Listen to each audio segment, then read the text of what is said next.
Please tell us we're not talking about ass. Well, you know it's going to be the first topic that everybody's going to want to talk about. We're talking about anything and everything. What's going on, everybody? The anything but ask chat. Welcome, folks. Welcome, everybody.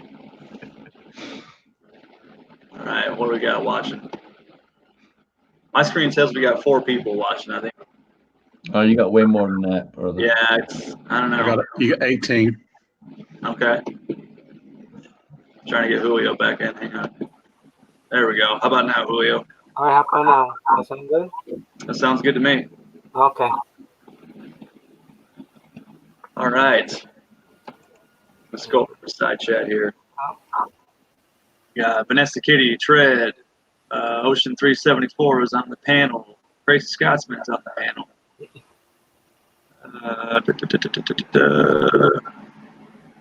Rune is here. What's going on, Rune?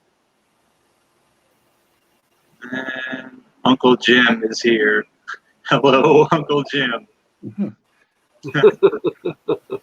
Rune posted that picture of his beautiful little girl on Instagram. She's the best looking baby in Scandinavia. She is one cute kid. Little cutie. Oh my gosh. He better be glad he's a reloader. He's going to need it. Chase the boys off. All right. We got tacos and French fries. Blue Healer 260. Floyd Hicks. Alaska 1 Andy. Twisted Twine Woodworking is here. PC Bullet Empire. Chris 338. Ozark Spirit is on the panel. 6-shooter Texan. Duck U is here. Still haven't figured out who Duck U is yet. I think that's mid. He swears it's not. No, he's at work.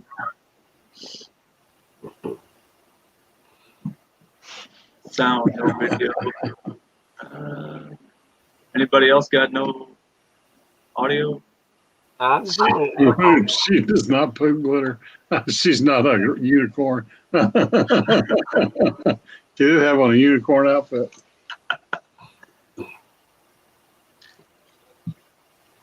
What do you guys all do today?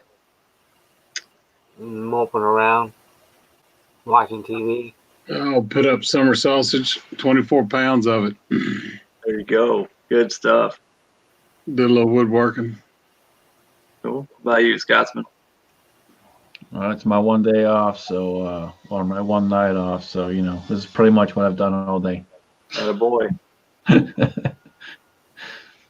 KFW is here. Charlie Irby is here. What's going on, Charlie? I have so much stuff to reload, but I did everything, so I got nothing to reload. I got to go out and shoot it. Yeah. Bad problem. Yeah. But I was not cooperating, it's been cold, rainy.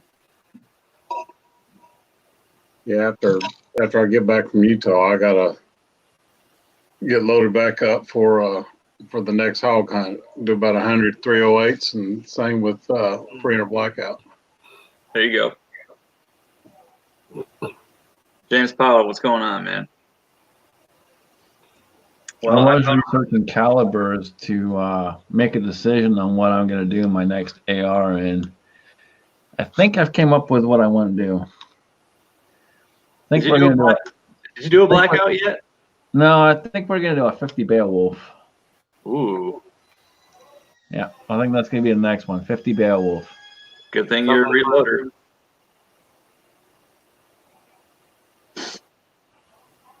Yep, and I think I'll even cast for that one too. Yeah.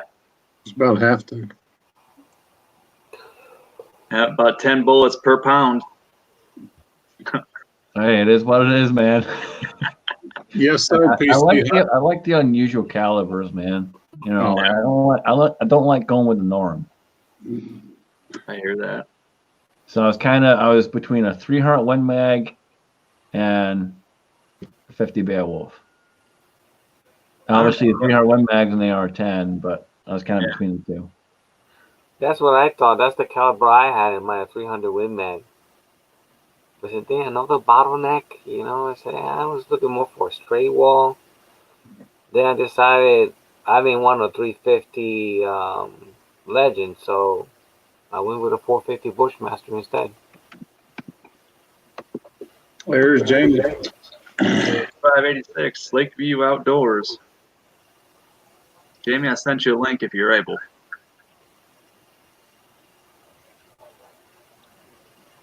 I powder coated about 20 pounds of 9mm bullets today.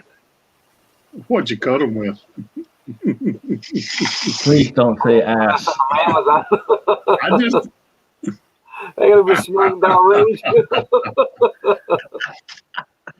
Got a big lot of bullets right here.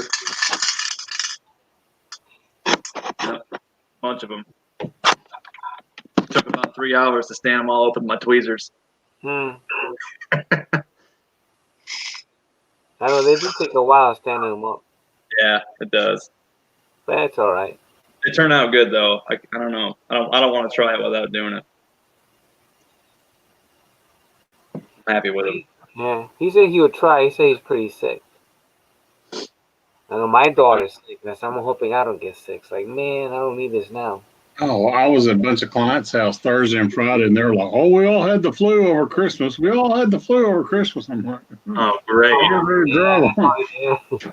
I got a shot back in October. Hopefully, load up on Purell. Yeah. James Pollard is here. Uncle, I said that already. Uncle John, what's going on? Daniel got us my judge. Daniel said you should have done 450 Bushmaster. Yeah. I haven't done anything yet. But see, 50 Beowulf would be illegal to shoot here too, so it's not an issue. Right. So, you know, Bushmaster would be too. My caliber and you know, there's a few different ones that are on my mind. You know. I like my SOCOM, and Tromix makes one heck of a barrel and upper for it. Cranky, you must have missed it, man. Mike donated that back to the fund to help out Mr. Holster. Otherwise, yes, you would have had it. We got Thor's axe here, and Hemi Scrub. What's going on? RBM. Make a homemade version of Battlestall. I don't know.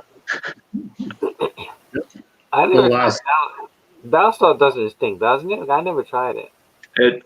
It's not a good smell, but it's not. It doesn't smell like ass. I mean, it. Hoppies is up there. I love the smell of Hoppies, man. Yeah, Hoppies not bad. I can tolerate that. That's pretty good. I like that smell. Hoppies is good, dude. That's like crack. I was cleaning my guns last week. I put that photo on Instagram, and my boys walked in the house. They're like, "Oh my God, it stinks in here." Well, that's Hoppies. That's that man perfume. Yep. That's right. Put a little under your neck. Yeah. A little behind the ears. You're good. Yep. I love that smell. I did think about another caliber too. It'd be an AR-10 as well, but I'd also thought about a 450 Marlin.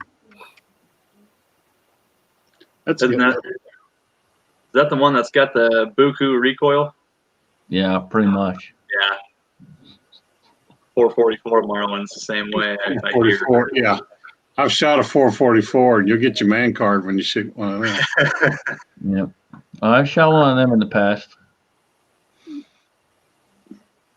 I like the big calibers, man. I like the odd calibers. My brother-in-law's got one of those 444s, and he let his son shoot it over he was standing in the bed of the truck with a gun propped up over the cab. Broke his windshield. It was like a brick, and it just boom. You can't help but laugh at that, though. Curtis is in the side chat. Yeah. Hang on, mine's not scrolling.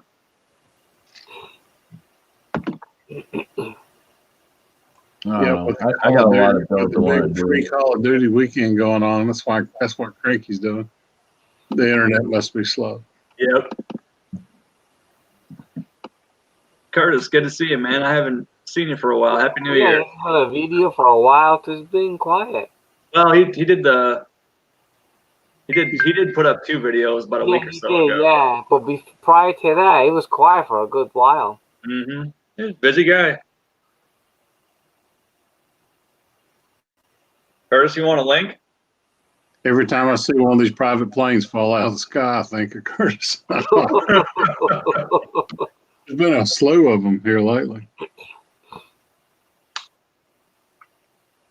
I don't know, man. He's a pretty thorough guy. I can't see him crashing anything. He seems like he's good at what he does. Yeah. You can't avoid mechanicals, though, sometimes. True.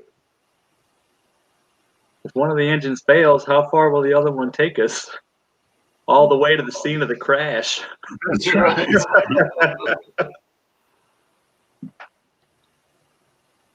It's safe in the hangar, he said.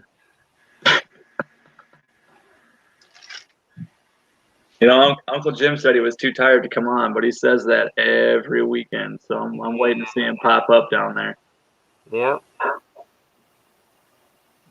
Yep. Yep. We're bitches, though, this week. We've been dinging him pretty hard. Yeah.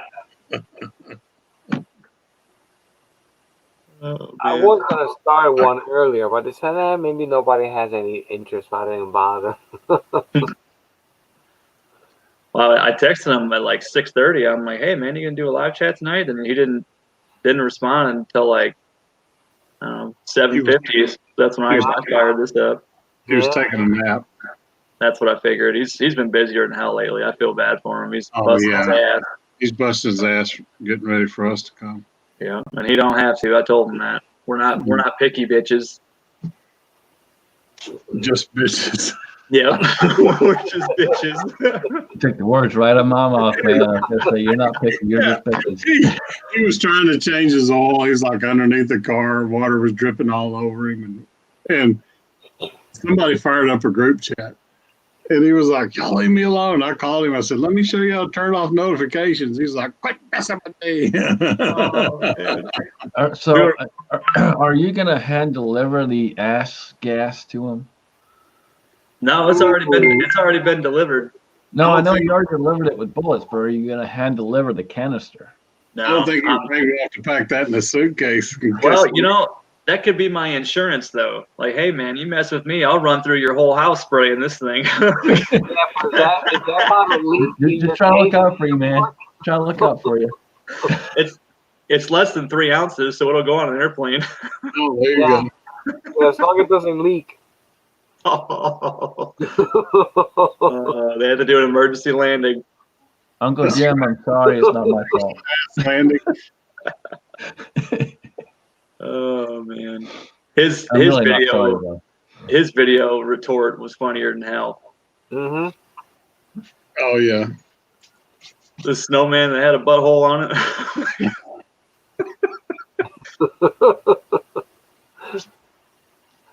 Oh man, I texted him. I'm like, hey, my wife probably isn't gonna let me come if she sees this video. You know that, right?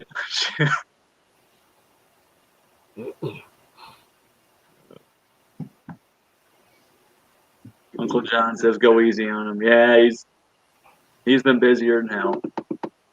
Oh yeah. I'm meeting Taco on Wednesday morning. He and I are gonna go knock around for a little while. Yeah, that'd be awesome. That'd be cool to meet Taco. So we don't have to worry about snow. I think it's predicted every day we're there after Thursday. So No. Oh but no. nothing slamming, but Yeah. Uncle Jim says he has lots of cat poop. Remember that. we'll just put Willie on the tractor with the snowblower. There you go.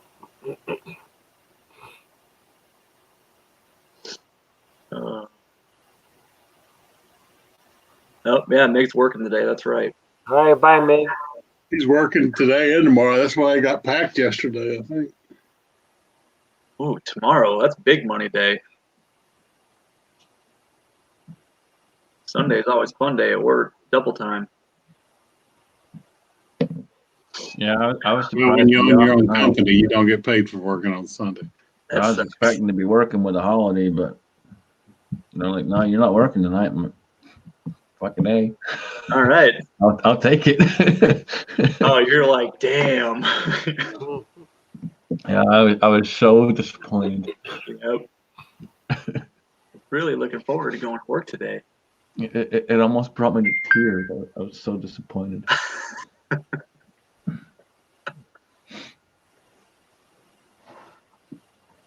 Back to work tomorrow, though. So, you know. What's that? I said back to work tomorrow, though. So, you know, only the one night off. Yeah. At least you get that, though. Thanks for spending it with us. Absolutely.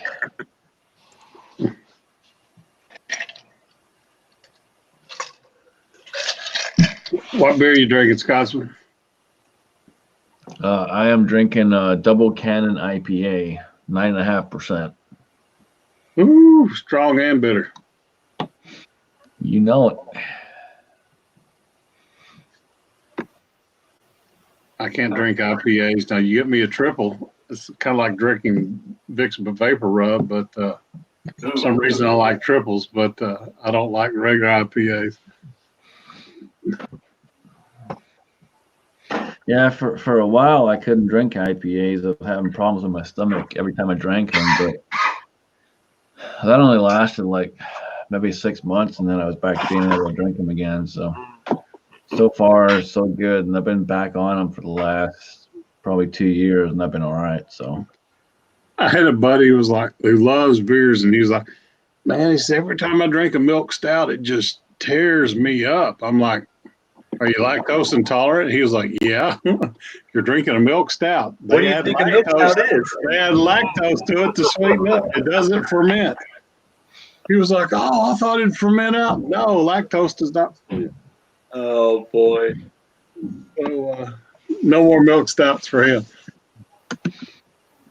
I don't do the milk stouts that often. They're ones that are like the nitro. I'm not a big fan of nitro. Yeah. They add that lactose to it. It's too sweet.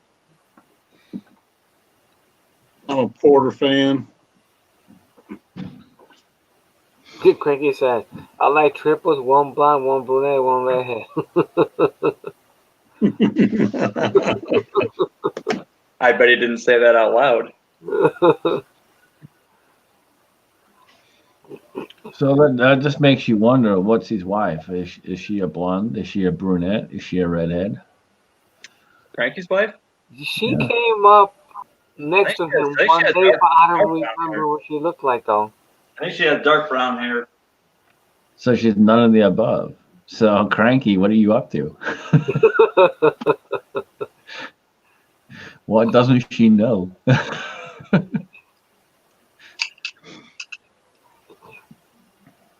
Vanessa said just white hair here.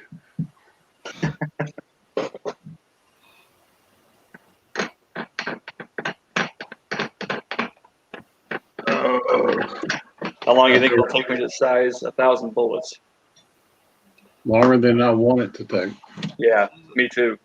Jamie said hi in some name, and they restricted his message. All they did is say hi.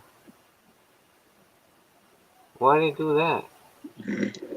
Yeah, I'll make him a moderator if I can do that on here. Yeah. Walter. They said hi in the person's name, and they restricted it. Hang on. Can't do it on the laptop. Oh, I gotta get a refill.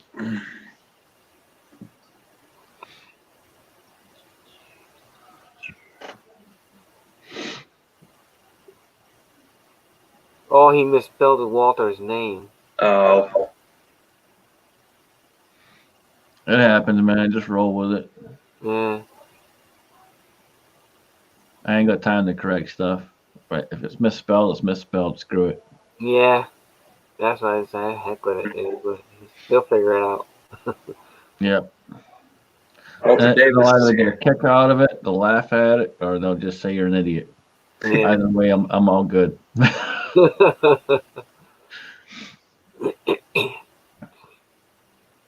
I had to approve that Exactly, one too, Daniel. Daniel. Exactly. Save 'em for that new Lee rig. You know, I haven't pre-ordered one of those new. You know, I was gonna do it the other day, but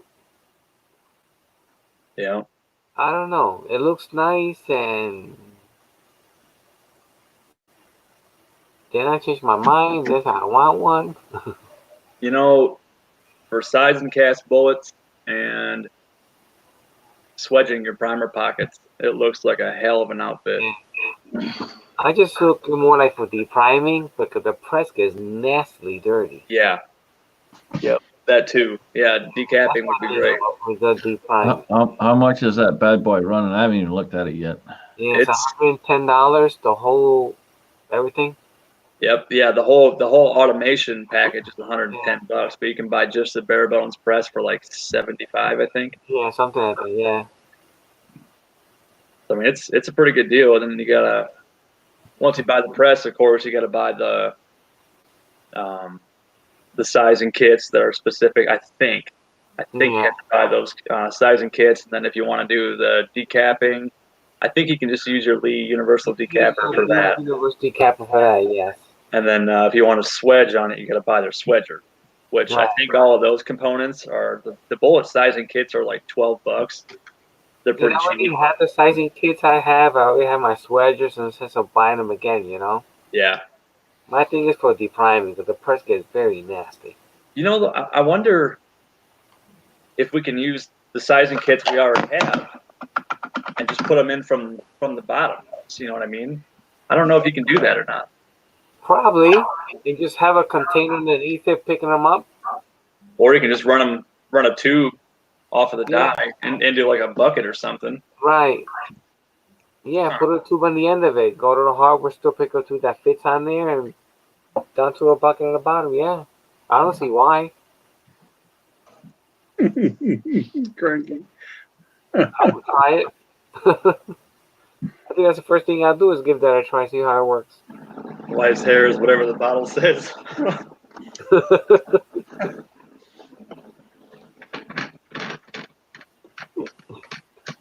shit. All right. You guys hold down the fort for a minute. I'll be right back. All right. So who's got a new? I walked in the middle of that. Who's got a new case prep deal on their press? No, we were talking about the Lee, the new press Lee has. Yeah, and to see if I should order it or not. I really want one for the depriming only, just for depriming. But you said they've got a new swaging. Yeah, they have a swaging. Is it progressive with a swage? It's more of a. It looks like a. The design is actually like an actual mouth expanding die. That's what it actually looks like. It built it that way. And they're resizing dies, but I already got all my resizing die. Got a swaging kit already. The only thing I use my progressive for is case prep on 300 blackout. Because I'll do like 1,000 of them at a time. Yeah, I don't use my progressive press like you're supposed to be using it, but you know, certain things I do on it goes by faster. Now I don't prime on the press because I forget. No, I don't prime on the press. Powder. So I prime them off the press. Charles Irby in the side chat. Tread's in. Hey, Tread.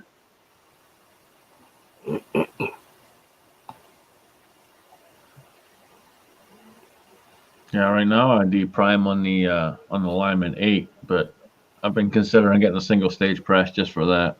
Yeah.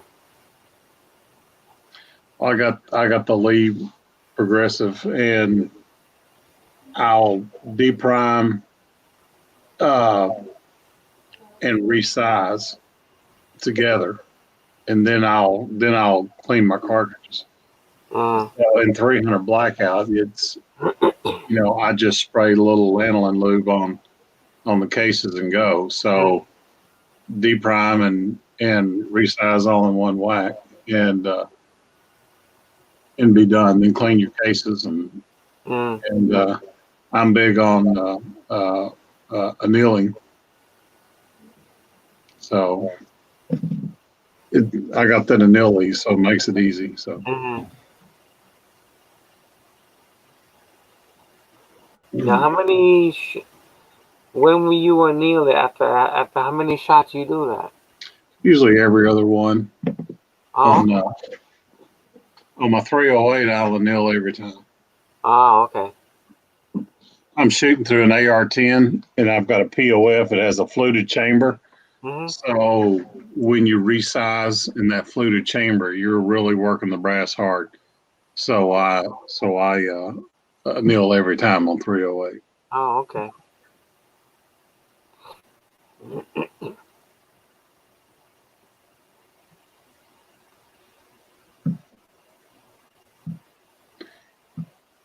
Duck U says, I think the Lee app press has a few flaws with a few plastic pieces. I read they may redesign a few of those plastic pieces, which they do that with their bench primer. I love their bench primer, except for the Mm. crap that breaks. Yeah, I know. I was gonna get the bench primer, but I read so many things that it breaks a lot. Oh, it works wonderful till it breaks. Yeah, About 80 primers in every time. yeah. So then I wanted I looked around and on Amazon one day sent me an email and they had the RCBS bench prime for they had it listed for $100. I had it for $30. So I went and jumped on it when I got the email. Isn't that the one that uses like the plastic feeders for the primers though? No, this Is is it the not? one with the handle that swings back and forth. Okay. Yeah, and it works great. I love that thing. I could prime a what I did 400 9 millimeter the other day, and it took me what about a half hour or so to prime all that.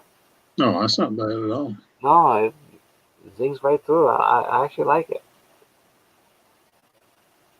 I still hate the idea, picking at the primer with that stick, but besides that, once it's in there, it goes by quickly. All right. I like when those guys were doing the primer pickup challenge to see how fast they could pick up 100 primers with their tubes. I tried and I sucked. I did pretty good with it. Where I failed was I got 3/4 of the way in and I stumbled, No, and then it threw me off the rest of the way through. We should do the challenge. How long it takes you to put the primers back into that little tray? somebody could fire up a company that's Lee replacement parts that replace the plastic with metal. You know, I kind of like their plastic parts though because I would rather have the plastic cheap parts break. They're like slave parts, like a slave bolt on drive shafts and all that stuff. The bolt breaks before the shaft does. Well, there's a place for it. When they're using plastic as springs, that's when, it's like, come on. Yeah, I can understand that. But I'm glad that their little the slider on the case feeder is plastic because I would have that dinged all up. I've crushed several cases on that thing, and I just replaced the plastic, and it was good. Duck Hughes asking if I have any ducks mounted. I used to have a wood duck. I've got a pheasant mounted at my office. My wood duck got his head broken off in the move, so I didn't even try to get it repaired. I had a beautiful, beautiful drake, but no, never got a lot of ducks mounted. Used to duck hunt a lot until I moved to Northwest Arkansas. I got half a dozen bands, but nope, didn't. That's the only one I ever got mounted was a woody, and it got torn up in the move. Sucks. I was hoping to we got a decent boar on the last hog hunt, so I want to get a European on it. That'd be cool. Big old boar head with the tusks behind you on the wall. Yeah. That'd be neat. And a Euro's cheap. It's like $80, and that's mounted to a barn board. So and you get them back in like a week. So I'll take that all day long. Well, that ain't too bad at all, yeah. All right, Trey, good night, brother. Have a good night at work, man. All right, good night, Trey. Good night, man. I guess I have a good day at work tomorrow. He's going to bed for work. I'm sleeping in tomorrow. I got to do laundry and pack and go to the grocery store, get stuff lined out for the boys, and Yeah. get plenty of Tyson chicken patties and spaghetti bacon and Good stuff. Don't forget the Easy Mac and the cereal. oh yeah, the ramen noodles. My boys love the ramen noodles in the styrofoam cup because I got one of those instant hot water taps, and man, they want the chicken ones, and they'll throw a little chicken base in there, and they'll do it, and they eat those things like a snack. Yep. That's all I used to eat at work. That's all I could afford. Daniel, I know how to do one, but by the time that I go through all the mess and buy the peroxide and boil them off and do all that, and then cut out the barn board and fill them full of epoxy, and I'll pay the $80.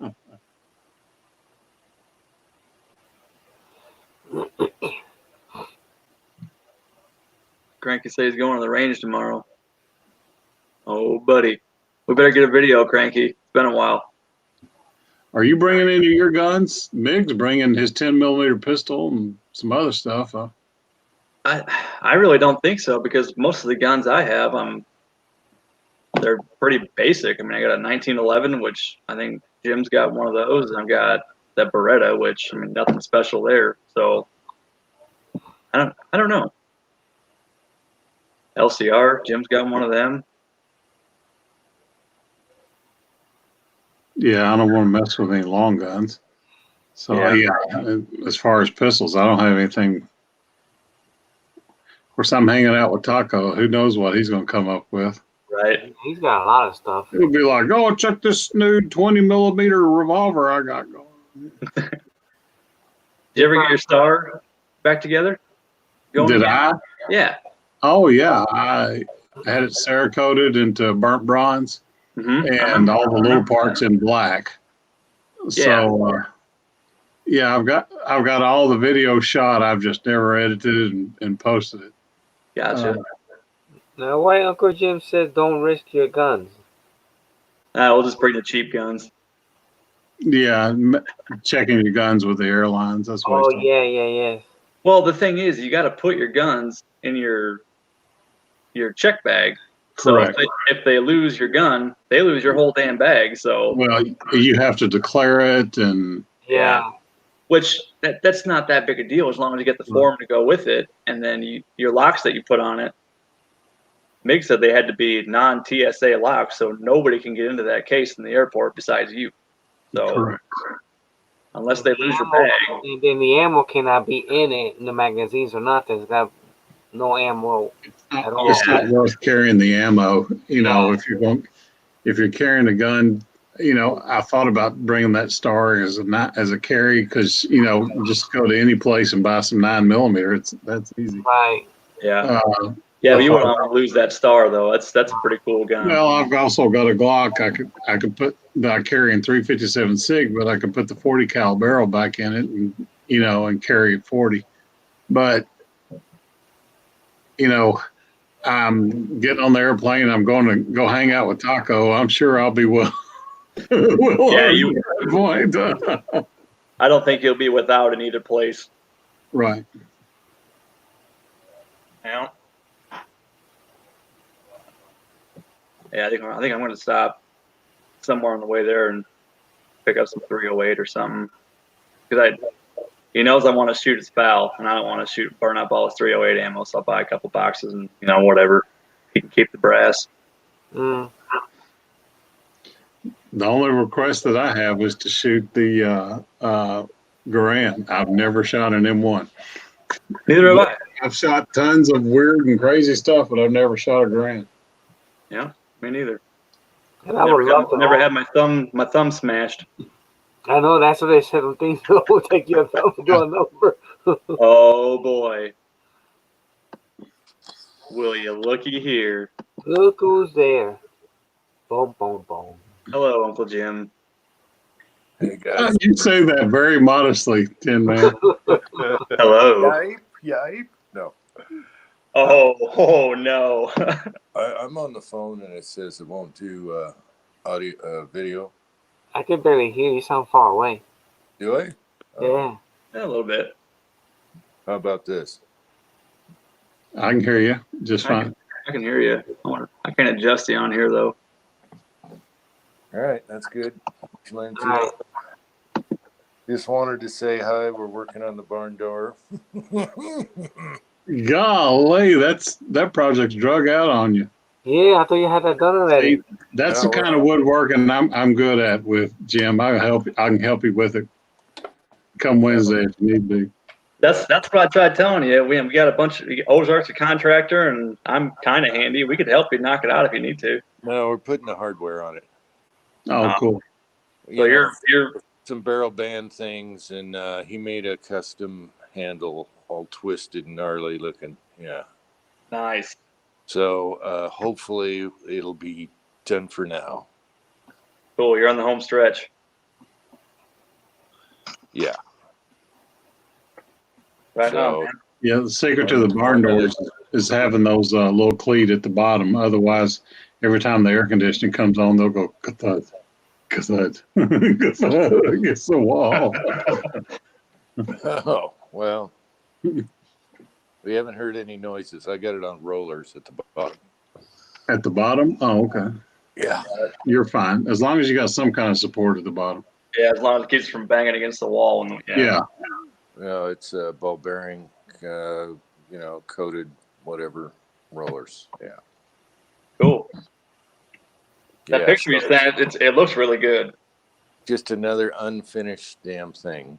Yeah, but I put the finish on in the snow, okay? So it ain't going to be all that pretty. I thought it looked pretty good. Hey, that reminds me of another guy I know who takes a long time to finish projects. Mig, how's that bathroom coming? Oh, Oh, he's working. Shit, never mind. Oh, Yeah, he's at work tonight. I forgot. My problem is it would smell because it's not drying. It's in the wintertime. Oh, yeah, yeah. And it's in the bedroom, so I don't want to breathe that sleeping. So finally, we're there.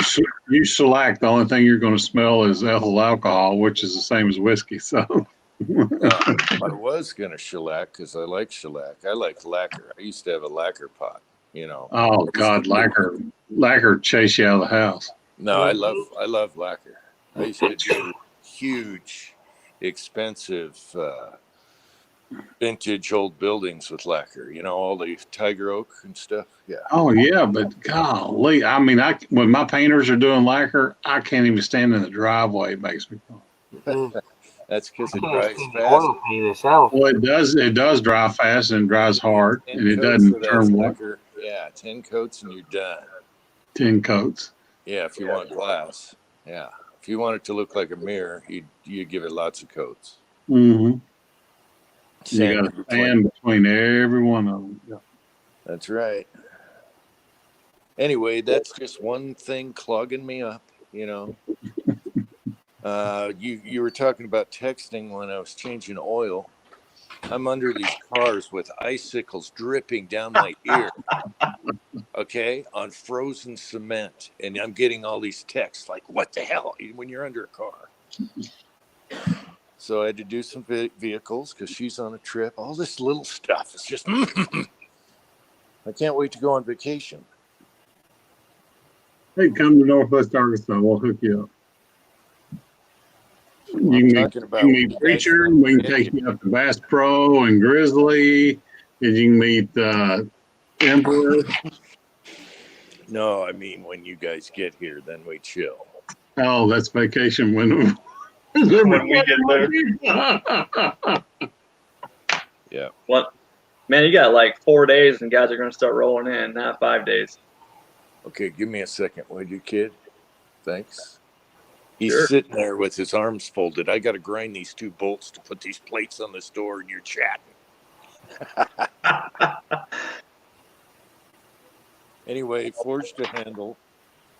And then he did these bands, kind of like barrel bands that go on the inside of the door. I just whitewashed that because it dry fast.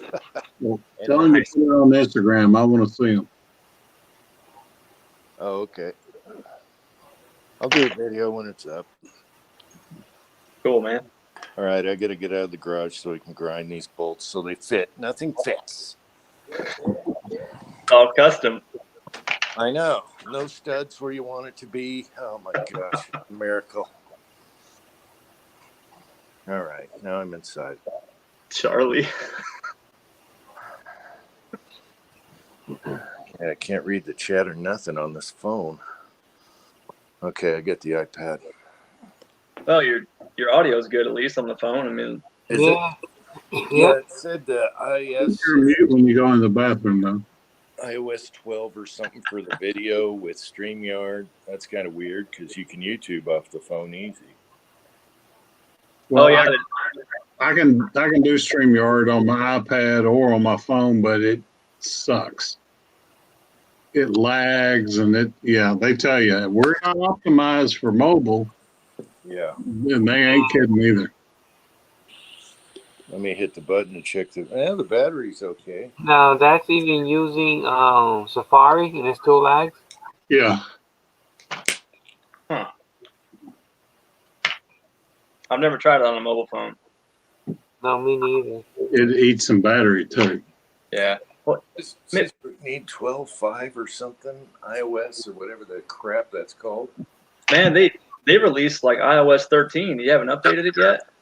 Yeah, it's like 13.2 now. Yeah. Oh yeah, they keep updating. Every time I turn it on, there's an update. I'm avoiding updates It like the takes about plague. 5% of your memory every time I do it. You know what happened to my last phone? The updates killed it with memory.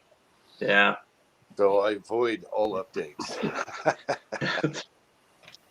See, but the thing is also that you're probably using iCloud as your backup, and I don't use iCloud as a backup.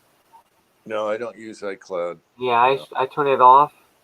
Yeah, mine's off. Everything's off. Yeah, that'll really kill your phone. Yeah, I just use this for a camera and to answer the phone and listen to multi-texting. Ding. Multi-texting under Ding. icicles. Ding. Ding.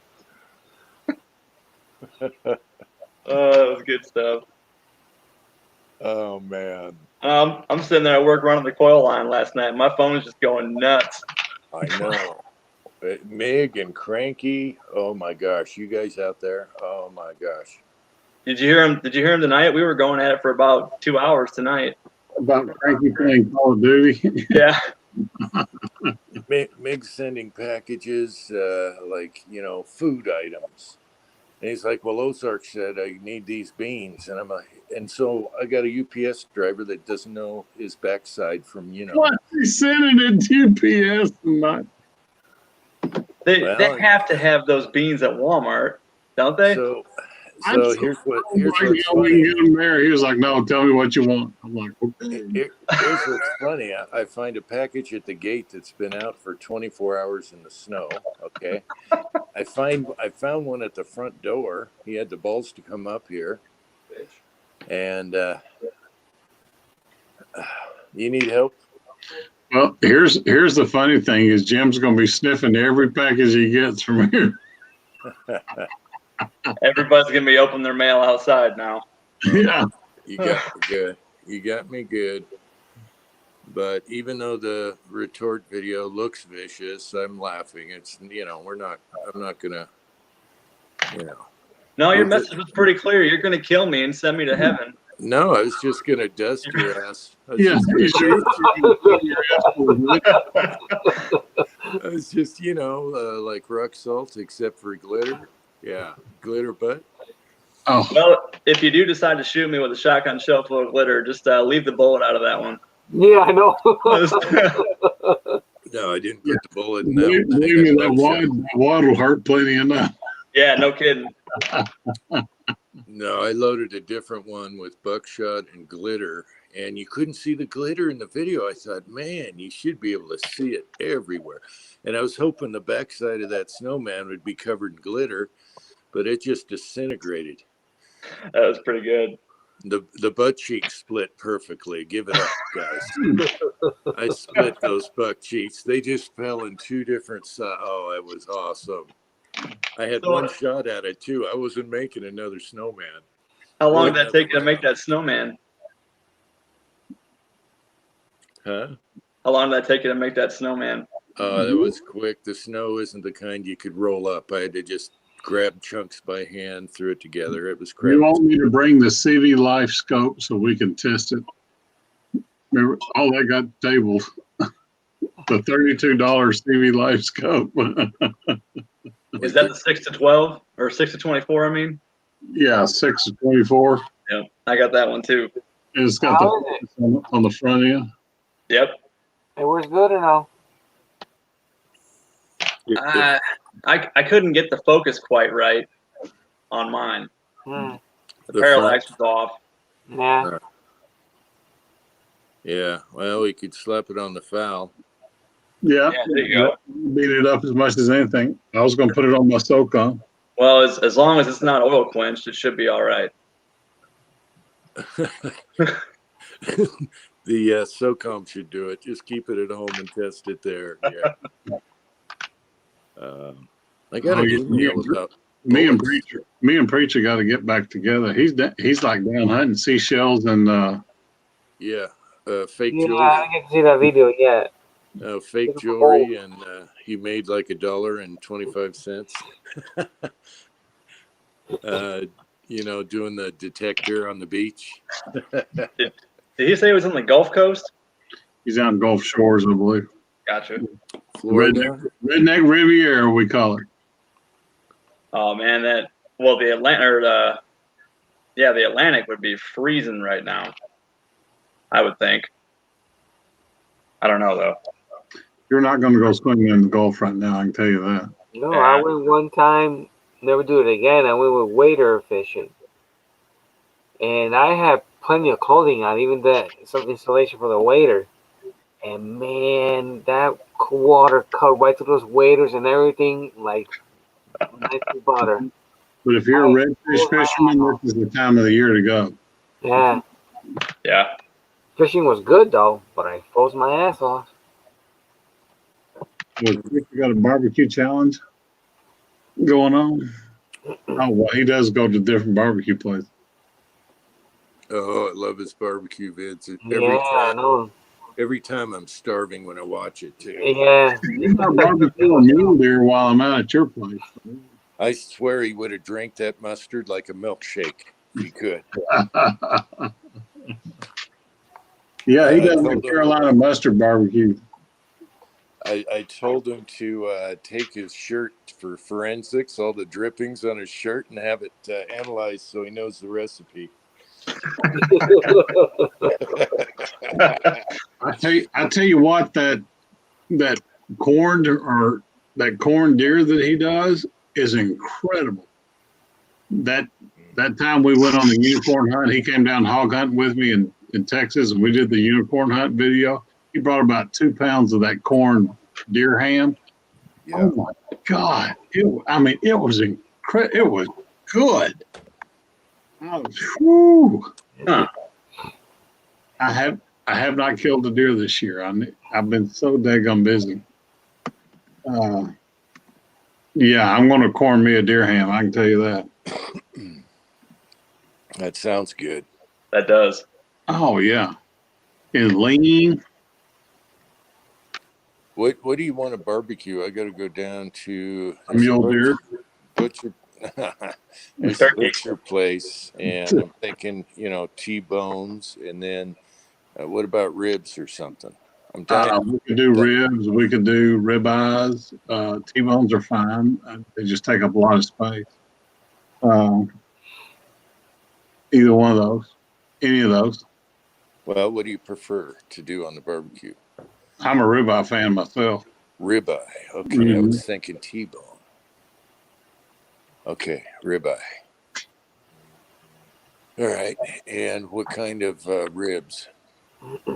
Any kind of pork rib, spare rib or St. Louis cut, either one. No, you're making me hungry. Maybe back. I don't care. Hamburgers and hot dogs. And that we do in the oven, and then we It'll just be hot dogs. we do that in the oven, and then just hit it in the barbecue at the end. What's that? Ribs. Ribs. No, we'll do them barbecue first, wrap them in foil, and finish them in the oven. Okay, I got it backwards. All right. I butcher ribs. That's why I want good damn ribs here. Tell you what, we got one of those instant pot pressure cookers, and I can't wait to try ribs in that one. Yeah. Yeah, I like ribs that have a little bit of bite to them when they're absolutely falling off the bone. Mm. They lose all their flavor at that point. Mm. Oh, okay. Yeah, I watched the dude make them. I want to use a toothpick when I'm doing ribs. Yeah. I'm lazy. I like it falling off the bone. Well, then just do your pork shoulder in your Instant Pot. True. Pulled pork. Oh, we should do some hot wings. I used to do that with sriracha. That's good.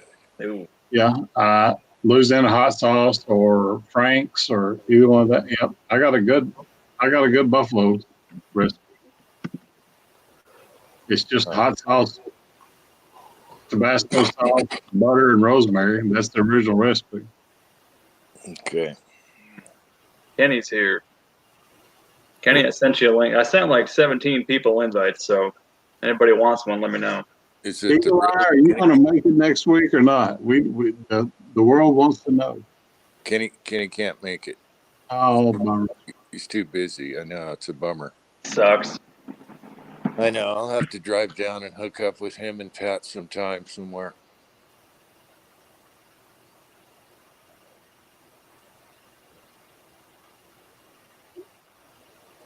Yeah, Kenny, I sent you the email. The only email I have for you, Kenny, is the email that has the number 3 in it. I think it's the same one I sent last time.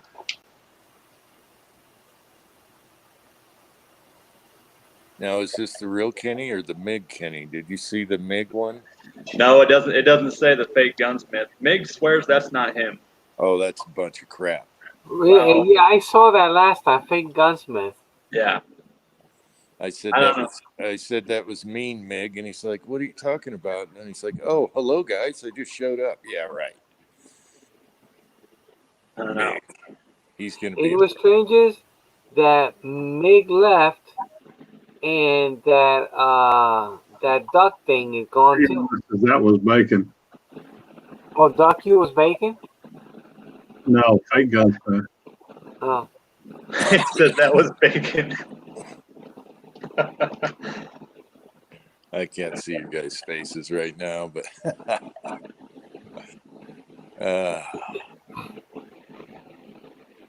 No, Cranky, that's not the email I sent it to. Smart ass. Number 3.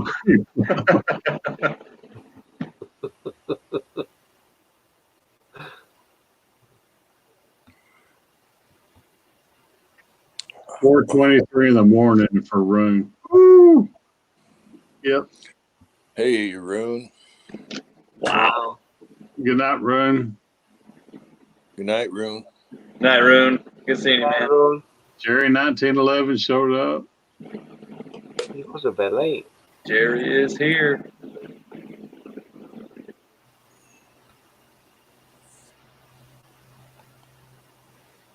The AR-12. Oh, shit. Now it's a party. Booyah! What's up, Billy? Hey, Ocean, buy yourself a plane ticket and get your ass to Uncle Jim's house. I would love to. Oh, I'd love to have you there, my friend. I'd love to have you there. You can bring the passport and get on over here. I'm super excited right now. My bags are packed. what's They're in my with wife's Willis, car. That's awesome. Man, you guys already got your bags packed? You're killing me. Oh, hell yeah. My shit's packed. I'm doing that tomorrow. I can't hear Willie at all. You Can't can't hear wait, Willie. Kenny. Hey, Kenny. Kenny. Hey, I found it. You want me to sign out and sign back in? For what? Jim can't hear me. Jim, can you hear Kenny? Say something, Kenny. Hola? Jeez. It's the phone thing with StreamYard. Huh? Jeez. I'll have to get the Chromebook out. Yeah. Yeah, get the Chromebook. Yeah, it doesn't work too well with the phone. Get the Chromebook out, and I'll show you the door when we're done. When he's done putting the straps on. Well, Yeah, Kenny, thanks for putting that. you can't make it. I was looking forward to meeting you and your family. Oh, I know, Kenny. The It what? sucks, buddy. All I heard was naked. What? We were just telling Kenny we're sorry we're not going to get to meet him. Yeah, it sucks, Kenny. I'm sorry you're not going to be able to be there. Dude, I know. I tried everything I can. What it is, we have a production gang out there. We want to do a bunch of maintenance on the track, and it's on my territory. They can't get anybody to cover it, which is bull crap. You know, it's funny right now by my old town. We were just there when I saw a doctor to get my meds refilled. They were laying new wood. I don't know what the hell you call them. Rail? Yeah, the damn rail for the wood underneath the damn lines. They're chain. I mean, there's just miles of wood out there. Yeah. And Willie was thinking, damn, I can make a great backstop with all those. Yes, I was thinking how big of a fire I could make with those damn things. Oh, that's a big fire. That thing is soaked with diesel. All that creosote in them. Yeah.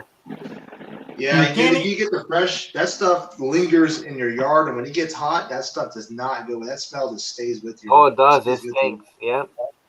And I'm sorry, Kenny, I didn't see that you wrote that you had my upper barrel done and everything. Jamie had to tell me that you wrote that. I had no. Yeah, I got it all completed. It's all put together. I haven't fired or anything yet, so take your time. It's okay.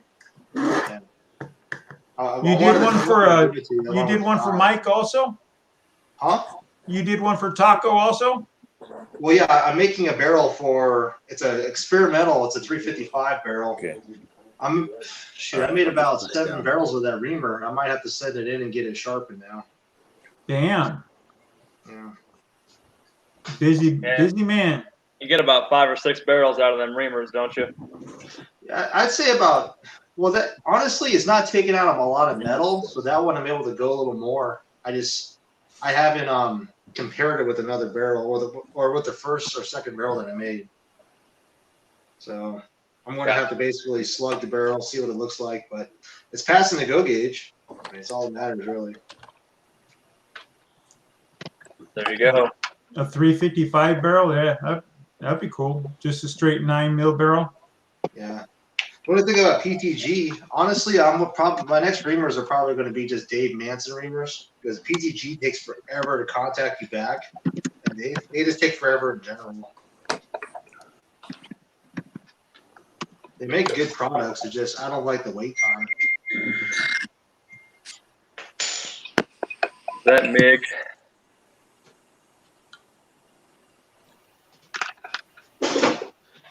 I ordered a 6mm GT.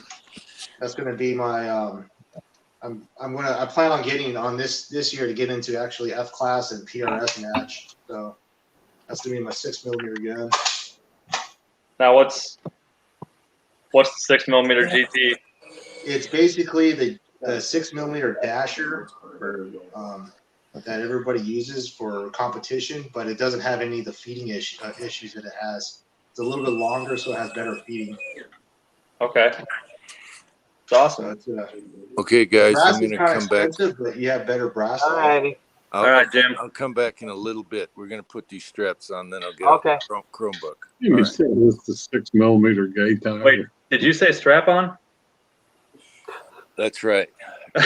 Apply directly to your forehead. That's why he has the coconut oil, Tin Man. Yeah, buddy. That was that mark on the snowman, Tin Man. Look at Hey, that was the All first right, time see you I ever guys saw next year. Uncle Jim actually blow a snowman up. Did you really blow a snowman up? He What said video he was that? gonna. Remember he tried with Tannerite that time or something. I think he shot it with that Tin Man bullet out of his shotgun. That was funnier than hell.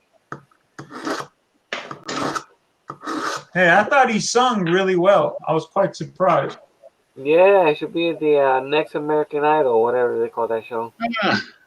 Yeah, he needs to wear that mullet wig too. Yeah. That was a good video. I stayed up late last night waiting for him to post it up. He said he was working on it. It was like 2 in the morning. And I'm like, finally. I stayed up until like 1, and I said, screw it. I'm done. I'm going to bed. I'll see it tomorrow. Yeah. When I saw it, there was 35 thumbs up. Or 35 views. I was like, no, dude. I think that the video that Tin Man did with the ass spray was awesome. That was a good video. That was a super good video. The editing was perfect, which is Uncle Jim. You're a god, dude. I'm gonna bow when I see you. That was so good when you did that to Jim. That actually wasn't the original video, and dubbing his voice over the part where I'm spraying the bullets was actually his idea. I'll give him credit for that. Oh yeah. Yeah. Well, dude, touche for that one, man. That was awesome. Thanks. Absolutely. Oh man. Love That was fun. That stuff smells horrible. And you know Mig's gonna bring a jar of that I know shit. exactly what you're talking about because I did that prank with my ISET instructor for when I was going to electronics school. Did you do that to your boss? No, you put a dead skunk or something in his truck. Oh, That's yes, what I put a skunk. So, yeah, they're playing around with a skunk throwing it at me, so I ended up putting it in his car. Right, And then the stink stacks went off on it inside his car. So, yeah, that was pretty bad. Yeah, that stuff will take your breath away. Yeah, dude, he had to get a rental car for, I think it was like a couple weeks until they finally got that stench out of there. Wow. Rip the interior out. Yeah, he was pissed. He was running around a little Ford Escape out there in the middle. Was it Kansas, a mole vein, moshing around, getting stuck. You had to do an ozone treatment in it. Yeah. Oh man, that's good stuff. Yeah, like that part of the video where I'm closing the bag up in the original audio, where you can hear my wife and I talking. We were both gagging. Locking that bag, it was bad. And when I first got it, you didn't do it outside. I did. Oh, I gotta go find your video. Videos are not showing up on my subscription. Dude, YouTube is doing that. I just saw that Willie put a video up, and I didn't see it until I actually went to my subscriptions. I hadn't seen a video from Willie in a month on my. Well, no, it was just for a birthday, wishing Jerry Gunslinger happy birthday. That's all it was. But right. I need to do another video. What I had to do to a lot of channels recently was, I know I put the notifications, I changed it from personalized to all. Yeah. Some of them, it's back to personalized. Right. I don't understand it. Like, I'll be sitting there going, why the hell didn't I get a notification? Then I'll go there and have to change it again, even though I know I already did almost all of them. No, what I hate is when they unsub you from them. And I'm like, I know I didn't unsub from this guy, but all of a sudden I got to sub again. That hasn't happened to me yet. Desert Shooter. That's happened to you, Julio, hasn't it? Huh? That's happened to you before, hasn't it? Oh, yeah, to a lot of people. It happened to me with West Desert Shooter, and I've commented on dozens of his videos. I've never had that issue before. Oh, Jerry got a somewhere and he's rebuilding. Ordered a rebuild kit for it. Oh, there you go. He put up a good video the other day, powder coating, how he's been doing it with one arm. And yeah, I saw that. I talked to Mike, and I had to go find one of his videos. He just posted that new pistol he has. It's like, I was talking to him, I was like, I don't know what you're talking about. I had to go find his video. That sucks, man. 2 days old. Well, you know he's on the radar too. They've deleted 15 of his videos or however many. Yeah. But he doesn't even show up on my subscriptions page, and I'm subbed to him and everything. That's weird. Yeah, he's got some trolls fighting him, reporting everything that he does. Yep. That sucks. I believe it. Where the hell is my knife? Come on. It's in your truck. I always have a knife. I don't know where the hell I had like 5 knives. They're just gone. Those damn shop gnomes. I got them too, man. Well, I'm just trying to figure out. I betted this rifle, but I don't like the stringing that's happening on the first few rounds, and I don't know if that's contributing to it. A little bit of the bedding is kind of missing around the right there. No. Oh, Give me a yeah. second. Hang on. Everything else is all nice and smooth in there, but the bedding right there where the post Oh, Right on yeah. the hole. Or by Yeah. the takedown screw, yeah. Yeah. and I don't know. I mean, when I put the action in there, it's nice and tight, but there's a little bit of pivoting, and they say that when you see pivoting, that's not good because basically the whole. I really couldn't see just that little bit of bedding missing doing that big of a job, though. Well, this is what I don't like. I might need to go and just get a. You can see it where. Oh, Does that? yeah. Oh, yeah. wow. Yeah. Yeah. Well, I don't. Yeah, you want it. You want it nice and flush. And you don't want the back action screw to basically hold everything down. Even Right. though it is flush, that's a pivoting point. So basically, Yeah, but when even you with crank the- it down, you're putting that receiver under so much tension. Yeah, I mean, and you can see it. I mean, it's completely bedded all the way in the bottom. You could, Oh, no, you had a great. touching that. Yeah, it's touching Yeah. the bedding. You don't want that spring action from that shock wave to move the hole. Exactly. Yeah. So basically, the only thing holding it down is one screw. You know. Yeah. No. Even though bueno. the recoil lug and everything is nice and tight, it's just it seems like it's unsupported. So I just don't want to start putting down a bunch of rounds down the barrel if I don't have everything nice and tight and rigid, you know? Yeah, wasting Absolutely. a bunch of time chasing your tail. Yeah, plus Right. wearing his barrel out. For Yep. no Especially reason. as a 7mm, it's gonna, I'm probably looking at 1,600 rounds max. Yeah. So I'm just making sure. I don't know. I just try to make everything nice and tight and just kind of cheap. Where, yeah, it's still a factory rifle, but you're still having good performance. Right. Yes, sir. I might just have to fork up and go get an MDT chassis. I don't know. Buy McMillan stock.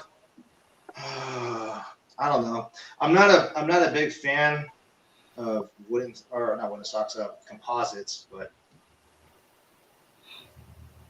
so I don't know. I might have to try a chassis system. Now, I've been looking at the Oryx chassis, which is a sister company from MDT, and you make chassis systems for the TC Compass for like $400. But that's $400, you know. Yes, sir.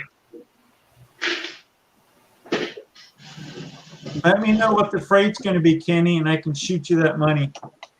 Oh, what, for the shipping? Yeah. Yeah, I'm no not worries. I having just you. gotta I'm get some not. time. No, I'm not having you pay that shipping charge. Yeah, I'll figure it out. You've already gone way and beyond for me already. So No biggie. You know, I wish there was a way where I could ship a 1 pound jug of powder to somebody without paying $40 to ship it. But I think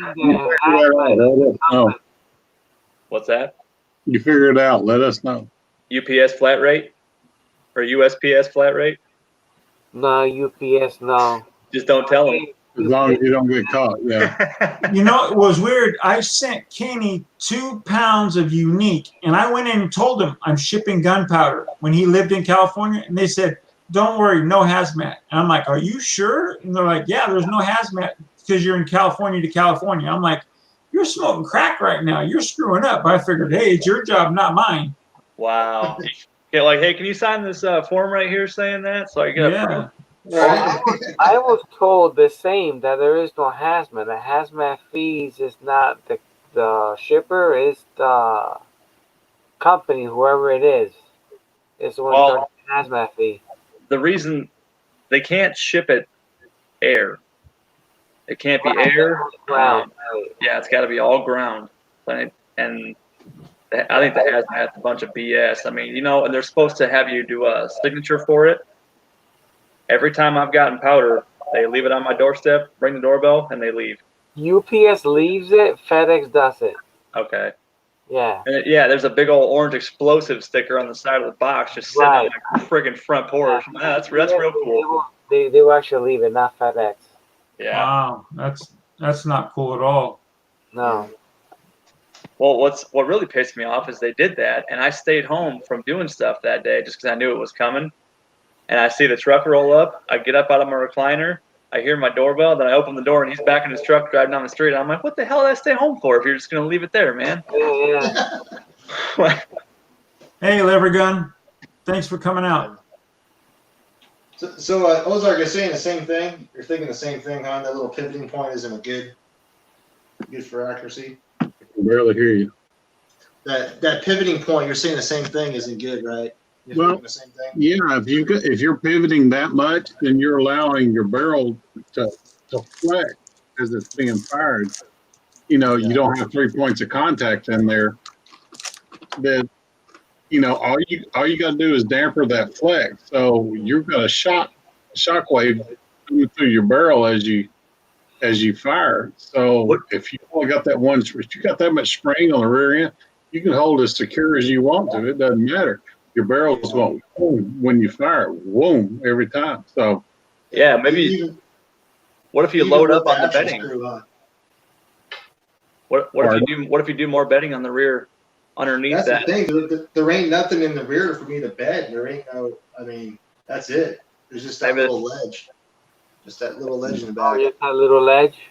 Maybe that's the whole issue in the first place. And there ain't nothing back there to cushion that. The stock that you have, yeah. That's time to replace that stock. Coming out with. Does Boyd's have one for that action? They do, and the funny part, it does the same thing. So I noticed that because my neighbor has a Boyd stock Savage 10 as well, and that was one of the things I noticed too was his pivoted like mine, and we're getting kind of the same groups, and his is a 6.5 Creekmore. Savage isn't making wood stock for it. I know they made one for my 112. Well, the weird thing is, this is the same rifle except for the barrel that was shooting the best groups I had on 6.5 Creekmore. But at long range and certain times, I did notice some stringing, so that could have been what was the issue. What kind of top tail does it have on the back of the receiver? Is there a tail that hangs on the top of your stock? No, there ain't nothing really. That's the thing about the Savages. There ain't. It's got such a poor support in the back. Yeah. There ain't nothing. Let me see your action again. Let me see the back of your action. So basically, your action screw, where the back is right there, everything in the tail. This is all your trickle assembly. So you're gonna get your action screw here, here. So at the very back of the action. Yeah, there ain't even a strap hanging off of the back of that thing that sits on. What the hell? That's just bad. It relies all on screws. Yeah, that's the only 2 screws on a Savage 10 or 110. So it all relies on that wedge for your. Yeah, so basically right here is the main.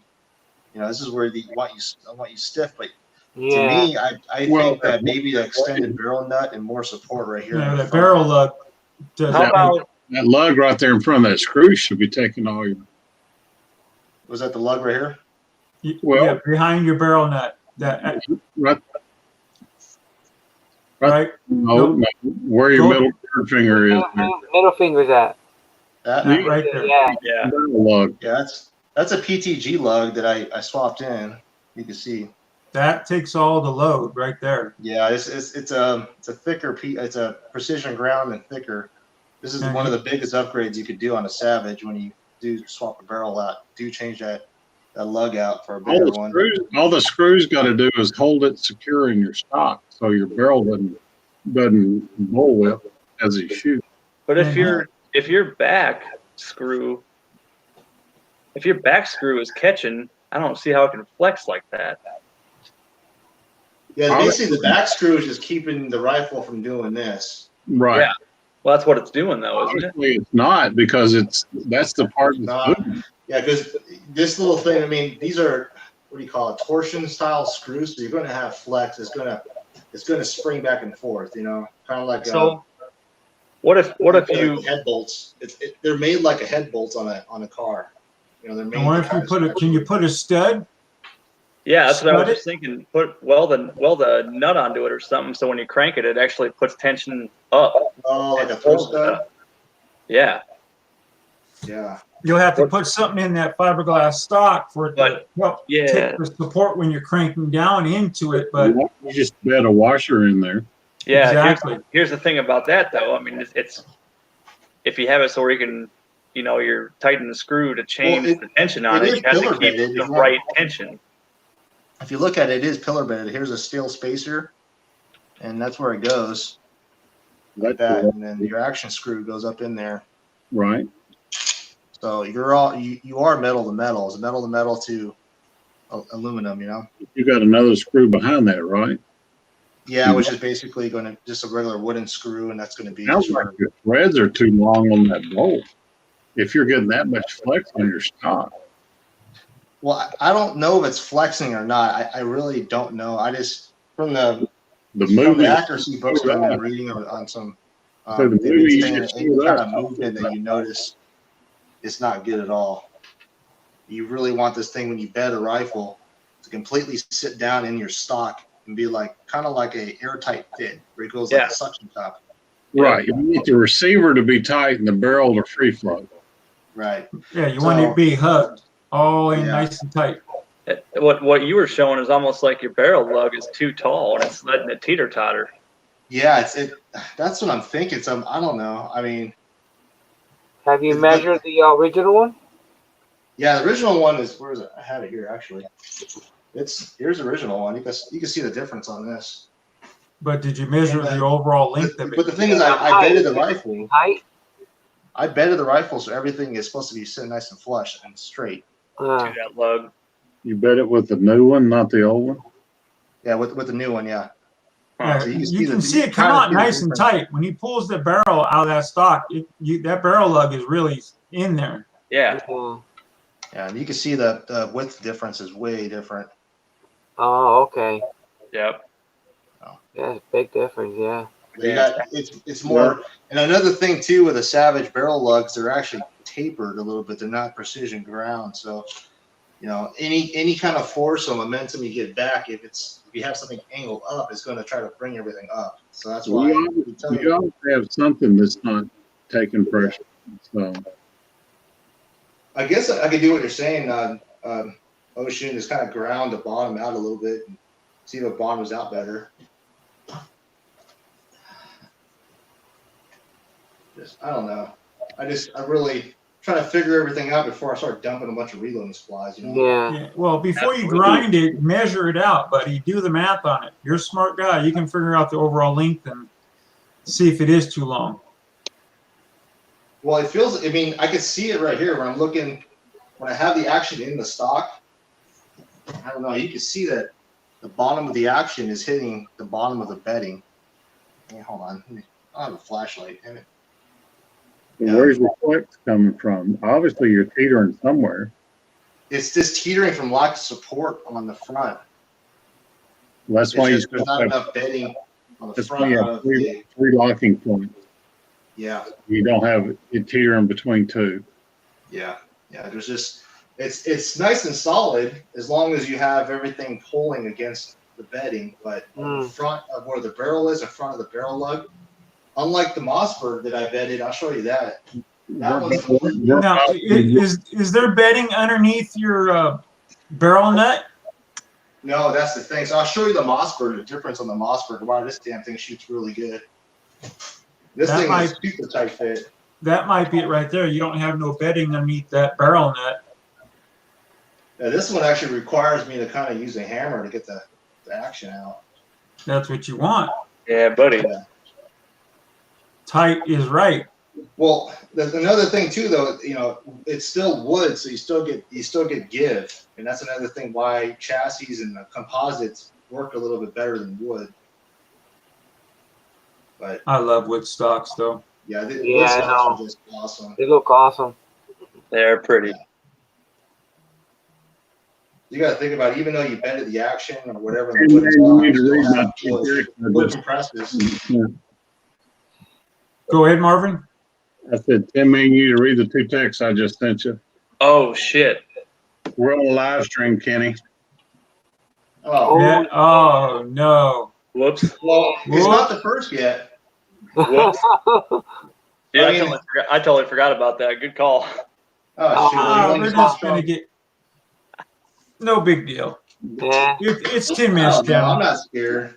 it is what it is. Man's channel. Well, we're playing with BB guns.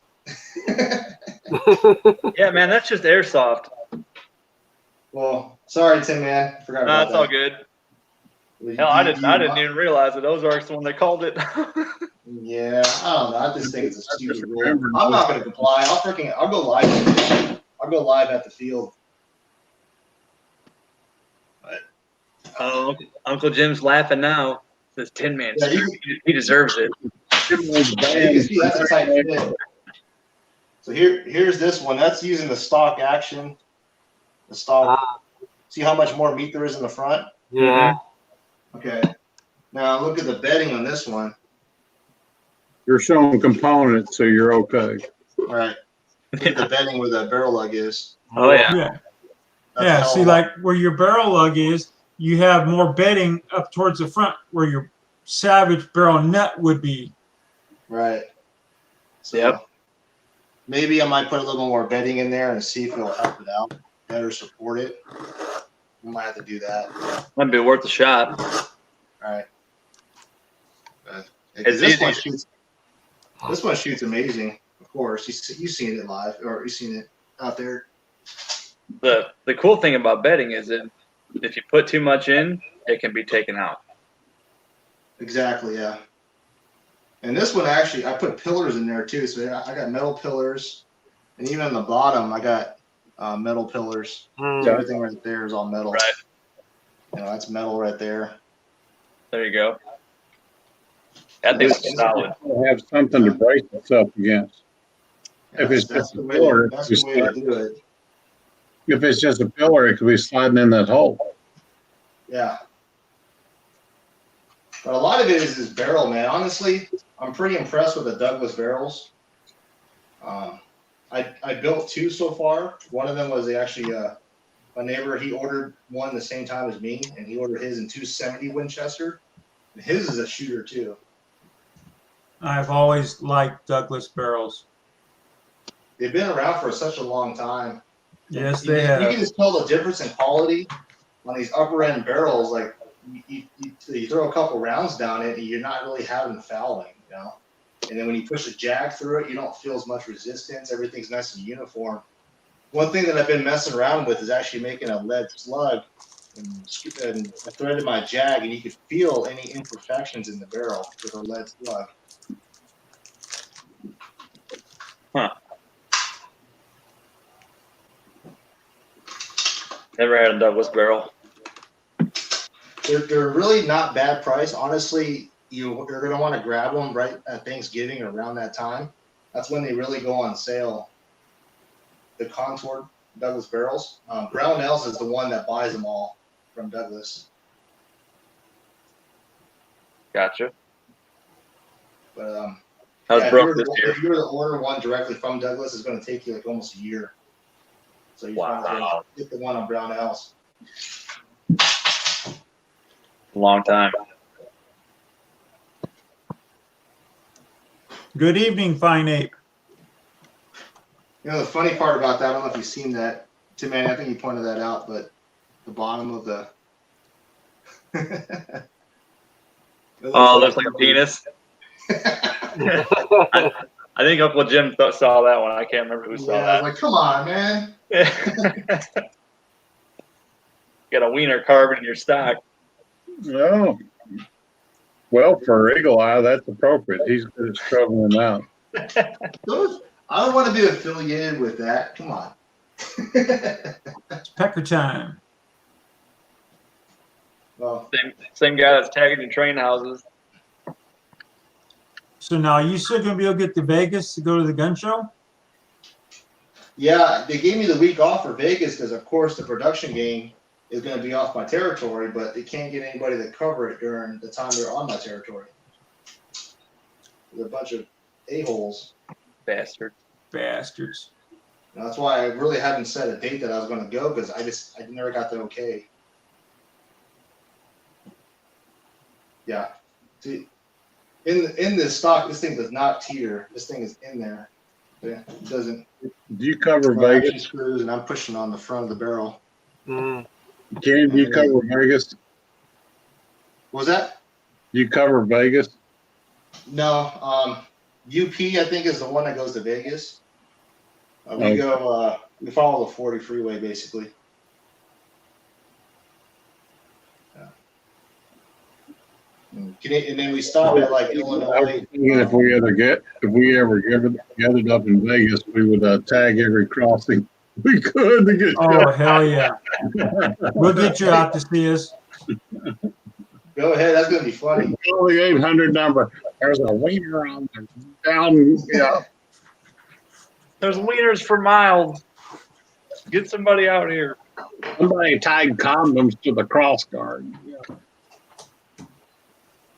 Oh, I sent Kenny a link. Yesterday. Yeah. We had a train derailment in LeClaire, and that's a town that I drive through every day. There was like 7 cars off the tracks on their sides. Mm. That was nuts. Yeah, they blocked off the main drag, so I had to go up. And LeClaire is a very hilly town. You'd be going straight up and down, then you turn left, you're going right back down. The opposite direction. It's a bitch getting up through there, but yeah, those boys were still working on that when I left at 11:15 at night. North of Durant, Oklahoma, that's where those cars sat there for 2 years on the side of the track. Really? I guess the salvage company just never got out there and took care of it. They're like all grain cars or that type of cars. Yeah. They were there for 2 years. On the way home, they still had the road crew, the 24-hour emergency crews cleaning up, and then I saw 2 drones flying around above the wreckage like supervisors or something. They were watching everybody working. Kind of cool. I don't know. Have you guys ever heard of Les Bear firearms, like 1911s? Oh, yeah. Yeah, Les Bear's on top of the line. They used to be better than or what do you call it, that Nighthawks, whatever. That town that train derailment happened in is where Les Bear's shop is. Oh, no way. Yep. LeClaire, Iowa. I put him in Wilson Combat up against. Yeah. Yeah, I've always wanted a Les Bear. Jerry, I haven't heard anything yet about the derailment. I heard something about possibly it's those damn kids putting pennies on the tracks again, but I'm not sure. Oh, really? No. We did We're that watching that movie Stand By Me. all the time with kids. Yeah, I always heard that, but I couldn't imagine that would happen, Yeah. Wow. We always found them. Yeah. We would have derailed about 100 trains otherwise. Yeah, no kidding. Me too. Uncle Jim had a Les Bear. He's had everything. Come on now. If I worked for a gun store, I wouldn't even get a payroll check. Oh, no, me neither. No kidding. I'm taking this one and this one. And You're not getting a paycheck for 6 months, man. You gotta wait. I'm telling you. And I'd come home with so much damn brass. Oh, yeah. And I'd beg my boss, let me bring some shot bullets home. I want to get my Ruger barrel throated. I don't want to do it myself because I will screw it up. I know that. But then I want to get a hold of Les Bear and say, hey, do you work on guns that you didn't build? I don't know. I don't think they do that. I think they only work on their stuff. Wilson Combat will, but I don't know if Les Bear will. That's got to be his full built gun. Wilson Combat's only 30 minutes from my house. Right. And it's as modest a place as you've ever seen. I've heard you would never know that was Wilson Combat. It's like a shed on the side of the road, you know. Well, the thing with Les Bear, there's no name on it. I just watched it. Wilson Combat is in the middle of nowhere. Yep. I just watched a video on American Rifleman. They showed Les Bear, and there's no name on the outside of the building, nothing. Yeah. And I watched them throw it in all their barrels. And Same way, unless you knew where you were going, you were not going. That's exactly how Springfield Armory is, too. That's in Geneseo, Illinois. You would never know it was Springfield Armory. There isn't one sign on that building, and it's surrounded by a chain link fence and razor wire. crazy. I mean, it's probably a good idea to not advertise that you're a gun factory that everybody's driving by. I mean, Yeah. I can see why they do that. Yes, sir. But just give them a call. They'll tell you if they're going to do it or not. Yeah, I need to. Because Wilson said they do. They call it a complete reliability package, which is like polishing the feed ramps, throating, polishing your barrel, a bunch of other stuff, polishing your breech face, checking your chamber, and finish reaming it if necessary.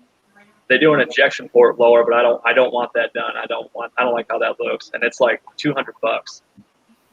Redneck, I'm wearing red, by the way. I don't know what Ocean's wearing.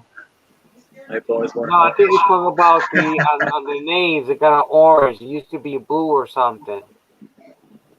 Oh, Names, okay. the back of the names are orange. Yeah, I think I could change that. Hang on, let's Yeah, I make think it used to be blue or something like that. I got an orange shirt. Oh yeah, okay, so it's you controlling that. Okay. I forgot what color. There you go. Damn, Is it Jim, you black or picked it up something? for $800. That was a steal. I don't remember. It used to be black or not. $800 for a Les Pair. What the hell? No shit. That was They back are in expensive though. They're 1970. not cheap. Probably in 72. Yeah. Well, if you had to push the slide off, that means it was fit pretty well. Mm. All right. I think I'm gonna bed it more in the front. Yeah, let us know how that works out, man. I'd be curious to find out. Absolutely. It's gonna be past the barrel lug a little bit, but that's not gonna hurt. I mean, that's just gonna improve accuracy. Yeah, your barrel's still gonna be free floated, so Yeah. Listen to me. Is anybody camera flickering or just me? camera flickering? Yeah. Yeah. Yeah, I'm not seeing it at all. Everything looks solid on my end. Okay, see from my end, I can see like my face flicker from time to time. I hope That's the app. It does that. You have to log out, log back in. Yeah, I don't know. Looks good on my end, man. Looks Yeah, good here. maybe it's on this side. Nice, sexy salt and pepper man. Woohoo!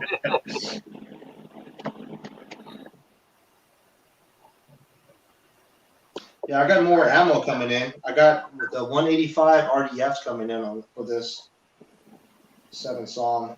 Oh, nice. But I've just been really struggling trying to get groups on this thing. Are those the Lapua bullets? No, the RDF, the Nosler RDFs. Oh, okay, Nosler. That's right. That's right. For some reason, a lot of folks are saying it works really good with this cartridge. Huh. And it's opposite of what you think. You would think a bullet around near the lands works. This one, you got to be like 20 to 30 thousandths off the lands. It all depends on the taper. Right. Talking about bullets, I'm reading that article about the 350 Legend. Now that people are popping out 285 grain jacketed bullets out of them. Yeah. That's a big slug. Damn. I was going to say a 300 grain cast lead bullet loaded up, it could go subsonic, would probably be a thumper, man. I bet it would.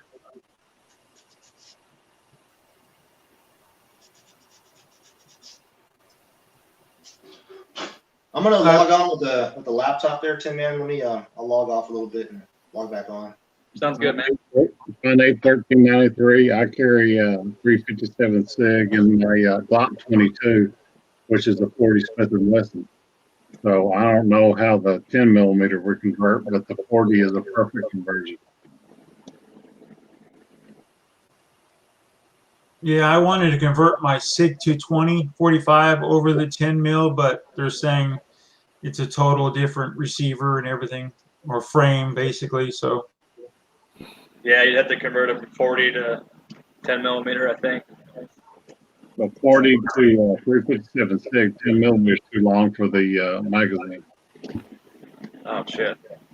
357 SIG and a 40 magazine are the same, Okay. or not enough to pay the difference. I'll just shoot the common stuff. There's brass everywhere and it's cheap. I tell you what, that 357 SIG is a hot bullet. Oh yeah, it is. Yeah, you're throwing a pistol bullet at what, 1,400 feet per second? That's my personal carry round. Yeah, that's the same up as a 357, isn't it? Well, they claim that it's just below that. I'll stick with my 38 Super. Yeah, Tread was shooting his that's your original Amigo round right there. That 38 Super. Yes, sir. Love the hell out of it. And matter of fact, Les Bear, he brought the 38 Super back, and that's his personal carry gun. Just to let everyone know. I just saw the video on it, so or at least that's what he says. So is a 38 Super a straight wall cartridge? No, it's just a longer 9mm. Really? Yeah. It was developed because in Mexico they came up with some crazy law, and it was essentially developed to get around the regs in Mexico. Is where it was developed way before then. was it? Mm-hmm. Huh. Been around a long time. I know a lot of competition guys use that round. Yes, sir. But for some reason, Mexico, you can't have a milsurp round, so they take the 38 Super round. I'll be damned. And it's just a hot 9mm. That's all it is. So what are you talking, like 1,300 feet per second roundabout, or? I can look. I don't know, to be quite honest. I really don't chronograph my pistol rounds, to be quite honest with you. Yeah. I guess that's kind of bad, but the only one thing I chronograph is the rifle. That's it.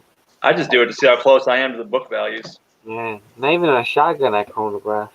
38 Super, yeah, most of them just right off the back. Between the highest I'm seeing is 1307, but I'm looking in the lead book, of course. The cast lead.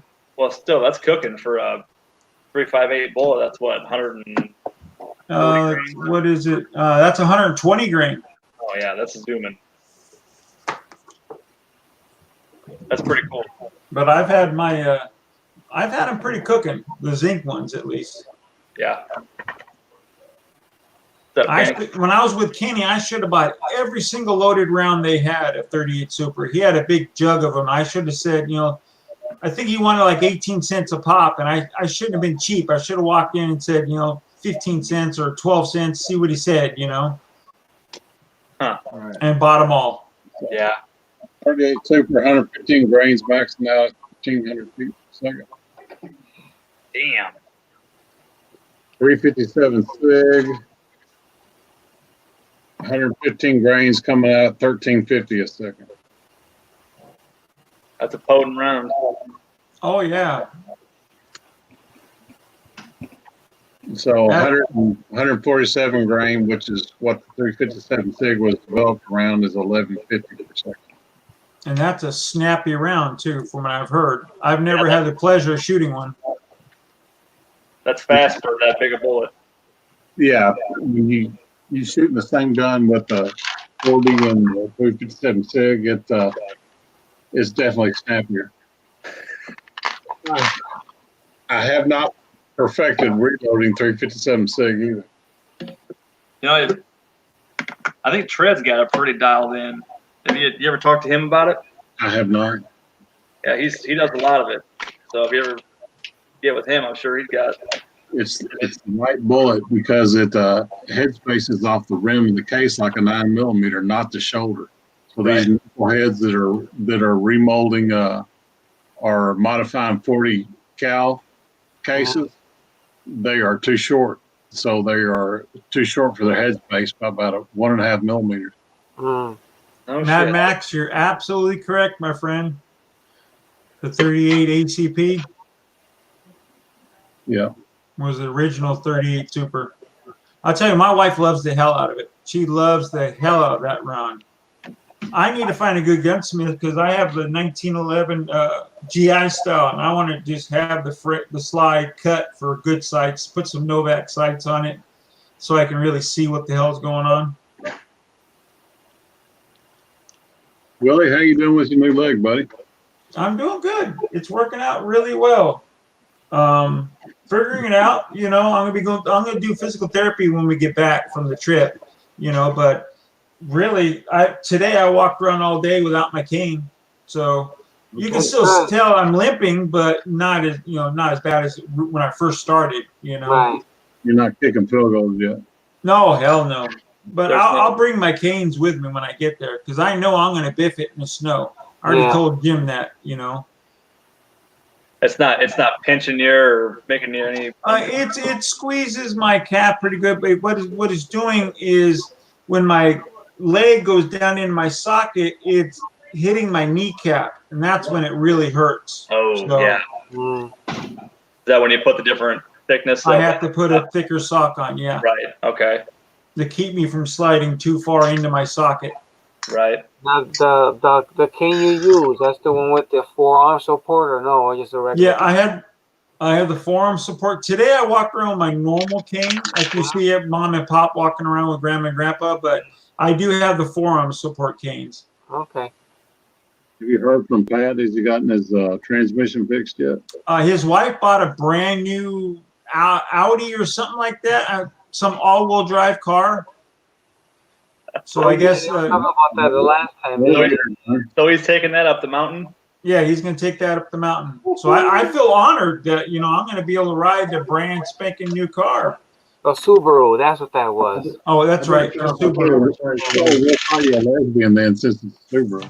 That's okay. Call me a bitch all you want. I'll be sitting in that thing, no problem.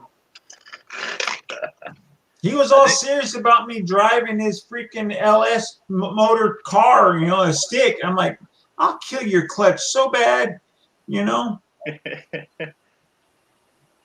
Oh, He's like, oh, I want you to drive. I'm like, no. And I'm damn well not going to drive his wife's brand new car, Yeah. Because I took my truck around the block last week, and that was white knuckled, Yeah. driving with my prosthetic. So I Good need truck. to build. It's on your right foot, correct? Yeah, it's my right foot. Okay, If it was my left, it would have been simple. I could drive no matter what. But since it's my right leg gone, So I'm you- using the gas and the brake with my prosthetic. Mm. Have you tried using your left foot for the gas and the brake? Would that? Oh, there's no way I could get over to the gas. But the brake, yeah, I can get to the brake. Okay. That's why I'm going to be putting in a left foot gas pedal assembly. All it is a little U shape, you use your left and it goes to the gas pedal. Yeah, That's all it is, I was going to get dimensions and see if Jim's son can make me something out of cast iron, Yeah. Mm. but I didn't go out and measure it. So I'll build it myself out of damn copper pipe, check Amazon. That's right. Check Amazon. Well, they have it on Amazon. But it's just like $160, I hope it don't ever get stuck on you, man. Oh no. That'll be fine. It'll be fine. You could do what I used to do. I had knee surgery. I used to cane for the gas Yeah. pedal on my left foot. Yeah. I thought about getting the hand assembly. Yeah, Do the gas and brake by my hand. You Yeah. know? That's what the pimps used to do. They used to use their cane on the gas and the brake pedal. Yeah. I did that for a while. She didn't like it, but hey, I gotta get around. Oh, absolutely. Because my wife's like, why was the truck moved? I'm like, I took it for a drive. No, you didn't. I'm like, yeah, I did. Did a little white knuckle. Yeah. But see, right now when I had my leg with my neuropathy, I never could bend my feet anyways because the damn AFO pedal or the leg braces I have. So I've always pushed with my hip anyway. So it's the exact same thing with the prosthetic, basically. It's just white knuckling because I'm not used to it because I could feel a little bit with my real foot, Mm. Now I don't feel shit. That'll put you on the open highway till you put it on cruise control and go. Then I'm fine. Yeah. It's the starting and stopping part that scares Yes, sir. The problem is my truck doesn't have cruise control. Damn Toyota.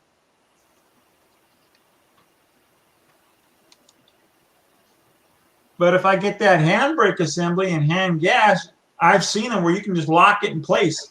You know, just like cruise control. Right. But I know I'm gonna have to freaking go to DMV and take a driver's test with it and all that crap. And if I make a homemade unit, they're not gonna approve it, so they're gonna want me to buy the bullshit kit. Just get you a Harley on the left foot. Is it? There you go. Yeah, a suicide shifter. That's all you need. Yeah. Well, you shift with your left foot on a Harley. Mm-hmm. Oh, Yeah. yeah, you're right. Yes, sir. You don't have a rear brake. Yeah, I wouldn't be able to bend down for the brake. You're right. I say still get a suicide shifter. It makes you more badass. No, I won't own a bike again. Suicide brake. Shit, you can just get an automatic bike now. Shit. Yeah, that's a Honda Goldwing. Did the Gold Wings come out with an automatic? I'm pretty sure they did. I didn't know they did. That's the one bike I did want when I was commuting 80 miles each way a day going to Sacramento. I wanted to get a Gold Wing just They for got the an gas AC mile. now that hooks up to your bike suit and it blows up your legs. Oh, no shit. Yeah. That's cool. Tell you what, that reverse gear made a big difference. It helped me out quite a bit. Oh, did you have a Gold Wing, Kenny? Yeah. Yeah, and I went to go test drive a new one. It was for my father-in-law. And they have an automatic kickstand where you don't even have to put your feet down on the stoplight. Damn it. Yeah, it's a Cadillac on two wheels, man. I'm telling you. Oh, I know they are. But AC was a really cool feature. AC, is that 220? Air conditioning. That's crazy. They put air conditioning on a motorcycle. Air conditioning on a motorcycle. I know. What are they going to come up with next? You're going to have a urinal assembly? It just drips piss down the freeway? It comes with the vagina next to you. Ooh. Yeah, they're just funky looking now. The new ones are kind of funky looking, but damn, it has so many luxury features on it. You know, I don't know if you're gonna do the run for the wall, that's the kind of bike I'd be in. I know. I wish my bike had AC. I've spent a lot of time at stoplights when it was 110 degrees out and you got a hot engine underneath your crotch. Yeah, that gets warm after a while. Sweaty ball syndrome? Yep. I stopped riding because I took a June bug to the freaking forehead going up the 5 freeway to Fresno. Or your throat. I took a bee in the right shoulder on my Jigster 1100, pulled my arm completely off the throttle, had a bruise the size of a softball, and that was kind of it. Ouch. I thought I got shot. It hit me that hard. Okay. I had a buddy had a finger get broken because a rock came off a tire. It caught his ring finger. Oh, damn. Yeah. Uncle I'm ready. Ass I'm gonna bed this thing. Oh my God. I should have put Uncle Ass Kicked. All this nicky knack stuff you got to do. Uncle Jim. Hey, how's it going? Oh, Kenny. you know, project after project. I barely have enough time to do anything now. I'm pulling a Kenny right now. We just finished the hardware on the door, so. You're true. That's true, Thorzax. I could get screwed with my insurance doing a homemade kit. But what they don't know, fuck them. Oh, looks good, Jim. Oh, that looked good. Oh, that's what you're doing. Yeah, a little nicky knack so people can poop in peace. We never had a door. I'm doing the exact same thing for our closet doors. I'm gonna have to hit you up for that. Yeah, it's to match this Mission Furniture type deal. Yeah. You can get them now where they get it in there. slide. I tried to with weather each other. the bottom. See how the bottom's weathered? But I did this in the snow, okay, guys? So down and dirty. I can pull the door and do it in the summer. And Is that a thermostat on the wall? yes. Does it, Jim, not, you did not have to put a door. does it clear the thermostat? Come on, man. It breaks it off the wall every time you open it. Where's that thermostat? Come on, man. Hey, I was you going to never say, know. Jim, you did not have to put a door for a bunch of guys to take a shit in the bathroom. If you're a pansy ass, you need a door to take a shit. You're a pansy. But yeah, we're to match this kind of furniture. Let me show you his hardware. Put it back on there. There you go. See here. Ooh. This is a bedroom furniture. So I could have gone darker, but it's a big door. I didn't want to. So No, anyway, that looks good, man. here's the he forged this and twisted a piece of metal. Then I wanted it kind of bronze. See the lips on there? That's Oh, bad. that's Yeah. nice. But we couldn't find flat screws. So right now it's got regular. But see that? Yeah. That Yeah, is your bad. son That's does what I good put work. a- Yeah, they make it well, yeah. Yeah, it's that looks- kind of that dark looks in really- here. So Oh, it's that pretty looks cool. like We twisted it, and then I wanted some bronze to match the other that's a little brighter. He heated this up and took a brass wire brush. See Yeah. the finish on there? Yep. Yeah. Did And the old that melted it on there. Mm. Damn, Jim, your son does good work. And then, oh yeah. So on the inside, I just whitewashed it because I wanted it to dry right now because we're in the cold. But he put bands. See the bands? Oh yeah. And he forged those to make them dark. So it looks like a barn. Yeah. And the whitewash is the wood shows through. So that was the quick and dirty, get it dry and non-stinky so I can get this damn door up. Then he's got two bands up here. You only see one. And then we're just going to put a thumb hole opener for that. All right. Looks really good. But Jim, you did It not have rolls to really put a good. door. And it's not quite as dark as the furniture, but I didn't It want looks it nice. too dark. That Yeah, looks really good. nice. That's Yeah. pretty damn good. All right. And now we have tables and messes from Project. Okay. But Jim, we did not need a bathroom door. If a guy needs a bathroom door to take a shit, he's a pansy. Well, they never put one up in here because they were just an old couple who built the house. And all you do is lock the bedroom door. No one can come in, but wife wanted the door. I can understand your missus wanting that. I can I understand. promised her by Christmas, and I waited until snow. Yeah. Just Nice. says shut the door. It smells like Tin Man's bullets in here. So you wouldn't believe what I put on for a finish just to get it in the house. And then when you get it in the house, the wood moves all over the place. Yeah. Boy. I hope you have a high strength plunger, Jim. Willie, An Roto-Rooter. industrial strength plunger. I do. It's outside with the deer. Okay, no problem. No flushing feminine product. I'm the All right, same. that one's banged out. Maybe I can clean this house before you guys come over. Don't Loading worry. room's a mess. When Loading are, room's a mess. when are they pulling out on you, Jim? You're the first customer. No, when is the boy and the missus pulling out? Monday, Tuesday. Good Monday, job, Tuesday. buddy. You might get a chance to meet him, Marvin. No, they'll be gone by the time I get there Wednesday afternoon.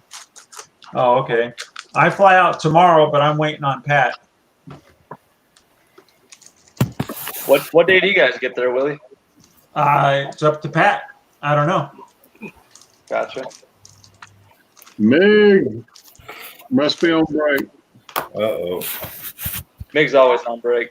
Let's All right, call him Mig the Mayor. Going to bed.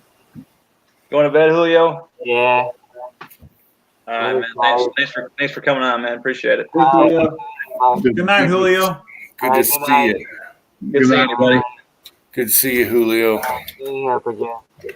Good night, Kenny. Good night, dude. All right.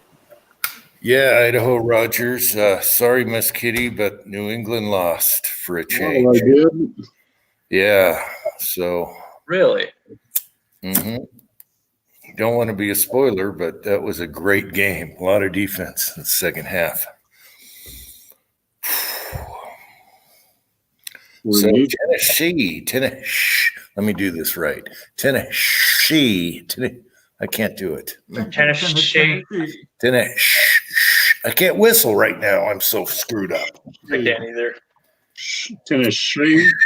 Tennessee. I have a little bit of a lisp, but I can't do the whistle. The Utes are playing the only undefeated basketball team right now. Hey, Jim, what was your opinion on Kenny's stock and rifle? Did you see it? What was going on? No, I was putting we were putting the bands on and the handle, and Yeah. we're doing just work I during take the a action break. screws off and it pivots even though it's bedded. What's the matter with it? We're just showing guns on live streams. Oh, The night's pivoting. I did see. I did see him holding the gun, and you said, "Uh-oh, you're showing a gun." The back of the stock. Tin Man can do a live stream on my channel if he gets in trouble. Tin Man's live chats have ended. That's fine. Screw them. That's what I I'll said. just make a new channel. Getting this peanut butter in the nooks, crannies. Nooks and crannies. Peanut butter jelly time. Peanut butter jelly time for sure, dude. He's making the cannoli. That's it. He's making a The cannoli. Acre Glass is probably the best bedding compound out there, in my opinion. That's what I use. Multi-purpose. With ass glass. Is that what you Glass from Brownells. That's what I use. glass? Yeah. That's the good stuff, man. I'm telling you. Make And sure if you spray wanna it. fix Write your release agent. If you got a broken wood stock and you want to fix it, use Glass with the colorant in it. Squeeze it, and that thing won't break. You got a crack in your ass. Ass glass. We'll fill it. Tin Man Snowman got his crack removal. That's for sure. Hey, that's the first time you actually blew one up, Jim. Tin Man's Snowman had a butt plug, look like. Yeah, I did. It was good. I was 2 years it took him to blow up a snowman, and all it I took know. was sending them some shit bullets. I was grinning though. That it was a perfect shot because the cheeks just spread and dropped. It was perfect. That was hilarious. And when you only get one shot, like most videos, you're kind of stressed out. You know, am I going to hit him in the back? Am I going to hit him in the butt? I'm using the zombie apocalypse shotgun. What video is this? How did I miss that one? Oh, you bastard. No, You're It's not killing my us. fault, Jim. It's stupid ass YouTube. I got And you stuff, know I watch your channels all the time. videos that don't show up anymore. Yeah, what the hell? And I watch his channel religiously. So what the hell? Taco stuff quit showing up on me. I got D-Sub from West Desert Shooter. Wow. Uncle Jim, Ozark didn't see my video of the ass cast bullet. Your videos have quit showing up on my sub. So I tell you what, guys, if you want to spray someone's car with some ass, that stuff is real. I want to throw it away. I want to throw it They away. must have had a taste tester because that thing. That stuff is real. That shouldn't be in anyone's hands ever. And you know Mig's bringing a bottle of it. God help us all if he does. I'm telling you. You know he's laughing his ass off. He has a bottle of it. That's just gonna be all natural. Do we lose Jim? No, I hear him breathing. Oh, you guys froze up on me for a Jim, you minute. Yeah. Oh, I was in the garage and all the power lines, if I stand under them, it messes everything up. Here goes. You put a bunch of release agent on it, Kenny? Damn it. Yes. Just making sure, buddy. I'm just making sure. Some people get in a rush, and next thing I you know, appreciate it. No, I did that before. That's why I'm that laughing. thing's all one piece. Did you Son use of a- yeah, I blue, did. blue stuff that comes with it? That works pretty good. It's Yeah. like a Dicom stuff. hey, hand spray works just as well. So Yep. Lanolin. Jerry not too late. He's locked his car when he gets there. Yeah, if you want to spray someone's car, I'm telling you, I cannot get rid of that smell. Sometimes I'll go, it's in my nostrils. Dude, I would never do that to somebody's vehicle. That would be horrible. Squirt that in an elevator when you step off. Oh, damn. It would smell for weeks. I had a guy that had the worst farts ever. He was a Vietnam vet, and something happened to his stomach. You got Agent you're in a Orange. bar in Idaho. He would drop people, and we went into this. We were working up at the top where all these rich people were. Okay, so everyone's rich, nice suits. I mean, expensive, hand cut, custom suits. And he rips one, and we get out of the elevator, and the elevator goes up one floor, and we could hear people screaming.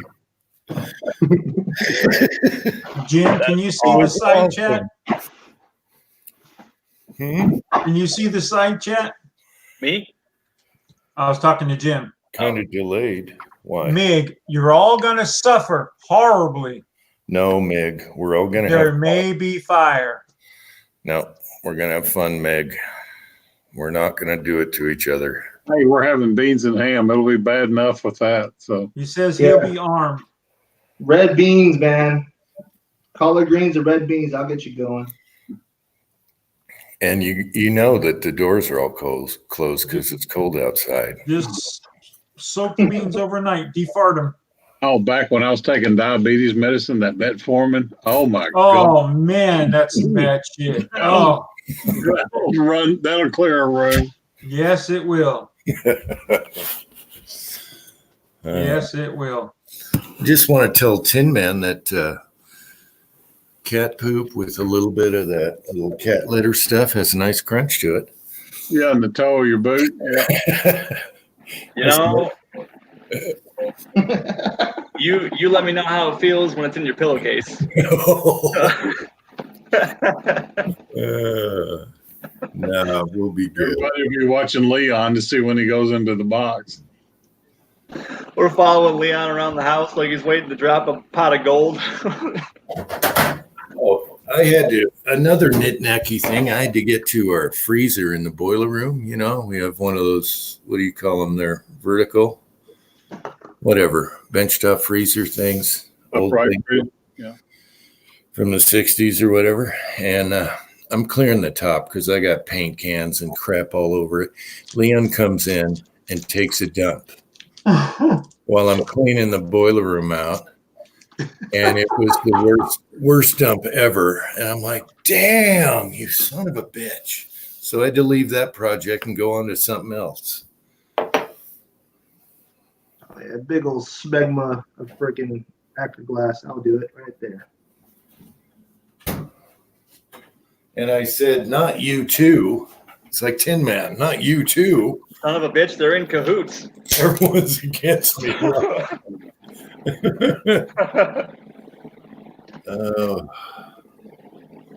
Yep, Big will just pay Leon's ass and he walks around the house. Now, what did your son say about it, Jim? Did he laugh his ass off? I told him briefly, but he's been busy with other stuff, so I don't think he's seen the video or anything. Part 1 and 2 and Tin Man's. You got the missus involved with that one. Oh, yeah. Did either one of them catch a whiff? I said, do you want me to bring him up so you can smell this? And she's like, no. Get it out of the house. I could smell it. I could smell it in the basement. The funniest part was the delayed reaction. You're like handling them and holding them up by the camera. Yeah, I didn't get your whiff until I was like, all right, what is it? They warmed up a little bit. And What Were killed me were is you when he smelling said he it? hated germs. When he Were you hates smelling it germs, for a while that before you guy. figured out it was the bullets? No, it only took one whiff. And then it was like, you can tell when I knew something was up. And then I got the ass cast thing. Yeah. Well, see, I was thinking that myself. I was going, why did he spell ass? I said, that'd be something I would do, misspelling it. And then when I heard him, when I seen him like that. I came from Georgia boy. He always pronounces ass cast. So I would say ass cast, as a joke. Sure. Yeah, so he didn't get the clue at all. Now everything is ass cast. Yeah. I didn't misspell anything. Oh, I know you did now, but when he came up with his hands, you can see his hands come up. I was like, oh, he got him. No, He Willie, got him. he had perfect punctuation that time. Yeah, my friend. I saw that. I laughed my ass. I was dying. That was rough. I shook those bullets in Dawn and hot water 5 times, just like you'd powder coat, and it still has a smell to it. I'm afraid to even load those things. You're gonna have to get isopropyl alcohol and let them soak for a little bit. Yeah. Clean them in gasoline or diesel. Just Make sure to have in your melting pot. It's them in your lead pot. Oh, can you imagine that? Make his lead pot stink like for a week like ass. Garage smells like ass. I was wondering, why didn't he just spray one bullet, have it in a special bag, and say this is a special bullet? Because they were so nice. And now I'm afraid to handle them until I get some alcohol or something on them. Just leave them be, and I'll grab some alcohol and I'll take care of it when I get there. I owe you that. No, don't grab alcohol. We got it somewhere. They're pretty good. It got rid of it, but you squirted a lot in that bag. Well, the initial like 4 or 5 squirts, nothing came out. That's why it looked like I sprayed a shitload. Because nothing, I had never sprayed it, so I had to prime the drop tube. I'm telling you guys, I wish you can experience this. No, we don't. No, thank you. We believe you. It was in my nostrils for a day. We did. That's the best caliber for ass cat. I'll tell you right now, I made my wife watch it, and she was laughing her ass off. I was dying, just dying. Oh, Twisted Twine like to fell out of her chair when you were holding your hands like, oh, I can't touch anything. Oh, yeah, I don't like. It's again, I hate germs. Yeah, when he said I hate germs, I was knew you were a rolling. germaphobe, so yeah. I'm not a germaphobe, but I don't like bacteria and icky crap on my hand. I wash my hands right away. I'm kind of clean that way. Yes. That's called a germaphobe. Yeah. Hang on, wait a minute. I definitely didn't pick my nose after that. Better wear gloves when you wipe your ass. You never know if you got a nugget on your finger. Hey, just send them home with Jerry 1911. That'll work. No, He's gonna be afraid to open any packages Really? now. it doesn't smell like poop. It smells like ass. Oh, okay. Like Yeah. dirty butt. Yeah, it smells like you wiped and you didn't take a shower that day. And Oh, damn. oh yeah. It's on the bottle. It says, "If accidentally ingested, drink 2 glasses of water." Oh my gosh. That Can you won't, imagine an ass breath? even Dawn soap and water ain't gonna do it. No. It says non-flammable, non-toxic. So Oh, that was the best prank ever. Way better than glitter. I'm an amateur, okay? I bow to you, good sir. no, you don't got about it. Well, now there's going to be a prank contest going on. And that's what I'm worried about. It's just gonna Just get out of hand. between you two. I'm out of it. I'm neutral. It's gonna get injured. There's gonna be an injury and a hospital visit, and Yeah, I was glitter in my trying to- eye. Before this ASCAS thing, I was trying to figure out a package where it's like a Jack in the Box and you just get glitter bomb when you open it. It just spurts out at you.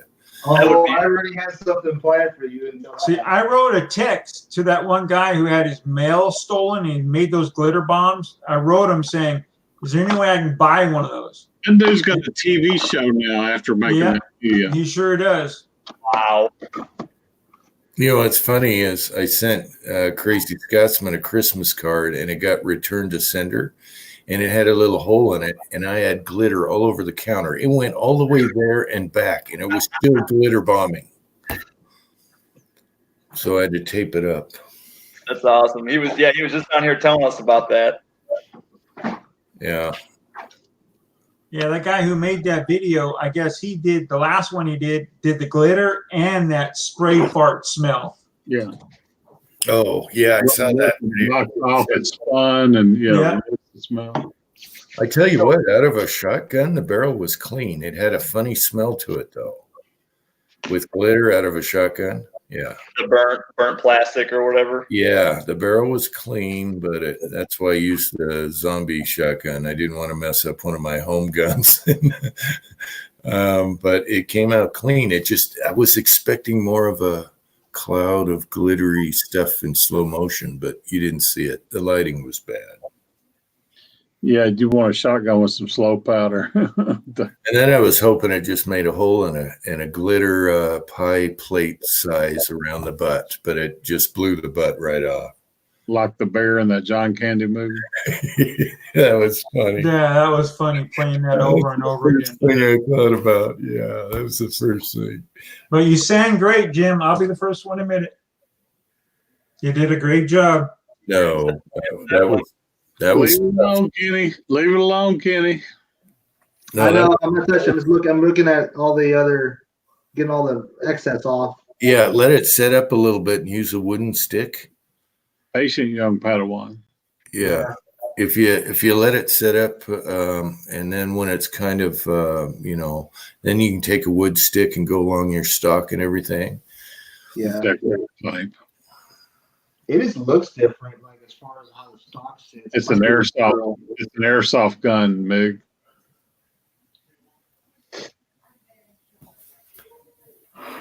Yeah, thinking it's all supported now on the barrel lug. That should do it.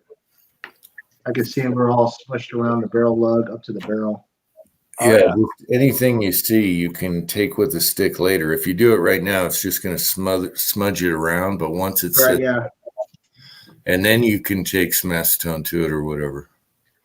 Yeah. While it's still not hard. Yeah. And then the action screws, I got it like semi-torqued, and then tomorrow I'll torque it down more. That's what it's supposed to do, I think. Unless I'm wrong. Folks, I've been going since about 7:30 this morning. I've got a long day tomorrow. Yeah, I got to go spend some time in the missus since I'm leaving tomorrow. So, everybody have a great night. see you all really soon. Yes, sir. Yes, sir. I'm excited about meeting everybody in person. Yeah, dude, I really bummed out. I really can't. Kenny, I'm bummed too. You're not going to be there, buddy. I'm sure there'll be See what I another. can do. Maybe things may change. You never know. I'll just show up there for a couple days. That'll work. That'll work. That'll work. Yeah, I'll give you the die money. Buy those dies from you. You guys are going to be there the whole weekend, right? Best of my knowledge. Yeah. Who's leaving last? Is that Meg Tuesday, Monday? Like Tuesday, I believe. Okay. Yeah, I think Meg's leaving Tuesday. I can't remember. And what about you, Ozark? How long you staying? My flight's Monday morning. I know you showed me a million times, but my memory is scrambled eggs right now. I think my flight's like at 10:30 or something like that, so I'm going to have to pull out about 7. Okay, I'll be watching the weather, and if anything, I think there's light snow just about every day from Wednesday through Sunday. Yeah, I'm just worried about two-wheel drive cars. So I could have you park like in town, and we'll keep an eye on your car, go down and check, whatever. And then Like a Volkswagen Jetta, I think it's all-wheel drive. So the one you have? yeah. Oh, you're good. No, then you can come right up. Yeah. Yeah. I think we got a Ford Focus. We're gonna need your actual address, Jim. At least I will. I have your P.O. box. I don't have your actual address. The address doesn't tell you where I am. I'm off the. Yeah, even Google can't. I think Meg tried to find out where I lived, and no. He found it one time. I found him on. He did a lot of studying. He started looking at mountains and terrains and things in my video to try and find the driveway. Yeah. Meg. Yeah, we found it. He found a big round thing behind the gas station too, but that's Meg. Yeah, the donut. Spent hours looking and searching. Yes. What is the golden boob? Well, then you're gonna have to text me directions how to get to your house. No, yeah. When you guys are close, I'll tell you. It's pretty easy. He's gonna throw us in He's the back gonna of give you the directions to the Bat Cave. It's like a secret entrance to a waterfall. Oh yeah. That's right. I'll give you directions to a place that pops up, and then you get there, and then I just tell you a couple more miles, and then when you get over the bridge, you go straight into the bushes. It's one of those things. Yeah. Or you just put a bag over our heads and throw us in the back of your truck. You know that movie Wrong Turn? Yep. Yeah. Yes. It's like that. It's I gotta talk to the sheriff neighbor and let him know that it's going to be noisy, and if you hear any complaints, tell him to screw off. Yeah. Hell, invite him up. Exactly. Invite his ass up. Kevin, what are you up to? You want a link, brother? Hey, Kevin. I'm stepping out, folks. All right, Ozark. Thanks for coming on, man. Good seeing you. Yeah, you mentioned M1 Grand. We can shoot mine. You'll love it. Oh, I would. That would be a thrill. I got lots of ammo. Don't worry about it. We'll just shoot the mill And syrup. can you believe my wife said she's not going to help me do a GoFundMe page to help me get to Tennessee? I'm not going to do that. You're not going to do that. No, that's for people who actually need money for real reasons. I'm like, okay, dear. Yes, dear. Whatever, dear. It is kind of Patreon, Willie. Oh, no. No, hell no. I don't do the P word. Good night. All right. Good night, Ozark. Sorry. See you soon, Marvin. Night, Ozark. Yeah, I'm going to bounce too, guys. I think you guys will like because Tin Man hasn't shot one either. I think you'll love the Grand and you'll love the foul. Yeah. I'm excited. You guys are going to want to buy a Grand and a foul. I've always wanted a foul. I've loved shooting fouls. Yeah, mine's shorter. It's, they're kind of whippy when they get long, but it's a paratrooper size. And yeah, I like that. And my son loves that gun. We don't shoot it much, but it's fun. All right, guys. I'll see you guys soon. All right. See you, Willie. Thanks for dropping in, man. No problem. All right. Good night, Willie. Bye-bye. All right. Waiting on an email from Kevin. Shoot him the link. Anybody else want a link? It was funny. You text me and you said, "Are you doing a live chat tonight?" And I wake up and I'm like, "No, can't do it because StreamYard cut me off until the 6th." And then you put up a live and I was like, "Oh, he didn't even invite me." And then I found out that you did. I did too. I know. It's all good. After I told you to go to sleep. Cranky just texted me. Yes, Cranky, that was a great football game. Hell yeah, that was good. So we'll have fun. It's just, how you like have these little projects you got to get done before someone comes over, and then you run into 10 million others. Yep. That's what I'm doing. So know the feeling, man. I hope nobody's picky. Cranky might be a picky one. His house is probably immaculate. We're not going to judge you. Cranky. Cranky might, but we're not. You, Tin Man, I wouldn't even bother cleaning the toilet. I've seen that toilet down there. Exactly. I'm a friggin' white trash piece of crap. You don't need to clean nothing for me. I'm just giving you crap because I've seen your toilet by the reloading room. And my wife's been doing a lot. She's nice. She did the loft for Megan. You got. Yeah. Yeah. That's nice of her to do that. Shit. Yeah. Wiped down the refrigerator, and she's been doing a lot too. But it's other stuff that's been, oil changes, things I should be doing the house, and I'm doing other stuff because I have to. Yeah.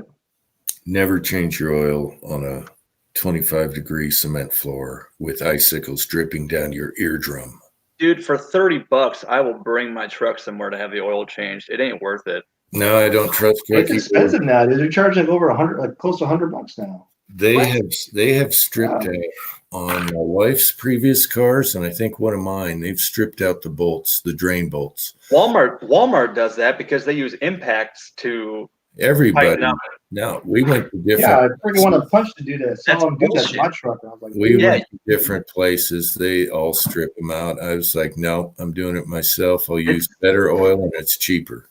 It doesn't take that long to use a wrench. You can thread the thing in by hand. It's freaking oiled, and you can tighten it, get it. I don't know why they have to use an impact on it. They're slap and go. That's their thing. Yeah, that's bullshit. They don't even change your oil filter, man. It's pump and dump. That's what it is, or dump and pump. Kevin, Yeah. I need your email. I never did write that one down. Sorry. So the first thing I did was my van, and then I was dreading doing my wife's Honda because I can't remember, from the last time. And I get under there, and I'm like, this sucks because it's too low to the ground, and I'm barely under there without having to jack it up. But the good thing is the filter and the plug are in the same spot. So the pan is right there.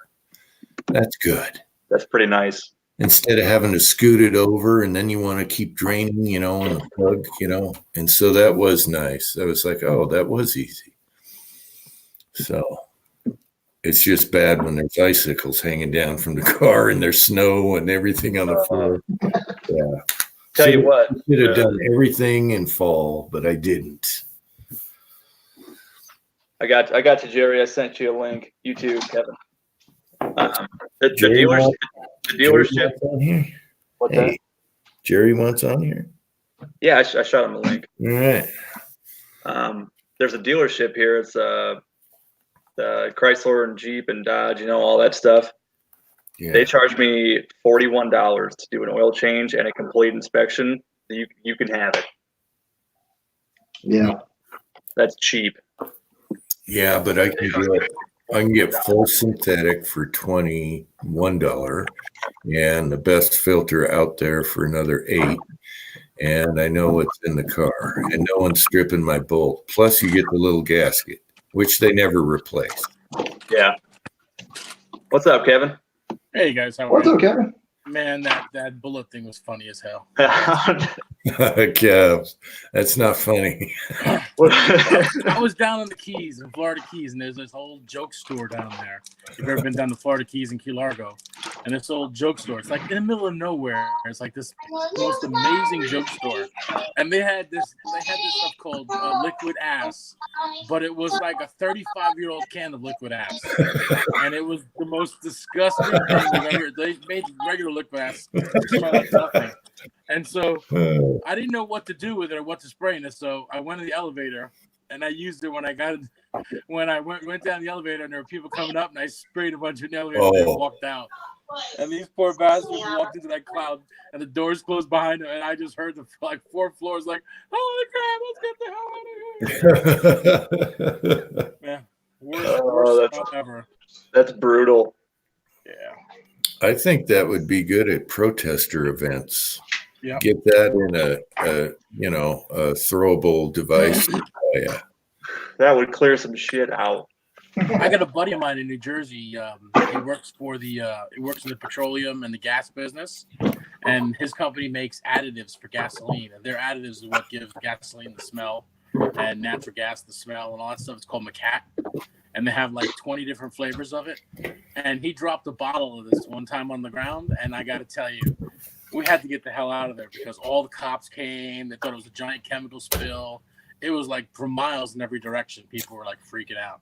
It smells like macaque. It smelled like that. Same with the additive for propane. That stuff's nasty. Yeah. Oh yeah. That was the stuff he spilled, the stuff for propane. So everybody thought it was a gas leak, even though there's no gas leak. They're evacuating houses and all that stuff. He goes, so you have to call the police and say, hey, look, a bottle of this stuff fell off my truck as I was moving samples and it crashed on the ground, and that's the smell of this. Oh no. We did that for about a half mile away because the smell right next to it was just so bad.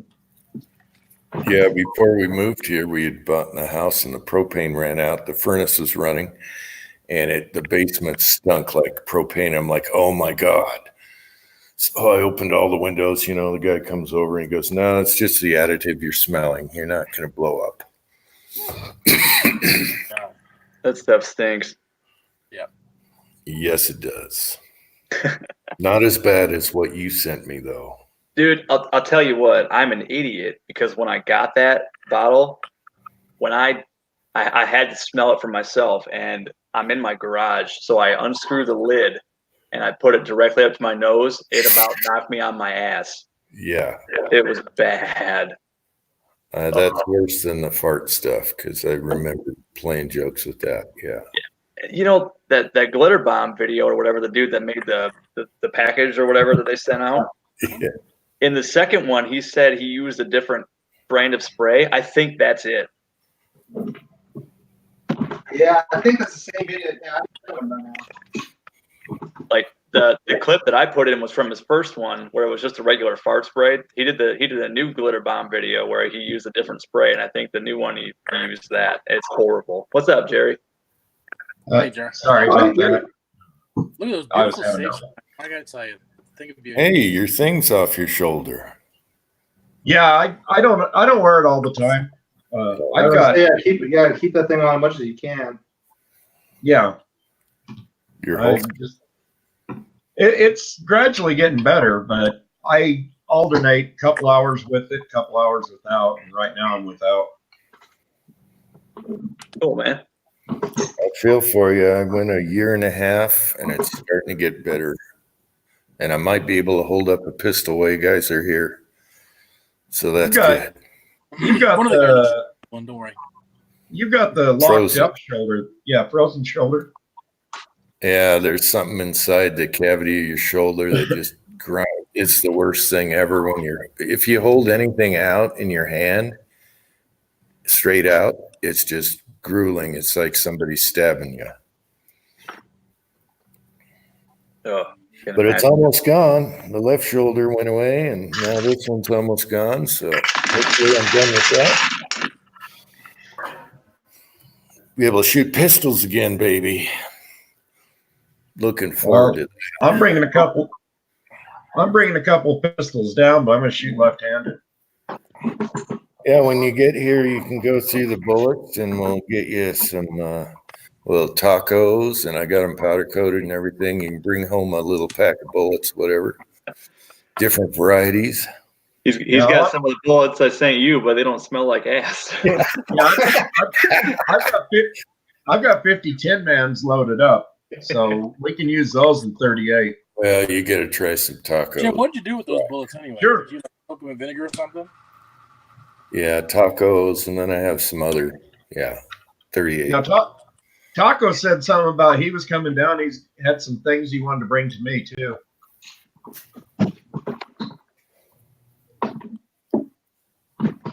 Well, good. Tin Man went and bought brass. I had it boxed up for him, You didn't tell me you had it boxed up for me. I showed you the case of nickel brass, which he seemed to like, that I found during a live chat. Okay, and I told you I wasn't going to ask you to send me free brass.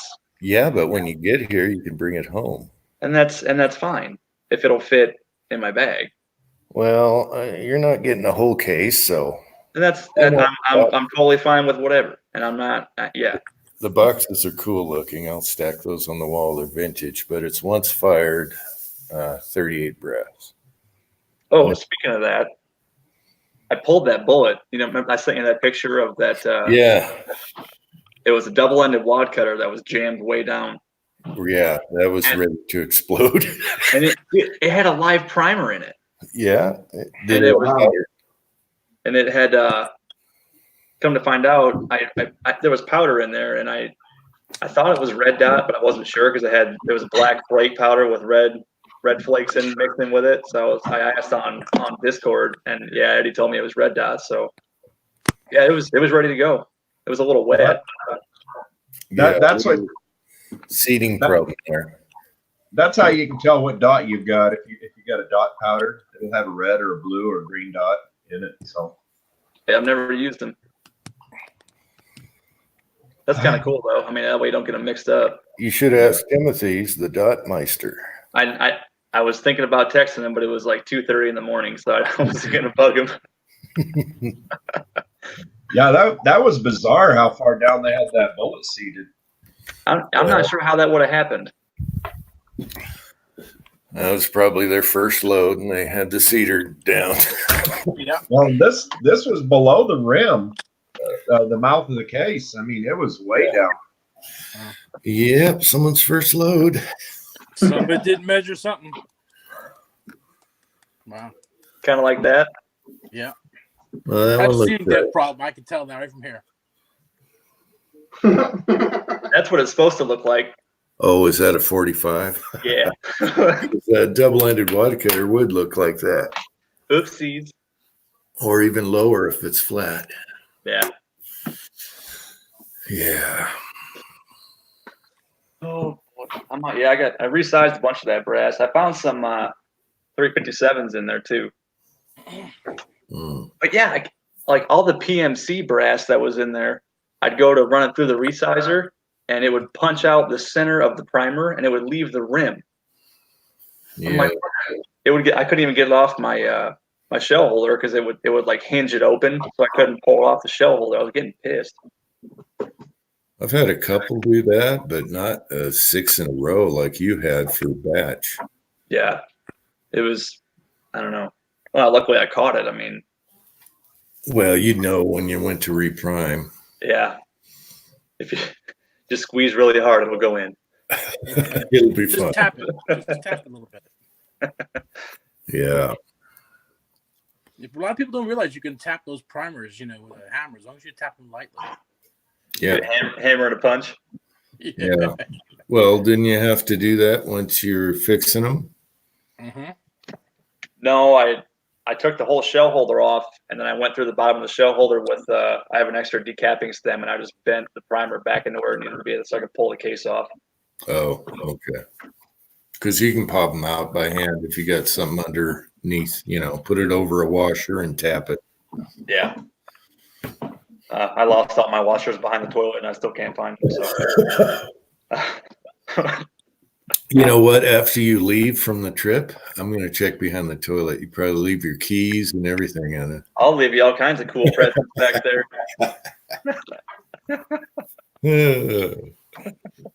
Oh, it'll be fun. I know it will be, but right now I'm just kind of stressed out.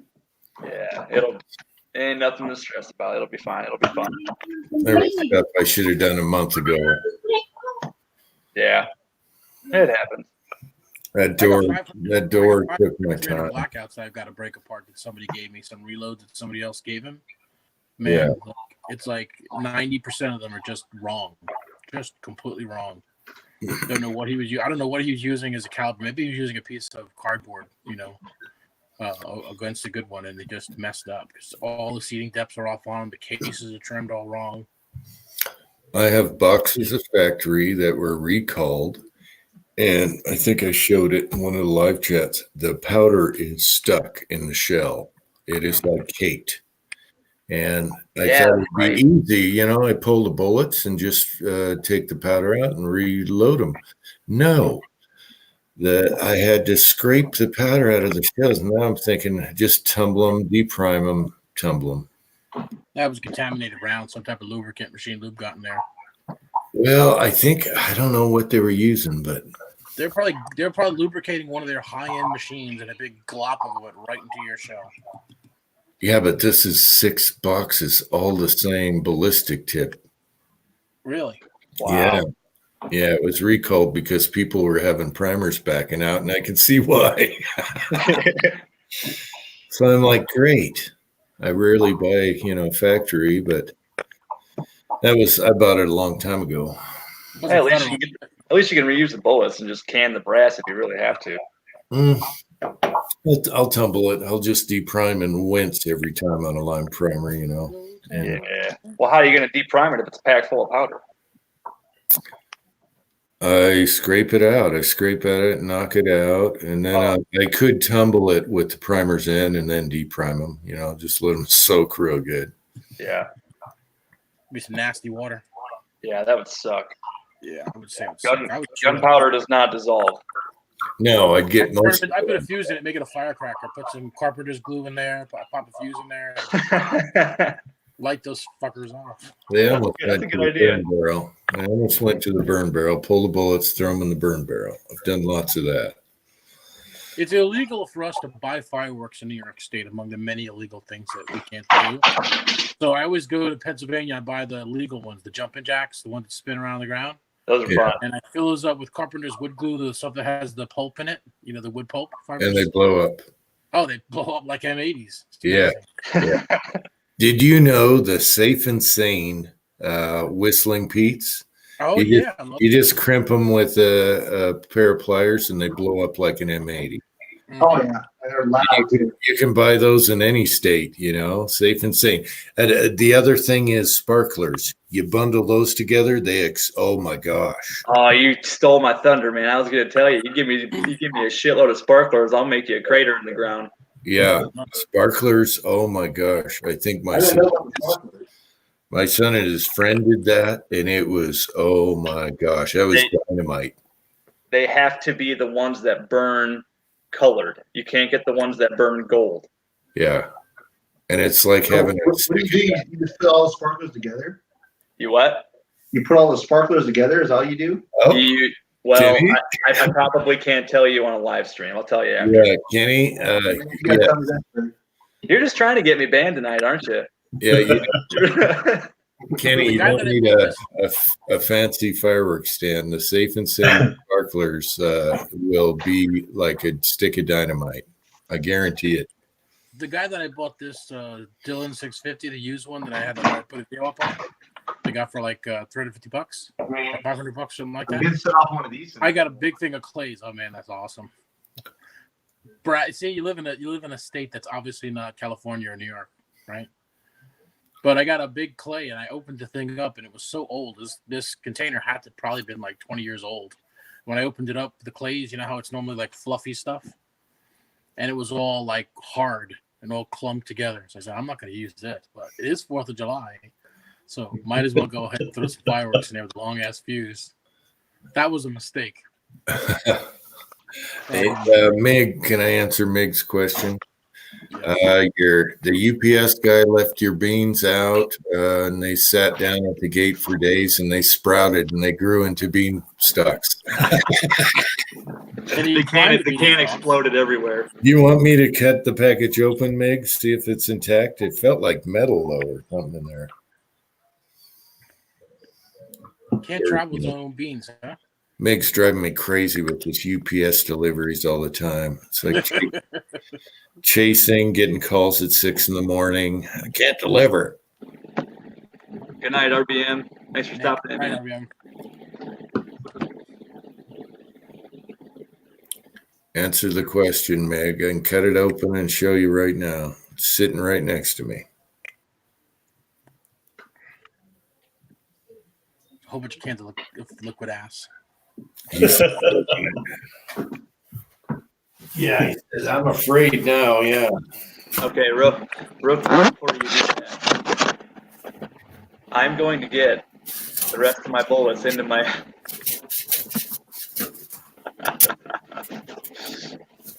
You're bound and determined, aren't you? Oh yeah, I got like 20 more. I'm gonna get them in there. With the Cobra, are you wearing the Cobra? I don't have the Cobra on this one because of the round nose. Oh, you're kidding me. What do you mean because of the round nose? Well, they don't stack if they're round nose. Yeah, but I use the Cobra on everything. I guess I could. All right, Meg. Here you go, Meg. They're intact. Now, why couldn't we get these here? He's just doing that to screw with you. He is. Nice. The shipping on this, Meg, we go down to the store and get some of these. He has Prime. It's free shipping. He's got Prime. Goya? Yeah, Prime. I'm kind of worried, Meg. Goya?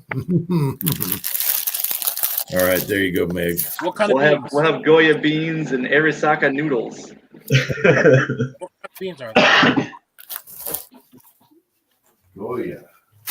I know they're Goya, but what kind of beans, though? Goya's the brand, not the type.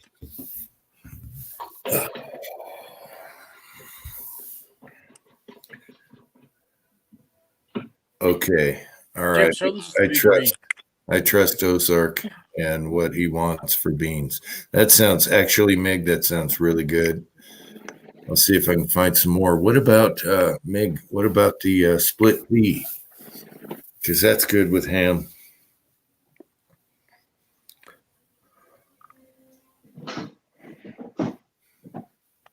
I'll pick up some split pea. I don't know if you want to do it from scratch. Ham and beans sounds so good. Oh, Yeah, it's good. hell yeah. We'll cut off So some you can be fat. trapped in a house with a bunch of people eating beans. Yeah, we'll cut off some fat from some of the, go to the butcher and cut off some fat, throw it in there too. Mm-hmm. Well, it's up to Marvin. He's the It's cook. good with some bacon too. Some nice smoked bacon. Oh, Yeah. He said dried Yeah, I split take pea. that Yes. bacon and I cure it with brown sugar. Smoke it. Mm. That sounds delicious. Good. Yeah. And I overcook it and then break it and throw it in the beans. Awesome. I got them all to fit. Okay, Meg says dried split peas. I'll write that down, Meg. Goya makes them too. I'm sure he's already shipped you some. This one's gonna come on a pallet. Oh God, now I can't open it without spilling them. Yeah, now you did it. Ah, we're good. Hey No. Tim, those smell okay? Spray them. Spray them. They smell good. Mm. Bacon flavored. I'm disappointed that I'm the only one that got to appreciate your cast. You never know. You may not be. All right. Oh Yeah, no! Video and it smell came rolling Don't back. send anything. Well, he sent Jerry a package, and I'm like, what? No spray? That's bad. Jerry didn't unload a half a pound of glitter on my reloading bench. No, but my glitter, I opened it outside and the wind was blowing it, blew it all over the neighborhood. I think I spared Kevin because I didn't know where he'd be. Kevin, you didn't get glitter, did you? No, Dude, Kevin's card was nice. I like Kevin's card. There was like 5 or 6 different pieces of glitter in it, but that's it. I was like, man, this isn't a lot of glitter.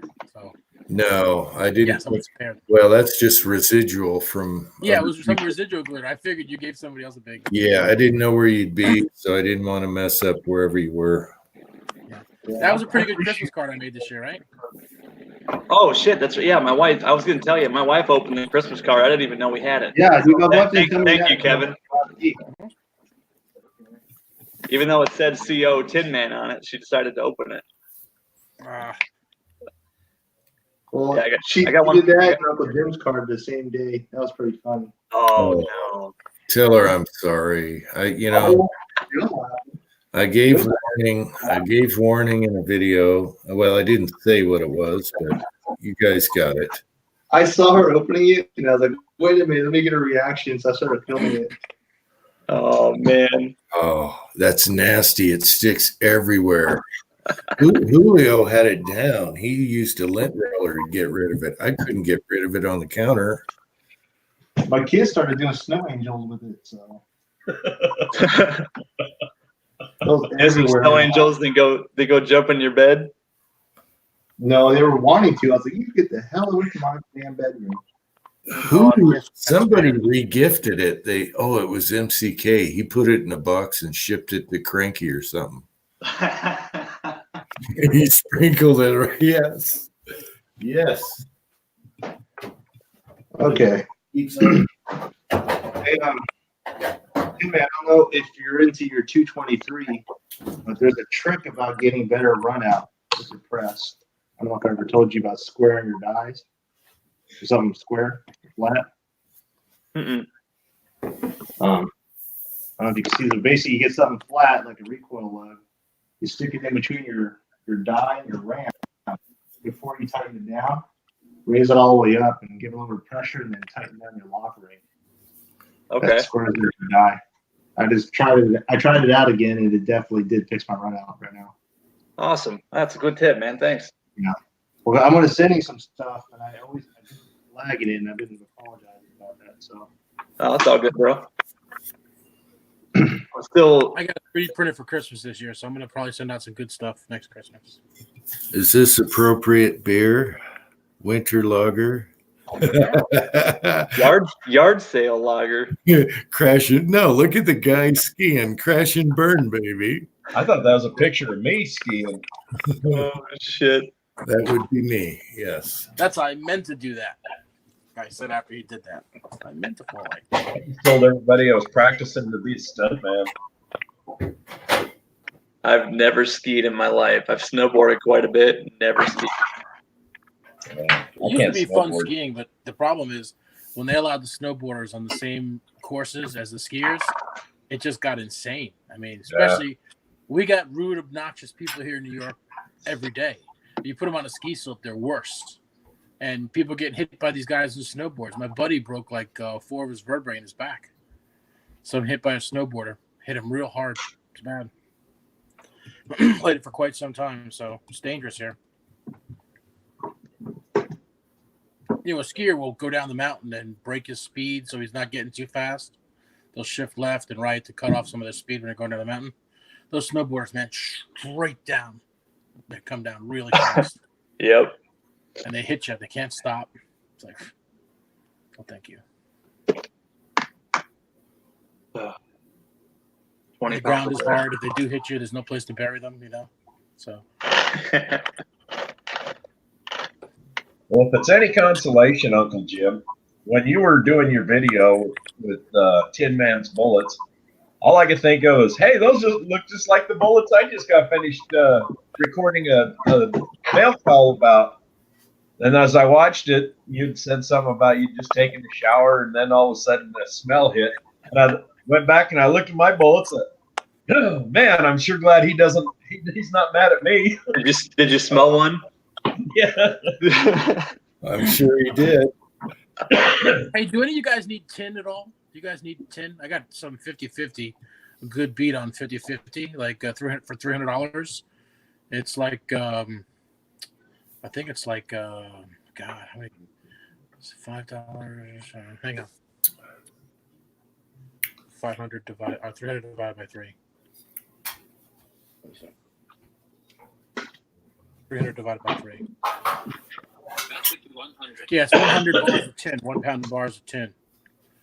Guy wants $5 a piece. So I don't know if you guys use tin or not. I'm using pewter, so I'm pretty good. So, how many bars? 100 bars of 50-50. 1 pounders? You've seen the 50-50 bars, right? Yeah. Well, he had some bars that were like 3 foot long or something like that. Yeah. Yeah, there you go. So he wants $5 a bar. $5 a bar. These are like $18 a piece. Yeah, that's a good deal. 50-50 is it's about 18, 19 bucks. Yeah. And usually they only sell the solder and well, a lot of times they sell it in quarter pound bars. So they're smaller ones. Those It's a brand ones new box. It's a full box. Wow. If I didn't have 400 pounds of this stuff, I would buy some. Yeah. You're always finding Load the up my good guy in the deals. back of a car at a junkyard. That's one of those New York deals, the Italian deals. He's always Hey, it was on getting, Craigslist. yeah. It was on Craigslist. He's getting these mafia deals, I tell you.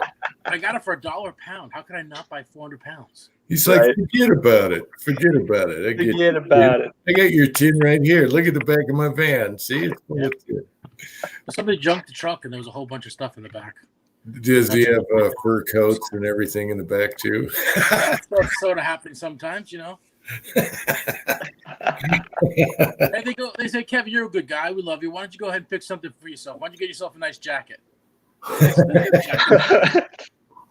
Like all that stuff is like 2X is the biggest one, and even 4 at least. So yeah, I can't get any stuff off the back of the truck. Yeah, that's a good deal on tin. Shoot. Well, I would pick it up and then send it to whoever wanted it. So No, it's I don't know if 50. you guys use a lot of tin for your bullets, but it makes a big difference. What is it? 50-50. Lead tin. Okay. Red tin, yeah. Wow. So it'll soften up a little bit, but I mean, you get that tin in there, shit. And you're only putting 50-50. You're putting to get 6 ounces of tin in a full 20-pound pot. You need to put a full pound in, and that's only a half a pound of lead. So That's exactly what I do. yeah. Yeah, one Exactly. one bar would be about a full pot of wheel weights. All my ingots. That's it. All my ingots are that way. Yeah. Yep. Makes them so smooth, like they're like glassy almost. Super shiny. Yep. No air bubbles. Yeah, I need 10, but I just can't afford to get any right now. Maybe in a couple months. Well, Jerry, you got any thrift stores and stuff up where you are? Look for Yeah, we got the main DI, and I'd planned on going in there today. Yeah. Going to Salt Lake, and the DIs are good, yeah, for pewter and stuff. Yeah. but my daughter contacted me. She got a bucket of wheel weights that she picked up for me, and she wanted to take us out to lunch, and so we kind of diverted the opposite direction to get that done. That's nice. Wheel weights are nice. Well, she works for a trucking company, and Oh, the other day my wife asked me, says, "Well, look, why don't you ask your daughter if she'll find some wheel weights for you at her company?" yeah. Holy crap. Truck wheel weights are the best. They're huge. Oh yeah. They're Yeah, huge. yeah. They're my favorite. For the 12 ounces, hell yeah. Oh, those Yeah. big long daddies. You Oh, gotta yeah. go to a pilot station, man. They got them everywhere. Yeah, You better, take care of her and make sure she keeps feeding you with those big truck wheel weights. Yeah, I was having a hard time finding any wheel weights because everybody in town, they've already sold, they're holding them for their buddies, And Yeah, around here it's the same thing. I might be able to fight for pewter, or not pewter, zinc. Everybody's hoarding lead around here because they all reload. it just so Here's the happened. place to get it. Let me tell you, there's a lot of lead around here. It just so happens that the guy that runs the tire shop there at her trucking company, he's an avid shooter, but he doesn't reload, but he understands the value of lead. So we're kind of working out a deal. I'll do some casting for him, 30 calibers, and he'll just keep supplying me with real weights, little bartering. If you get them to sort out and give you only the lead weights too, that's awesome. Yeah, he had a bunch of stick-on wheel weights, which, okay, whatever. I mean, I got No. Get that. That's good lead. Yeah. Yeah, but I wanted the clip-on because that's harder. So Yeah. it's kind of a mix. I'm gonna make ingots tomorrow. Sometimes you want some softer lead. See, I run out of the softer lead. I've got hundreds of pounds. I don't know what happened with the wheel weights, that bullets that I sent you, and Jim, you too. I think it's out of the same batch. Those are like 16 or 17 BHN. 17.2. He checked him at 17. Was that Jerry? You did Yeah, that. 17.2. And I went, wow, that's hard for Tin Man. He likes them soft. I used clip-on wheel weights, and I added 2% tin, and somehow, and I air cool everything. I don't know how the hell. I must have melted in a zinc wheel weight on accident. That's the only thing I can think of. No, that's not it. It would have been weird. You can melt in 5%, up to 5% zinc, and it'll be fine.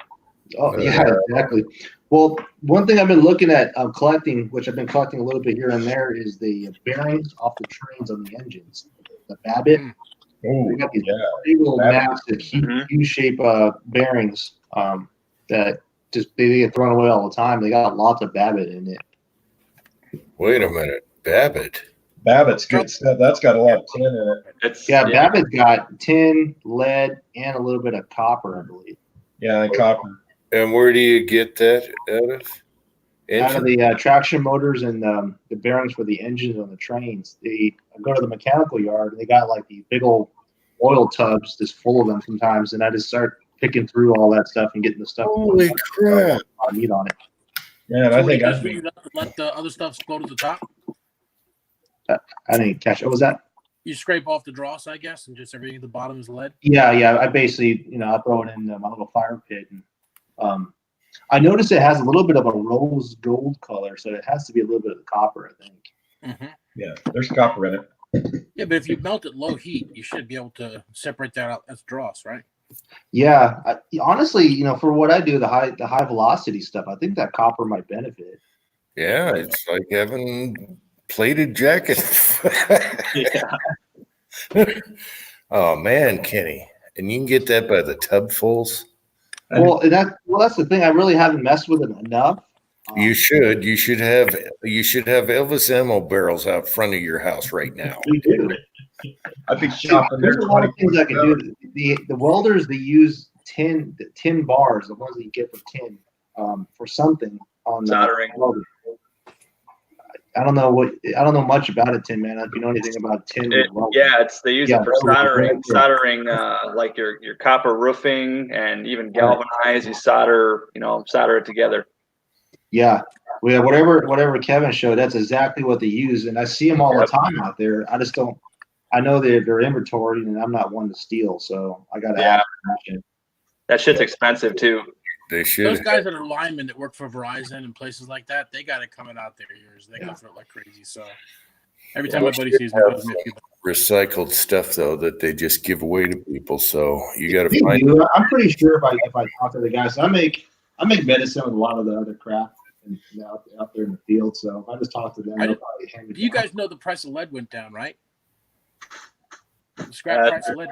It's a dollar. It's $1 a pound here. Ooh. 50 cents a pound here.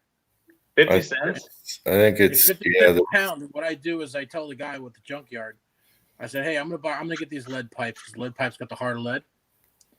It's got more antimony and other stuff in it. So I get the lead pipes and I melt those down.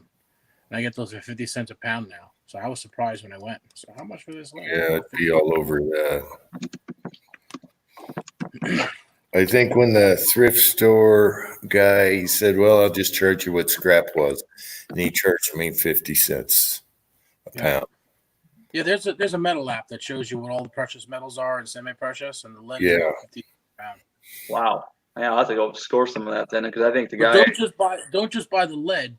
Try to buy the hard lead pipe and the harder stuff. Bring those pencils with you, and then you can set it aside and figure out what's hard. That way, you're gonna have, something that's already close to 24 BHN or better. Wow, I usually shoot like 10 or 11, and I shoot that and everything. Oh, well, I do harder with my rifle rounds. Yeah, right.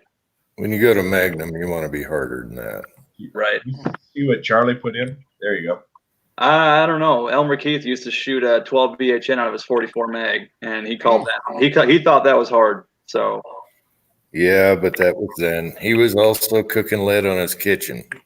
Well, and they didn't have powder coat back then. That's where we have an advantage too. Yeah, they also used to put in makeup back then too. I've found that higher speeds like Maximum and Magnum, you want 18 or so. Yeah. Yeah. Kenny, did you see what Charlie threw in there?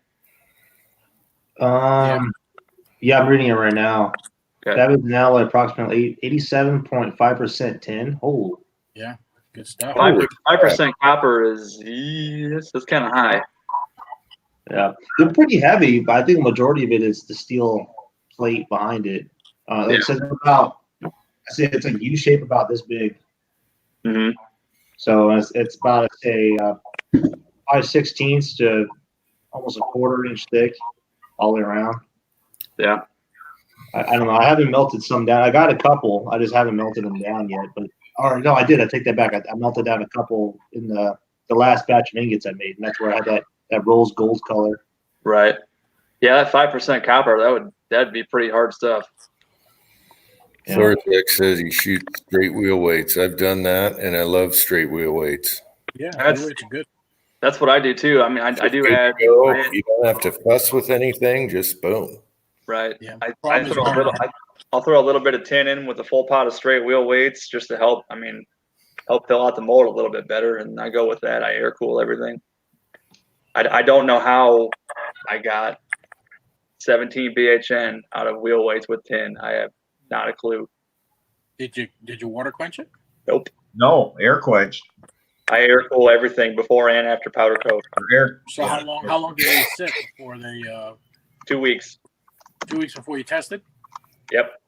Because that was the first thing I asked Tin Man. I said, Tin Man, I says, how long ago did you cast these? He said 2 weeks. I said that must have been enough to make them hard because he was expecting about a 13. What did we talk about? 12 to 13? We thought somewhere in there. That's what I usually shoot for. Yeah. And I tested them twice, and I got identical dimples both times. So when I was melting down my last, I did 2 pots full of wheel weights. The first pot, I was scooping out the clips, and there was a zinc weight that was like, it looked like it was a little deformed, like part of it had melted. So that could be it. I don't know. But it was like not even a full zinc wheel weight in a 35-pound batch, you know. So I mean, just a tiny bit amount of zinc. I just casted these last weekend, so I'm going to file one of these. This should be roughly the same alloy, so I'm going to go file this down and test this one real quick. Yeah, thank you, Charles Irby, for that Lee hardness testing kit. And I use the heck out of that thing. Now, I didn't realize just how valuable those were until he sent that to me. Thanks, Charlie. Get yourself some pencils too. Yeah, I just can't ever find them. They're a lot of they're at Walmart. That's what I did. I went off of New York City's and his list and everything. The pencils work great, and I think Kenny confirmed that they're pretty damn close. Right. Yeah, they are. I tried it with the Lee hardness tester and that scanner trick, and they're dead on. Yeah, I like the pencils. They're so simple and easy. I just love it. I got joy out of that. Yeah. I mean, that's how I know I get in a better deal when I go salvage yard to pick up some lead. Yeah. Because I get the lead and I say, okay, well, let me get the pencils out, and I know what's the good stuff. So That I pay was 50 cents a pound. I want the hard stuff. Yes, that was in your video, and I think I mentioned it when I was doing the pencil thing that I got from you, that you could just go down to the scrapyard, get a pencil, and know what's going on. Yep, because I have all this stuff from a boat keel. I don't want to brag, but I got about 1.5 tons of raw lead from boatyard. Boat keel material is pretty soft, isn't it? Yeah, but now I got to harden that stuff up. That's the problem. Boat keel can be anything. Yeah. It usually is. There's a lot of contamination on boat keel. Yep. Yeah, they don't care. Yeah, whatever they can find to throw in that shit, they don't care. No, you can tell because that stuff just melted really hot. Because usually when you open up a boat keel, it's like purple and black and all kinds of corrosion on there. The guy that I get it from, in it. Yeah, the guy that I get it from definitely cleans up it and uses sawdust and everything else and cleans it all up. So the stuff is super, super soft. So I know it's pure lead. Actually, I got some of that right here. I'll show you what it looks like. I'm sorry, 4BH.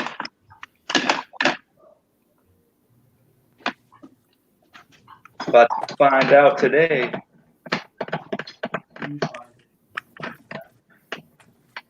Don't keep the rifle on his bed. What's that?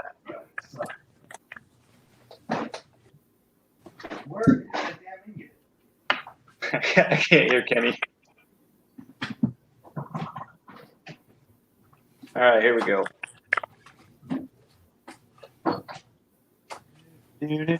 I must have used it. What the hell?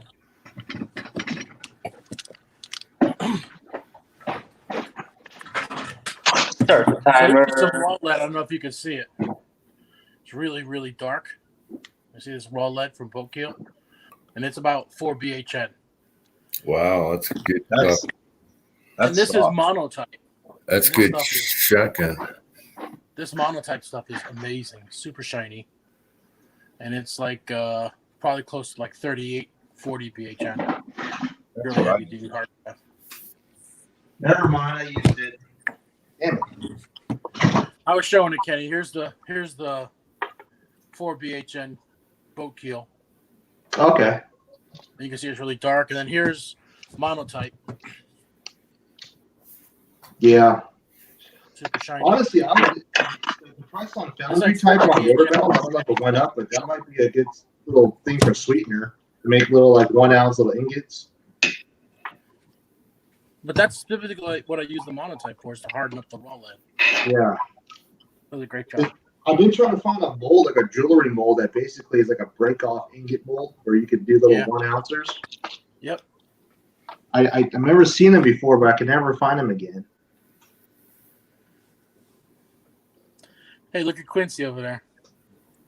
Yeah, that's quite a rig you got set up there, Tin Man. Makes it easier to read it. Yeah, I'm getting pretty good at holding the little thing and moving it around.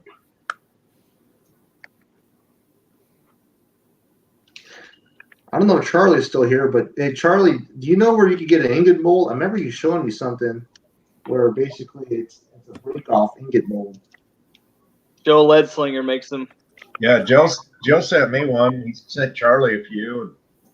And Yeah, I know those ones. The one I'm talking about is it's an ingot basically where you can break off little bits down to 2 ounces or whatever it is. It's meant for jewelry. I know what you're talking about. I haven't even seen one of those. I mean, I know what you're talking about. I just haven't seen them. I've seen them online before, and then I went to go find them again, and I just don't know where it was. I never saved the page, of course.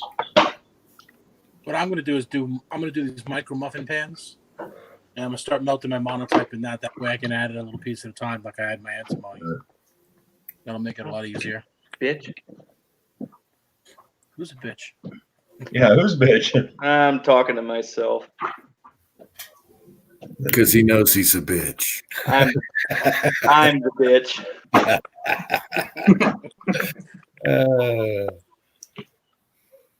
I just wish this thing would hold a little bit still.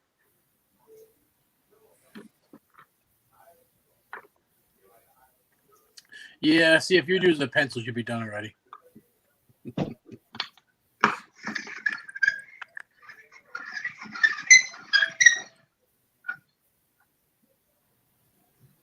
0.058. Okay, so you're probably about 14, 15, 16.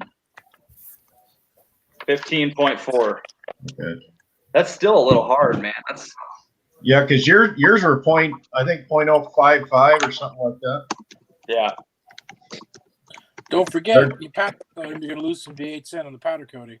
Well, they're already powder coated. I mean. Okay. I just coated them today.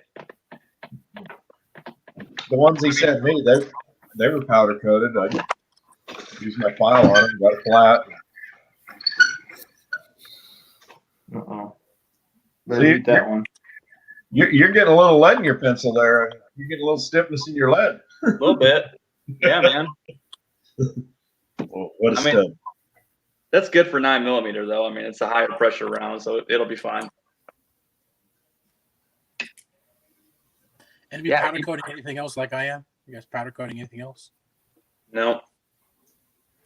Been doing just bullets and cups. Mirror green, baby. Well, you're spraying them? What's that? Yeah. Wow. That looks like anodized right there. No, it's Harbor Freight, brother. It's Harbor Freight sprayer and mirror green. Mm-hmm. Mirror green. So while I was at Harbor Freight this afternoon. That looks really nice. Yeah, doesn't it? It does. Looks anodized. It does. The powder coat system at Harbor Freight's $64 now. Yeah, it's on sale. Yeah. I was at Harbor Freight this afternoon. You guys gonna start spraying your bullets? No. What's that thing you got on your bench there, Tim? Is that is that a Harbor Freight? I will show you.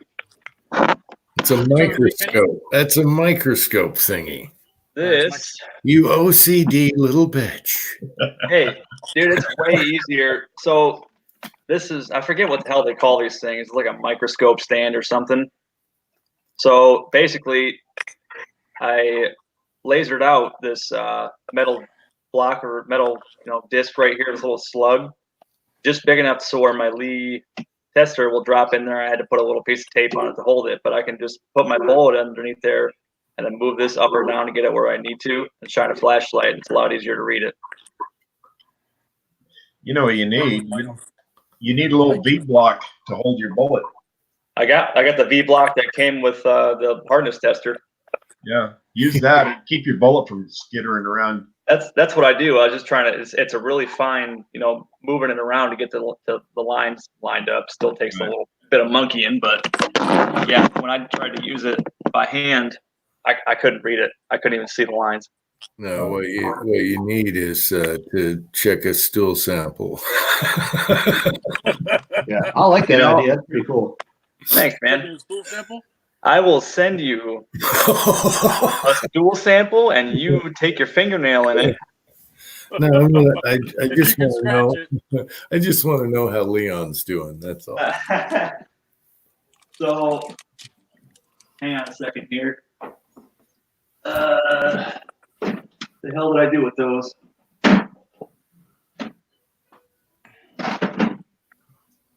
No, I got them in here somewhere. Ah, here they are.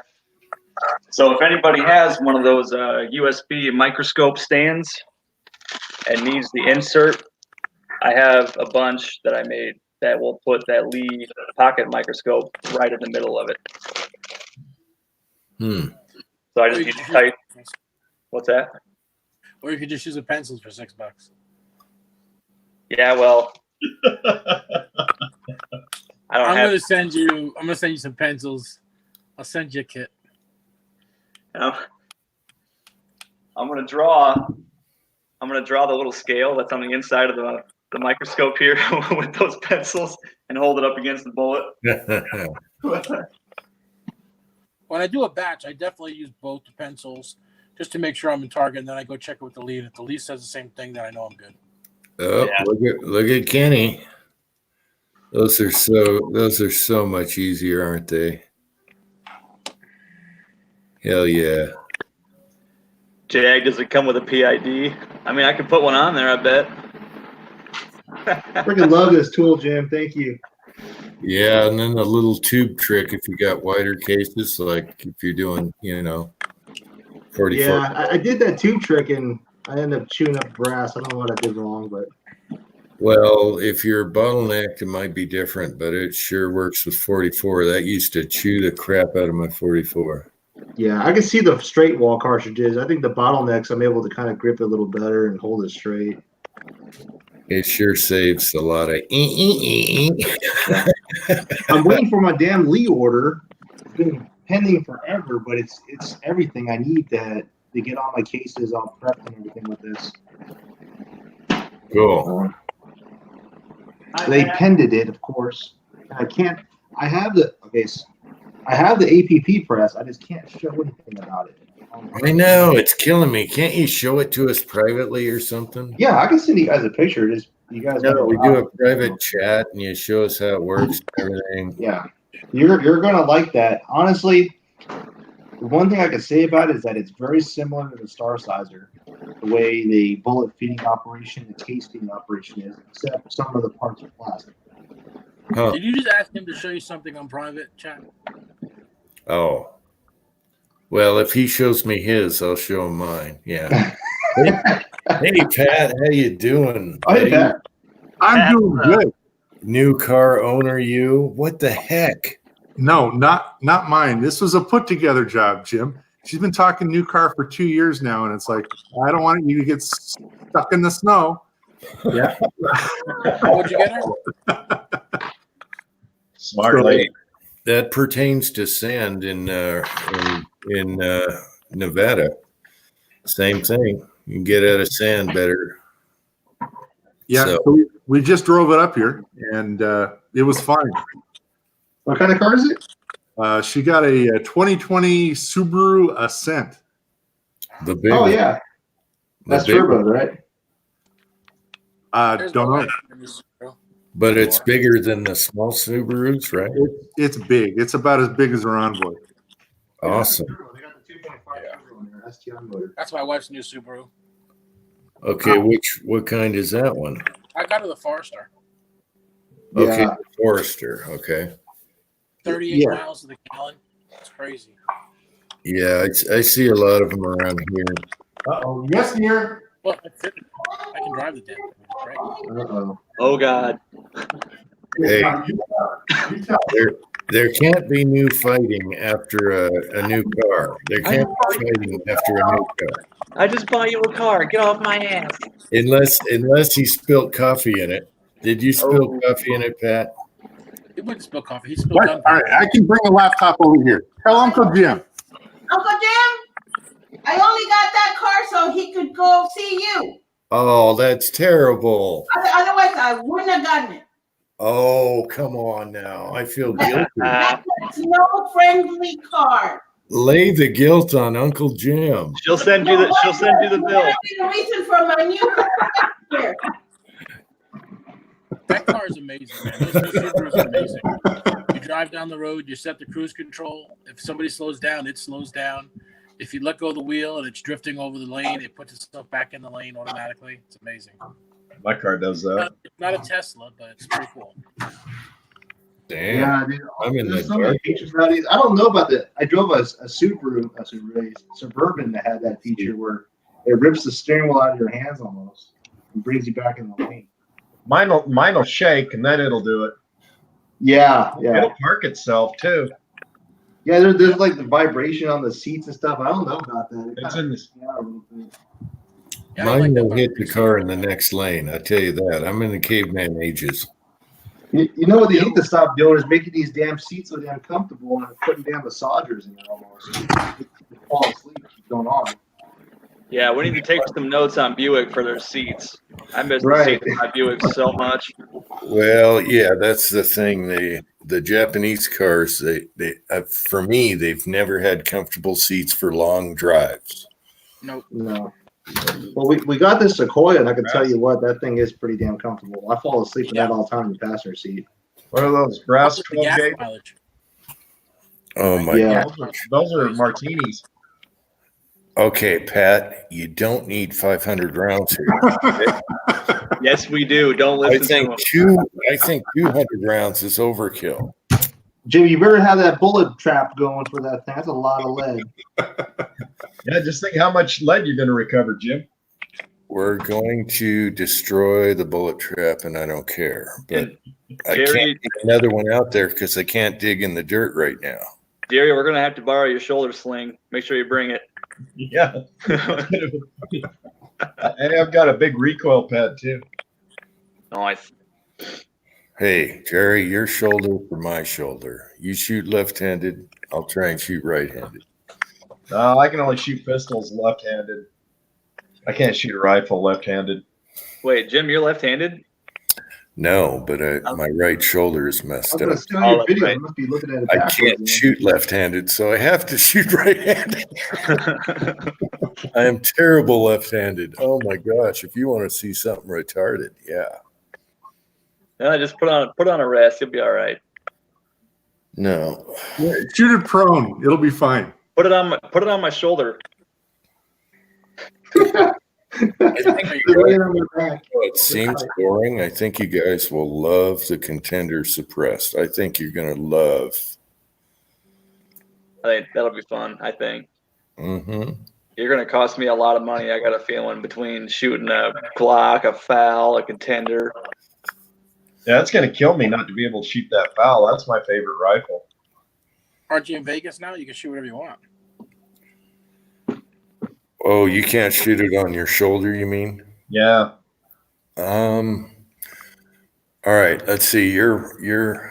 He's got that rest. You can try a Yeah, left. get the lead sled out. Wait a minute, Jerry. Are you left or right-handed? Right-handed. The sling looked like it was on your left. Okay. You can shoot it left-handed. Rifles aren't that bad. Wrong side. It's I'll explain when I get down there why I can't shoot left-handed. We'll hold it for you. Okay. Yeah. And you pulled the trigger. It's like, okay, Jerry, a little left, a little right. You just tell Get a lead sled, some paracord. you just tell us where to aim, Jerry. I think I can hold it myself. No, Jim, get a lead sled, some paracord, tie it up on like the Arasaka video, make him walk I the could rock. do we could do the Arasaka. Yeah. We're all gonna be dragging rocks. I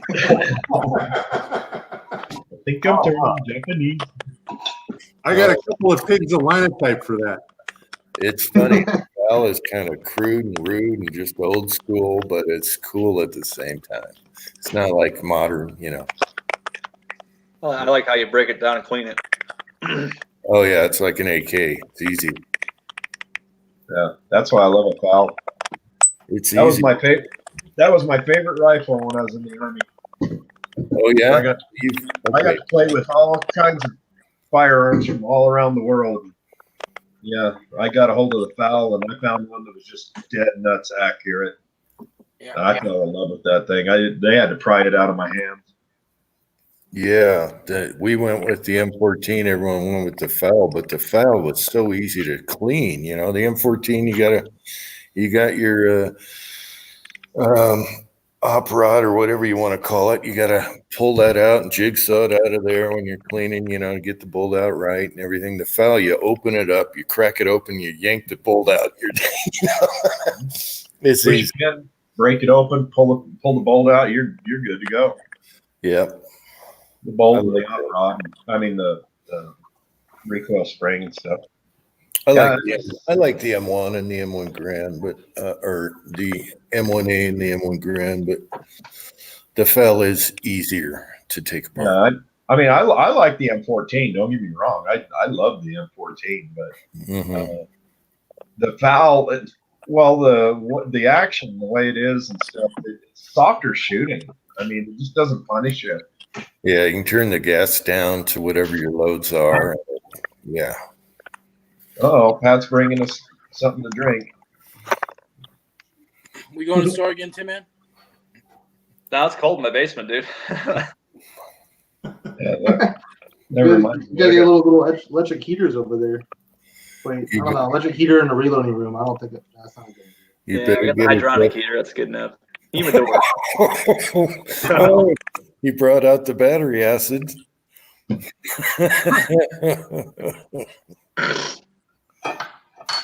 Meg says there will be 10 millimeter.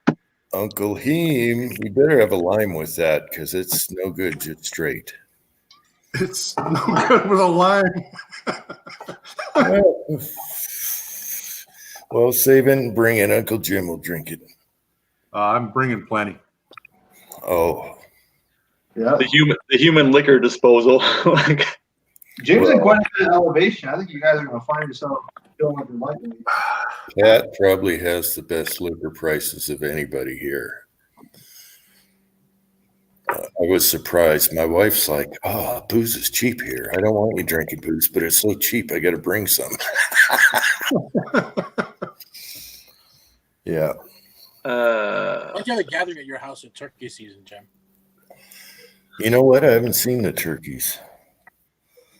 I'm pissed. I want turkeys. Your neighbor, man, scared them all. His dogs. He's got hunting dogs, and that's why I haven't seen the deer or the turkeys because they usually come through that area and come up, and that's right in the way. Hunting dogs. So I'm kind of bummed about that. See what the weather's doing. I might go shooting tomorrow. Do it. I got to make ingots tomorrow. I like making ingots. I really do. I got to get some big bolts so I can bolt down my new vise that I got today too. Oh, you got a new vise? Yeah, that thing's about 3 times the size of the little dinky thing I had. This has got pipe fitting, pipe jaws on it. Oh, you can flip it over and do the pipe. Yeah, it'll rotate around. It'll do all kinds of different angles and stuff. What kind is it? We could probably use another one.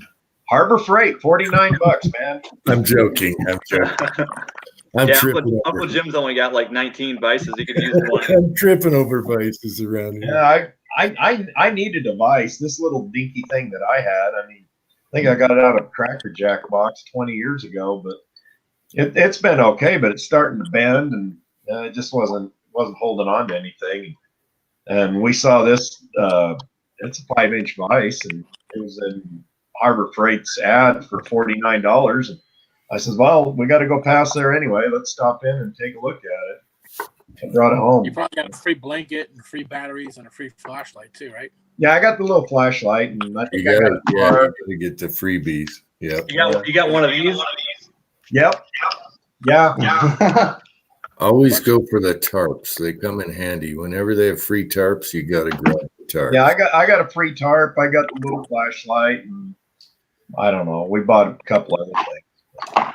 Well, I The will batteries tell you work one in thing. pitch, but they all I go have up. an old Harbor Freight device that I beat the snot out of with hammers and everything, and it's still kicking. So their vices are pretty good. My son disagrees, but he's a snub when it comes to vices. He probably needs an old railroad tie anvil, right? He likes the 1930s and stuff. Yeah. Yeah. When I 50s. lived in Iowa, we had a whole bunch of old vices and old tools and things like that out on the farm. And I got so spoiled with some of those. I mean, they were built forever. Yeah. And then when I moved away from the farm, then didn't have all that stuff. So I've been jonesing for having a decent vice for quite a while now. They threw one away at work. That was a really, really good one, but somebody snagged it before I could. Bastards. Bastards. Yeah, there was a time when America casted everything, and everything they casted, 20s to 40s, whatever, maybe 50s, it was good. Yeah, this thing is really old. I can't remember what brand it is, but it's heavier than hell. Yeah. It's huge. Yeah, so I got to run down to Home Depot and get me some big bolts so I can mount this thing tomorrow. But I'm gonna cast up a bunch of those wheel weights into ingots. It's about time to ingotize everything using one of Joe Rudd's handmade ingot molds. Oh yeah. Yeah. I should have him make me a couple of them. Yeah, they're pretty where nice. I buy bolts up these days? I go to Tractor Supply. Every time I go to Lowe's or Home Depot, I get like 3 bolts when I need 6. I've been going to Tractor Supply lately. They're very well stocked. Pat, how do you pronounce that booze? Uzo. Uzo. And he's mixing. Are you mixing Uzo? No. Charlie Brassstuffer said, "Bring Uzo to the party," and I thought, I think I got a bottle of that horrible, nasty stuff. That's Greek booze. Yeah, forever under a black light, and it separates in ice cubes. The first 2 or 3 hits are pretty rough. And clear your sinuses. It's like drinking alcoholic pancake syrup. Wow. I'm not a big booze fan. Hard liquor, You will be. No, Yes, I you won't. will. Oh yeah, we're gonna make sure that you won't even smell that ass spray after. You're gonna need to hold me down and intubate me. That's not a problem. Yeah. Bring that can with you. I won't make it easy. He's got the IV rack, remember? Pat, aren't you 6'4"? We can hold him down. Yeah. No problem. Oh yeah. I can run pretty fast. I have a special funnel just for you. Yep. Oh yeah. We're gonna have you doing the chicken dance. Yeah. No, you'll have me puking and shit in my pants. Is what you'll have. The chicken dance is when someone gets knocked out and they're wobbling around before they fall. Yeah.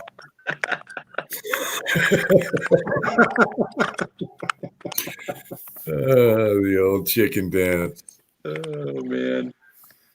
It'll be fun. Meg thinks I'm 95. Jägermeister, I don't mind. I like black licorice. Oh, if you like black licorice, you'll love Uzo. Yeah, Uzo is definitely acquired taste. Yeah, it's black licorice is what it is. I mean, they take the branches of the licorice plant and distill it, so it's got weird psychotropic crap in it too. I'll swirl it around in a goblet and sip it. We'll see how it tastes. Well, if Tin Man likes black licorice, there you go. Yep. Bring plenty. I want to see chicken dance. No, you don't. Do the tin chicken. I haven't been that drunk in a long time. What I can't stand is schnapps or anything peppermint.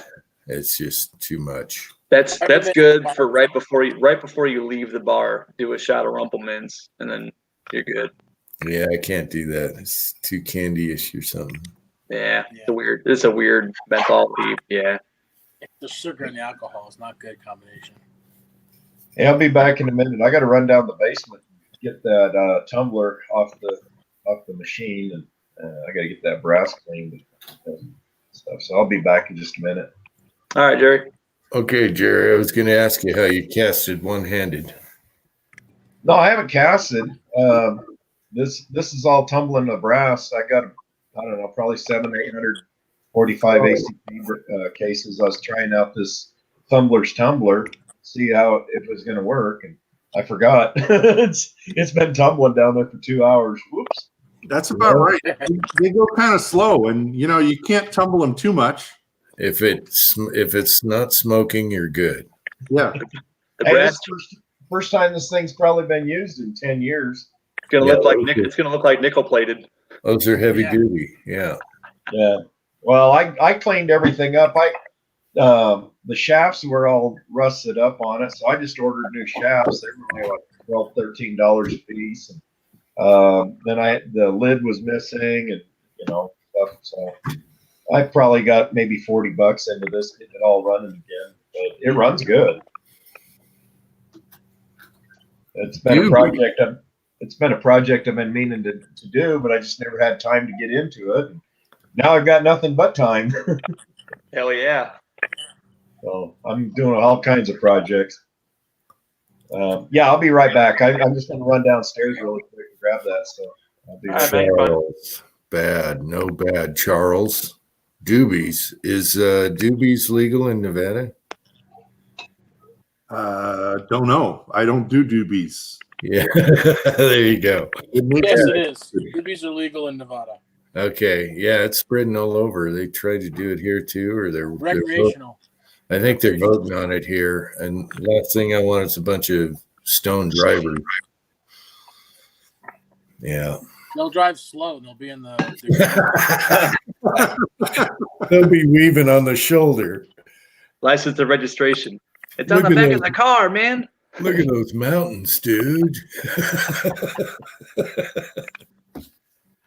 Yeah. Oh, good stuff. All I know is my buddy has a company. They make giant tape libraries the size of houses and big equipment. And he has a staff of about 500. And when that law passed for recreational marijuana, yeah, he's like, he has the hardest time because nobody wants to come to work. Everybody's ripped out of their mind. He said 40% turnover. People just not showing up for work. Wow.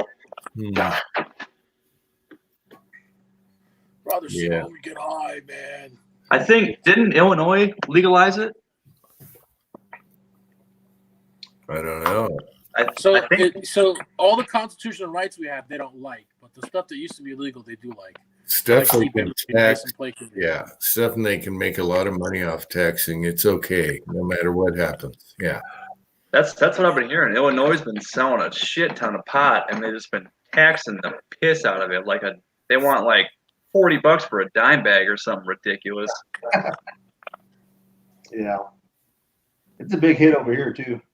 Yeah, I think wasn't it Illinois. There was a video I just saw recently. I think it was Coda Boys talking about the fact that you can get marijuana, but you can't have a concealed carry and a marijuana license at the same time in the state. I believe it. Yeah, they made it legal in Washington before I left. So I tried some again because I came from the 60s and 70s, and I was like, oh my God, how did I like this at one time? It's horrible. It just puts me to sleep. Like, don't answer the phone. I was thinking, don't answer the door, don't answer the phone. Yeah.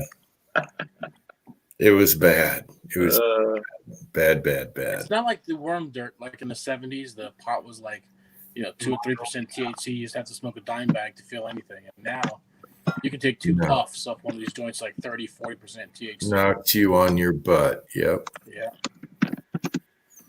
That's the same. That vaping crap now, that CBD or whatever that oil that they're putting in, it's so potent. I don't understand how people are even, walking around with that crap. Oh yeah, that THC crap, the vape things, dude. 2 hits, you're gone. It's like I forgot the content. I was really like a ridiculous number of it. It's like almost like smoking 3 freaking plants. Yeah. It's resin. They're smoking in New York. The only thing that's legal is vaping and resin. So if you're medicinal, you got to get the resin. That resin stuff is like 99% THC. That's what it is. Yeah, the resin. I don't know what the hell. Suck it up. I don't know. Freedom's good. Just That's too watch much. your driving. Yeah, what if you're at home, that's fine, but watch your driving Yeah. because it is distracting. Come on, I don't care what anyone says. You're in. Yeah, you're distracted. I drove one time in high school after smoking up, and I'll never do it again because it was like the road was coming at me and like snapshots, like still photos. Just it was bad. I could tell you stories of me and Uncle John a long time ago, but I won't. Yeah, we'll save them for when we're all with you. Yeah.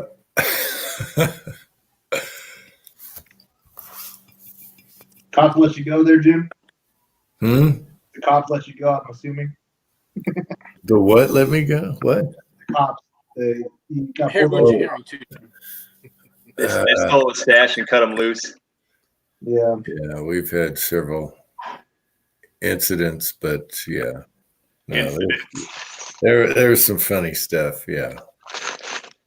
I mean, it's probably a lot better for you than taking Oxycontin and all the other stuff. You got pain. There's nothing wrong with grandma having a plant and smoking a pot plant that's legal. It's actually a lot of MMA fighters use the CBD for their healing and stuff after a fight. Yeah.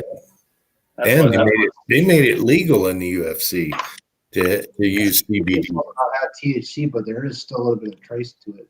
Yeah. I can't take it out for work either. It does show up on our drug test. Yeah, they made it legal for the fighters to use it. So I think it's like the Bizarro, like CBD is like the Bizarro, gluten. So everybody's trying to get rid of gluten. There's like 0.001% of people in the world that have celiac disease, that are gluten intolerant, and everybody's swearing, "Oh, I can't eat gluten. I can't eat gluten." I'm not knocking anybody who's gluten intolerant or thinks they are, but most people are not. I don't think he. I tried it. I had a friend in high school. Every time he ate gluten, he would get diarrhea for about 3 days. Yeah. My belt broke. So I don't know how long that actually tumbled. wait, where's James's comment? Because I saw. Okay. He's talking with Charlie about something, some substance. Jerry, was that a new belt? No, it's an old belt. I've got a 3-pack of belts that are coming. They won't be here till Tuesday. The wifey got a sewing machine running around? Actually, I've got one more old belt still, but I've got a 3-pack. I use vacuum belts that look very similar. Just get like 8 rubber bands. This is that tumbler that I was the tumblers. Yeah. Pounder. My wife got a kitchen scale today, so we're gonna try it and we're gonna see how much this whole thing weighs. But it's full of 45 brass. So yeah, that lid's kind of held on by a hose clamp. Yeah, great big old hose clamp, and we got the lid and the hose clamp today. But it's kind of a pain in the butt to get this lid out. Cordless drill with a bit on it, with the socket on it. Yeah, that should be a 3/8. Yeah, you got to have a golf ball on it. Yeah. You want to put a metal my clamp on. homemade tumbler, I use the drill with the socket on it, and it goes zip, on and off. Yeah. A lot of those hose clamps take a 3/8. But you might want to check the diameter of your belt. Go to the store and look at vacuum belts. It's the same thing, and you get a 2-pack for like $3. Yeah, I got a 3-pack. It's $4.99 off of Amazon. Okay. Jerry, they make a hose clamp system where you kind of screw down, but then you can kind of wrap it over. Yeah, that's the one I was talking about. The hose clamps with the latch. Yeah, the latching. There we The go. buckle. That works great. Yeah, Jerry. That came with the lid, and the lid was missing when I got this tumbler. So Yeah, I'd like to see that lid. Mine has the 6 wing nuts to hold the lid on. Right, that's the Model B. That's the better one. That's a 16 pounder. This one here is the AR-12, 12 pound. And hey, it was what my dad had. And when he passed away, I inherited all of his stuff. So Okay. hey, let's put this Charlie thing- and James were talking about CBD. Yeah, I'd like to try CBD because as long as it doesn't have THC in it, because it is good for your joints and everything. Yeah. And what It's do you like taking do with it? Eat it or? I think. I don't know. If I'm They going to make smoke like cannabis, I want to get the effects of cannabis. Well, They you can take it any way you want. But what was funny is I was driving by the pawn shop in another town here next to me, and it said, "We have CBD." They had a huge sign out there. And it's like, oh, I should try that. It's good for aches and pains. Yeah, I'll be right back. I got to go and rinse this. all right, Dre. We got it won't work. CBD, I know it's a little bit. It's not food and ice cream. You have to kind of take it for a week before it gets to your system and actually starts working. Yeah, but I would do that as long as it doesn't make me not want to answer the phone and answer the door. And Do any of that. Yeah, Supposed to be the best is that vaping CBD, but you just take the dropper and you put like 2 drops underneath your tongue and let it sit there for like 5 minutes. yeah, I think the pawn shop, it's mostly a gun shop, was selling the vape kind or something. Yeah. You gotta look at it. There's a lot of fake ones out there that have a bunch of that vegetable oil. It's not as like pure CBD. There's only 2 brands that I know that are recommended by the doctor. Yeah, I want that Nate Diaz stuff. You know what I'm talking about. Oh, yeah. He has what the hell is he using? He's got his own company now. Oh, huge commercials for CBD and not CBD but vaping. I asked the lady at the cigarette shop because they had a big CBD display, and I was like, "What the hell is that stuff?" And she goes, "It's pretty much just pot without the whoop." That's pretty much how she put it. I was like, "Oh, okay." What's the point? Well, that's one way to explain it. Yeah, I was like, "Oh, okay. I guess that explains it." Yeah. It's like a near beer. Yeah. Yeah, Well, I we mean, literally can't take it because It gets rid of your aches and pains, and we do some kind of Does drug it really test. work for you, Kenny? Huh? So that's good. What was that? If it works for you, then that's good. You know. yeah, well- Charlie. Oops. I had the same situation as Jerry. I tore my rotator cuff. I'm still kind of recovering from it. It's been over a year now, but and then I have a slip disc, herniated disc on my sciatic nerve. CBD does work. I was taking a leave every day, and it's not good for you. So I was looking for No, alternatives. it's not. Has bad side effects too. Yeah, I It found relaxes the muscles that you don't want relaxed. no, you can't. Taking the leave it does more damage to the liver than it's worth it. Yeah. So I'll try to do more natural, but my work can't do it. I mean, the drug tests that we have will pick it up. So Sucks. Charlie said he used it for a year in place of that fentanyl stuff. yeah.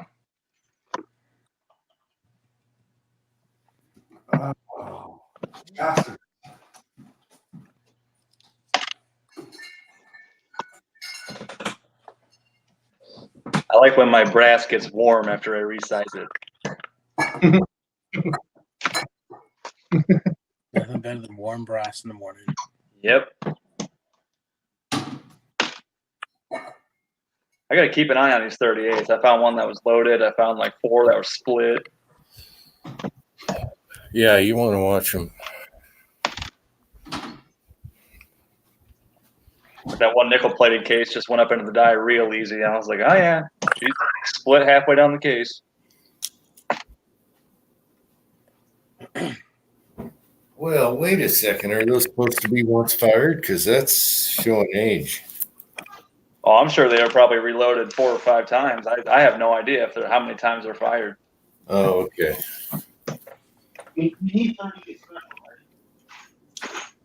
I shoot them until they split. Yeah, 38s you can shoot till they split. Yeah. I shoot my 45s the same way. I don't keep track of how many times I load them. I just stuff them and let them eat. 45 lasts a good long time. I've got some that have at least 5 loadings on them. I have some from the 60s. No, I got some older than that, military. Yeah, 45, 40s. Well, since I got the damn annealer from my bottle cartridges, I haven't been able to make any 300 blackout cases because I haven't cracked any. It's crazy. Same thing with the 338 Lapua. I haven't split a case yet.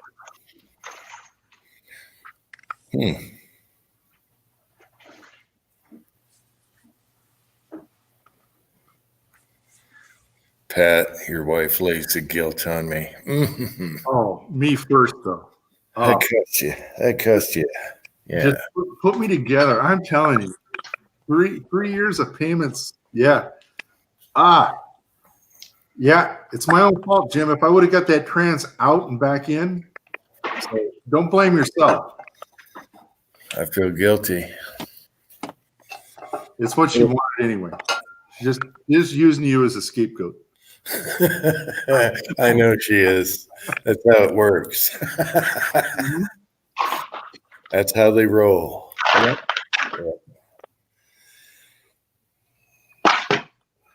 But it's going to be a pleasant drive now with no worries. So. Oh, you're on the Cush train compared to what I'm driving. Yeah. Yeah, man. You got the automatic cruise control. Ain't got to worry about it breaking down. Keeps in the lane. You could go to sleep in that car, get you there. Oh yeah. I was, because I told her, hey, get an Outback. You know, if you're going to get a Subaru, get an Outback. Because I was looking at monthly payments and, you know, a sticker. But now she went full pop. It's the deluxe model on top of it. No leather though. So it's got that super adaptive cruise control and, you know, automatic tailgate and. Yep, lane stay and all that stuff. It's amazing. Amazing car. Yep. Great miles to gallon too. I'm getting 38 on this Forester with no problem. It's amazing. And you'll get to test it in the snow because it looks like we're getting it. Simpson Larry, I have the 8.5 inch, and it's not like the 9 that we both have. It is picky with reloads. At least I have an early one, but yeah, the upper.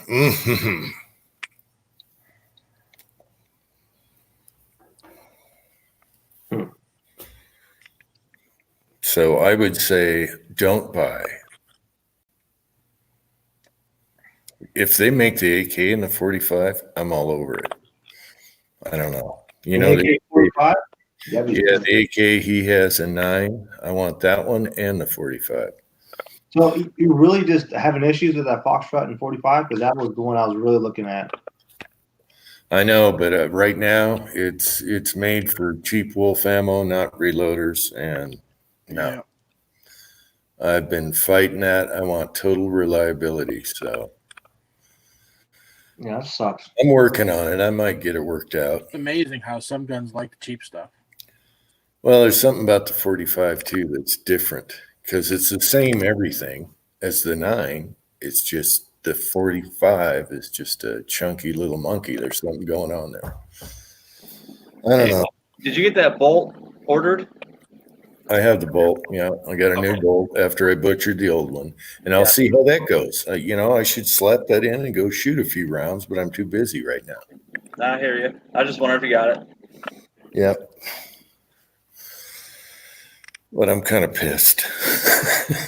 I was so wanting that by the bedside, okay, with a can on it. Oh, yeah. Oh, you waited a year for that thing. It was. Yeah. So it might be a 10 millimeter now. I don't know. I'll use the lower for a 10. But a 10's going to, have more recoil. Yeah. Or you could go 44 Automag. Yeah. I'm still going to play with it and see. It's just my cast bullets. It's not digging. So. And I don't know. Yeah. I rented a reamer for 44 Automag to mess around with. It was only like $30. So I got a bunch of brass with 44 Automag that I picked up. I would love to have something like that in a 357 like the Coonan. Use those kind of magazines. Somebody, come on. That'd be so much fun. You'd have a little short, tiny, kind of like a 350 Legend, but yeah, little mini one. Yeah. It's the magazines that's the issue with that because the rims. Yep. You know, they really could just make a little modified 350 Legend where they cut Yeah, it they in could. half, have a little shorter 350 Legend. Yeah. Look for that to come out from the judge. One of the judge guns. Yeah. But that would kick a lot. I think a 357 would be perfect. Heavy bullets. You can load it any way you want. If it fit 38s, that'd be even better. It's all up to the magazine, though. Good night, 6-shooter Texan. Good night, 6-shooter. Chico, no bad, no. I'm digging those loading trays. Yeah, loaded trays a lot. I got to step off for a minute. I'll be back. All right. All right, Pat. See you in a while, Pat. He's going to come back with his hair in a mess and be out of breath. I thought he spilled coffee in a new car. You don't want to do that. I thought he just spills gunpowder. I love the new car smell. Oh, yeah. I've only had one new vehicle in my whole life. Yep. How long did you have it for? 4 or 5 years until I crashed it. It was my only crash also as far as a four-wheel vehicle. Yeah, it was a Ranger, Ford Ranger 4x4. You know, a small pickup. Yep. Yeah, I love those. Yeah, it was the late 90s, I forget. My grandpa had one of those, and it was his favorite truck. He loved it, except for it got shit gas mileage. Yeah, I loved it. Yeah, it should have got better gas mileage I had the 6-cylinder. So did he. He got like 14 average.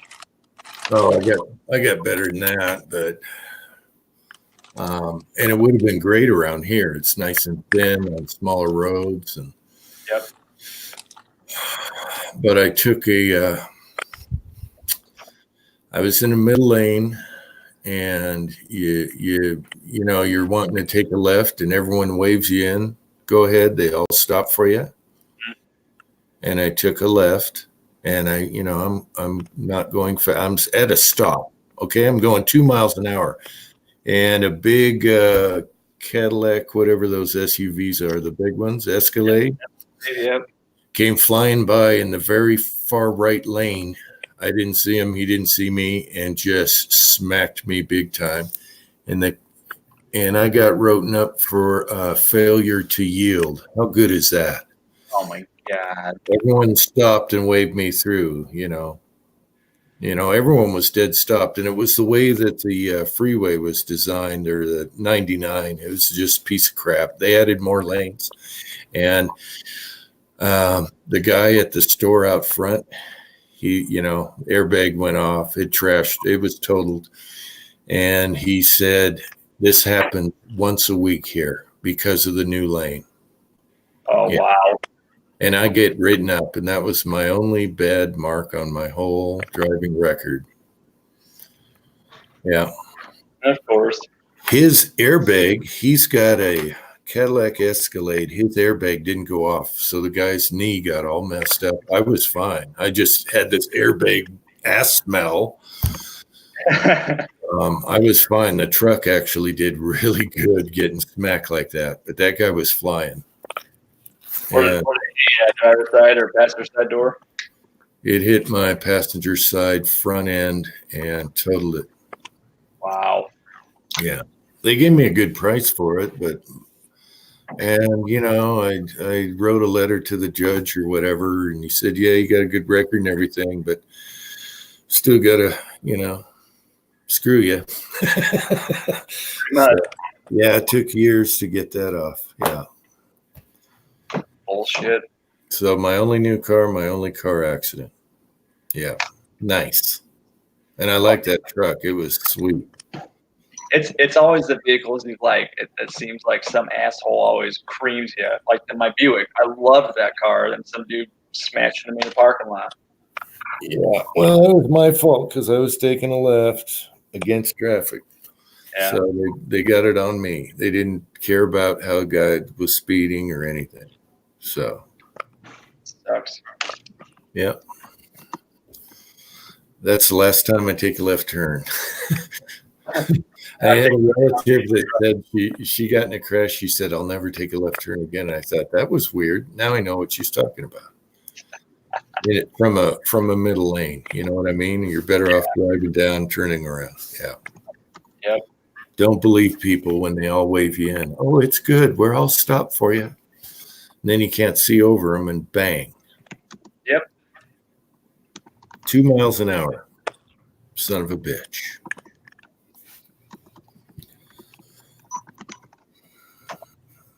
So now I got a bigger truck. If it happens again, their ass is grass. Using damage. Yeah.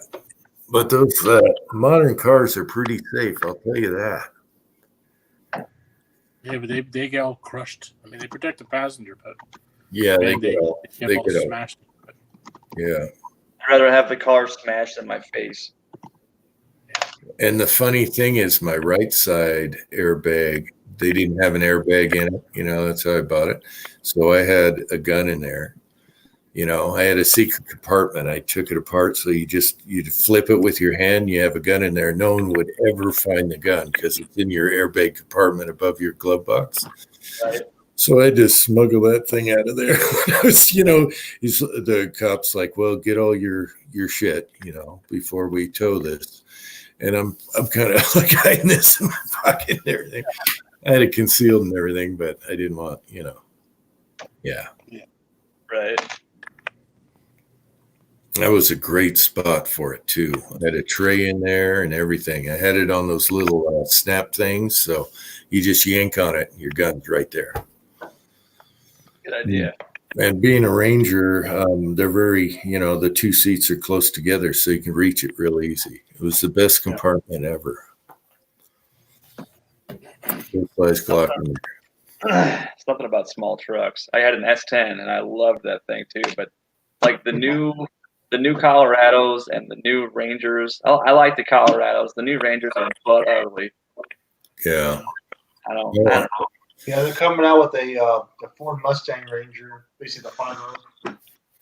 I want them to make a Bronco, even though I would never be able to afford it, but a new Bronco that looked like a late 60s Bronco would be awesome. They're releasing that next year.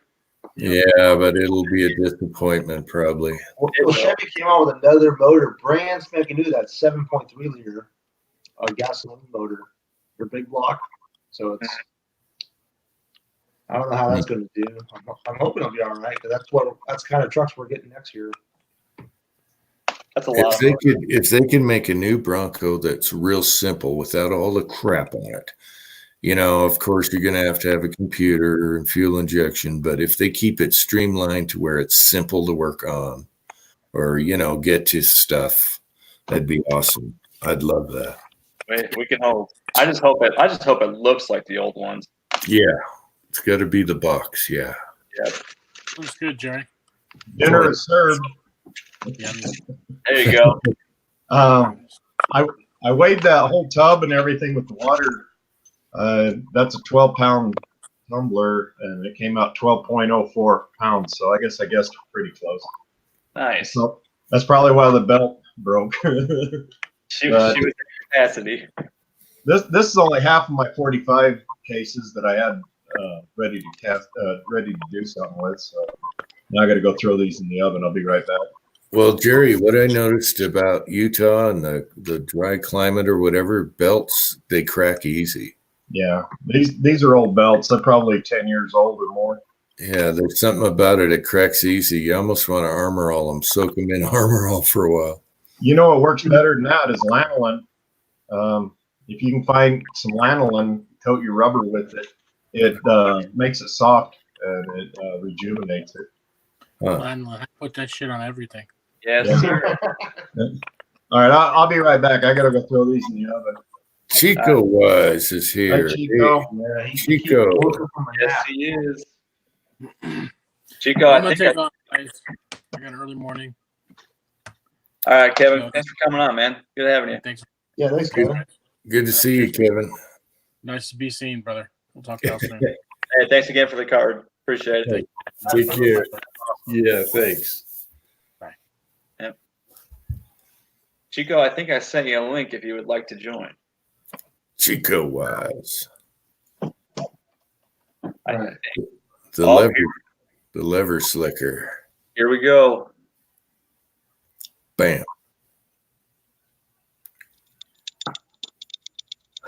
What's that noise? This is a 38 special case that's stuck in my shell holder because The primer. yeah. Hang on. Yeah. Come on, you dirty bitch. Can't find the hole. Rechargeables. Look at that. What kind of primer is that? what, Kidding me? what brand is that? PMC, the same as everyone. Pretty much crap. Pretty much crap. That's exactly right. God. I like their 223 brass. Even though if it's got a red sealer around it, it's going to mess up your decappers. Yeah. Yeah, oh yeah. You know, I have never broken or bent a decapping rod. I did What the hell on happened to that primer? PMC. Huh? What happened to that primer? Did you pop this the head off the primer? Yeah, it punches the center out and opens it like a friggin' tin can and leaves the rim in the primer pocket. Yeah, but you shouldn't mind that. You're a stand-up guy. Kenny's laughing. Kenny's laughing. What do you care about time consuming? What do you care? Kenny's laughing. I'm watching his face. It's the principle. Oh, I had to throw that in there. I'm sorry. Yeah. Bullets ain't gonna be like, oh, that bullet looks like it's powder coated like crap. That's because it wasn't stood up. Yeah. You know how long it took me to stand up 950 bullets today? I bet. I bet you could have done several baskets and been done. You're waiting on the oven.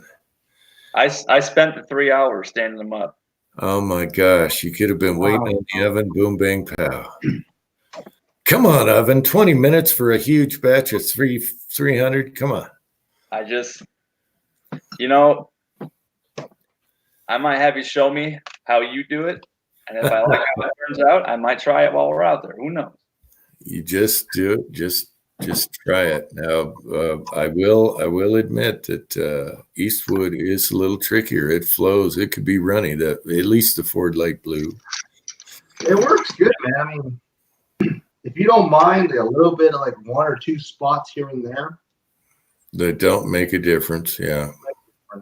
You know, one thing that I've actually been contemplating to doing and getting into was actually casting our bullets, and powder coating them, and then swaging them in a dye to get them a better coat. You know, kind of a more of a flat coat. I don't know if you ever seen some of Mighty Armory's purple busters. That's what they do.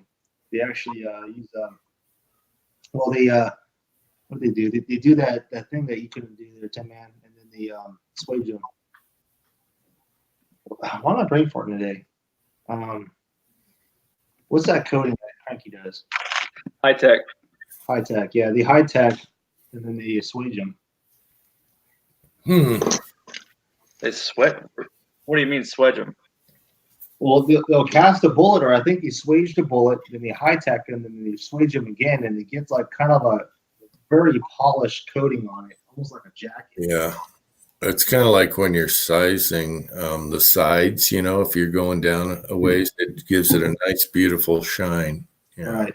On a So powder. what I planned on doing was they got a swaging kit for 9mm that's very close to the Lee tumble loop or the NOE HTC bullet that I was going to cast and powder coat and then use the swager to see if I'll get a better coating or a better bullet, more uniform. Yeah, that makes sense. Charlie has a tip for you on your primers there. I just saw that, and these were wet tumbled by somebody else, so they could have been sitting in water for a week. Who knows? I mean,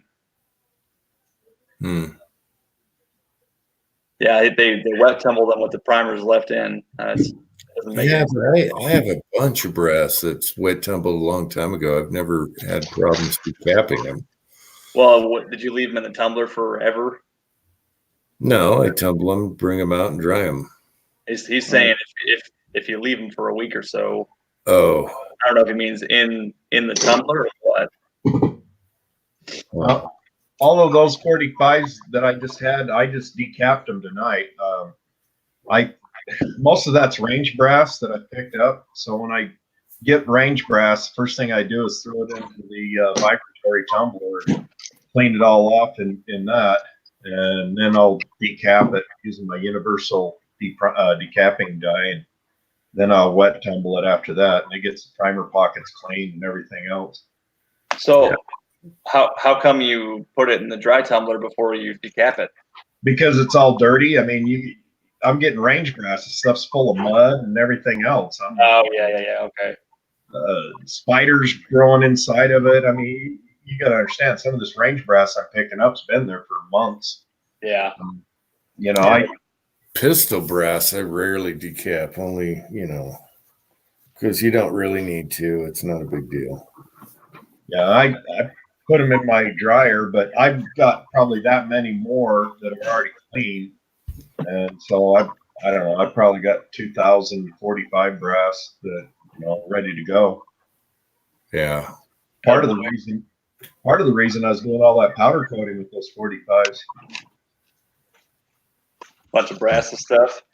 Yeah, I probably got that many 9mm laying around too. I just got tons of brass, and I figured it's time to get them all cleaned up. And the way to clean them up is to get that tumbler running. Yeah, I think.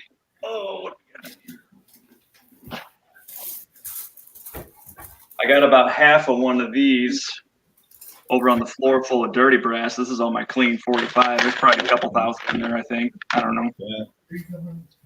It's funny how we collect that stuff, isn't it? Oh, yeah. I love when I find 45 at the range. Yes. Well, I'm planning on giving my 45 a lot of love this year. The 357. I'm going to do a lot more pistol work this year. Yeah.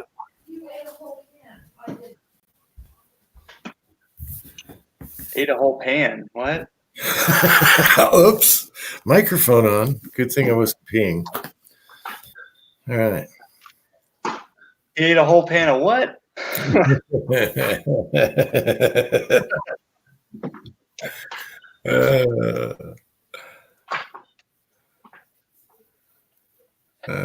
Funny stuff. You didn't finish off the almond roca, did you? No, saving a can. Yeah, I found that at the store the other day, and I'm like, I kind of want to try that. My wife said it's awesome. She loves it. I have the big hunks, the big old Ozark bag. I replenish that, so it's sitting waiting. Nice. So you'll have big hunks and almond roca, guys, for your sweet tooth. Mm-hmm. And if we have time, the wife was going to make homemade peanut brittle. Because you like peanut brittle and she does it right. Raw peanuts and all that. It tastes way better. Oh, yeah. It cooks them when you're doing it. Yeah. Oh, it's good. She makes killer. She got the recipe from a local friend of hers. My gosh, I'll never have store-bought peanut brittle again. Ever. You're killing me. Not even a candy store one. It's got to be homemade. Yeah. The peanut brittle snob. Lots of peanuts too. Yeah.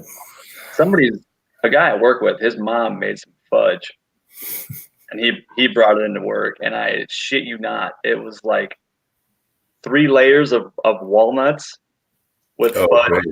Oh man, it was awesome. Oh baby, yeah, nut roll. Oh yeah. I grabbed like 4 pieces, and I'm walking around. I'm like, who made this? And Jeremy looked at me. He goes, "Yeah, it was me. That's what my mom made it." He's like, "Why does it suck?" I'm like, "No, it's awesome." Why does it suck? Thorzak. He's like, "Well, you had a weird look on your face." Now imagine that. I got a weird look on my face. I'm like, that's because I can't believe how freaking awesome it is. It's solid walnuts. He was dazed, deer in headlights. Yep. Thorzak says, speaking of look, he says the look bars are good. I can't remember having a look bar. Never heard of those. Damn. Trying to picture what they were. Yeah. I'm still trying to find a 270 mold, bullet mold that's like a 110 grain or 90 grain. NOE had that sale going on, 20% off everything in stock. Check there. What? Oh, yeah. I don't know if I'll ever buy another aluminum mold unless I really have to. Oh, that's right. Well, they make brass molds too, don't they? Yeah. I think they do. They just don't do steel. Yeah. I forgot Kenny using the steel molds. There's not too many modern mold companies that do steel. You know, it's brass or aluminum. They're just being cheap, man. They don't want to replace the cherries or any of that. They just want to keep running these molds, which I guess if you're in the business to make money, that's the way to do it, but you're providing an inferior product. Well, it's probably the price of that special casting metal they use too. Lyman's the only one who uses that leaded impregnated steel. RCBS uses cast iron. Yeah. But I haven't noticed the difference between the RCBS and the Lyman. They both work really good on steel mold. They're both good. These other companies, they want to use aluminum because they can bust these things out within 2 or 3 minutes of machining. Right. I agree. I love the steel molds. Love. You know, the steel mold, they just cast a hell of a lot better. I mean, they last longer. They retain. You get in the sweet spot, and you can stay in it every single time. You just keep going. Yep. Aluminum molds, you got to risk lead buildup underneath your sprue plate. You know, you got to watch that because you could score the top of your mold. Yep. It overheats, deviation in weight. You know, there's a lot of variables with aluminum mold. And sometimes those big modern block aluminum ones are really tough to get to temp and then keep it. You know, you got to keep it. Right. Yeah. I tell you what, I noticed that I was scoring the top of my 6-cavity Lee mold, and it was because I had a burr on my sprue plate. Yeah, and that's the thing. It's like, dude, all it takes is that one time, and then you scratch your mold, and you're like, oh, damn it. Yep. Sucks. And that's the best running mold I have, too. Yeah. I have that 130. My best mold that I've really been trying to take care of is that 135 HTC bullet 30 cal, and there's still a little bit of wear on it. And that one, I really baby the hell out of that mold. Yeah. Yeah, all of my aluminum molds are only 2-cavity, but I had never worked with a steel mold until I got that one from Siemens. And it's only a single cavity, but I'd heard all these horror stories. Oh my God, temperature's got to be just right with steel molds. And I'll tell you what, my first bullet that came out of there was perfect. And after that, I mean, I probably got maybe 1% of rejects out of that, and that's my fault. That's been just awesome. I want more steel molds now. The biggest thing about them steel molds, don't knock your sprue plate off too early because you will smear lead like a son of a bitch. At least mine did. I must have these about right. Hey, Chico. So guys, how y'all doing? You're doing great. But that's the thing, Tim, man. If you smear the lead, it doesn't score. You just go get yourself some steel wool, quad aught steel wool, and some 2-stroke oil, and scrub it off. Yeah, and it sucks to scrub off too. It ain't easy. It does. Yeah. But you don't have to worry about ruining the mold. That's why these things are just hand-me-downs. You know, every one of these molds that I see up in Siemens, they're used, but they're still in very great condition. Yeah, that one that I got, man, you could tell it was old, but man, I haven't done anything to it but just clean it up and started casting bullets with it, and every one of them is just perfect. Yeah, the only problem with those is rust. That's it.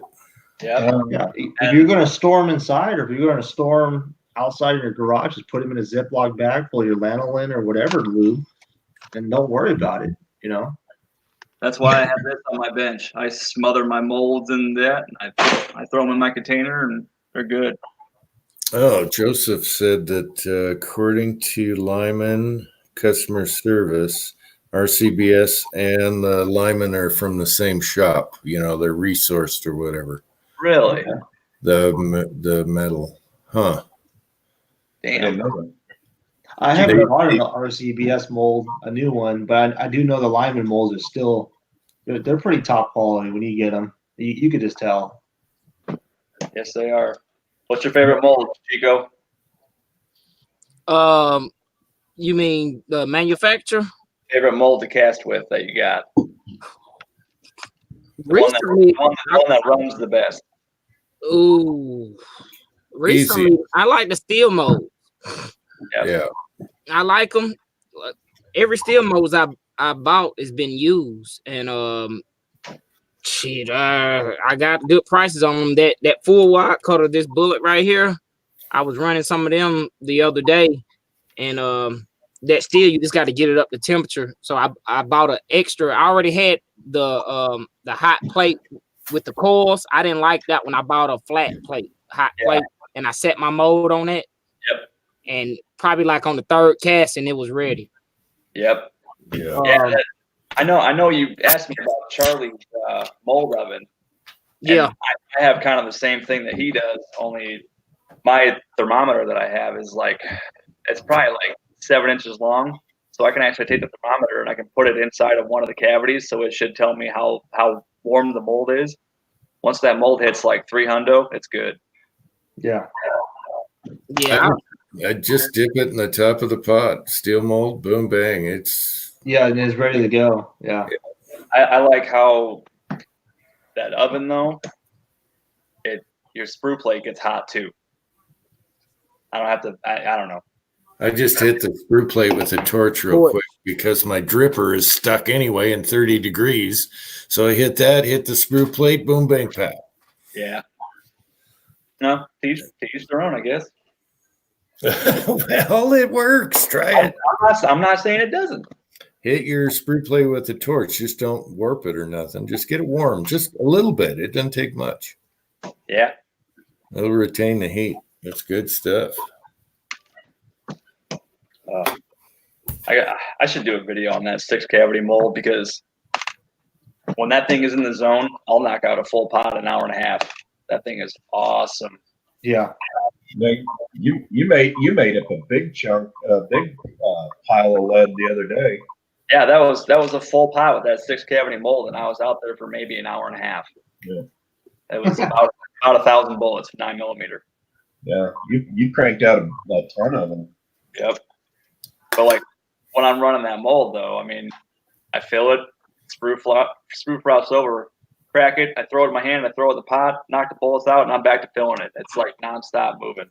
I like the handle on those, on Yes. the big leaves. The handle is not. Some people don't like the handle; they want to tap on it. And I was like, "What are you talking about? It's one sprue, boom." Yeah, it's not noisy. You're not sitting there beating the piss out of it, and you can actually control where your sprue goes. So you can knock it in your hand. Unless you're Pat, And you're going to break the mold handle.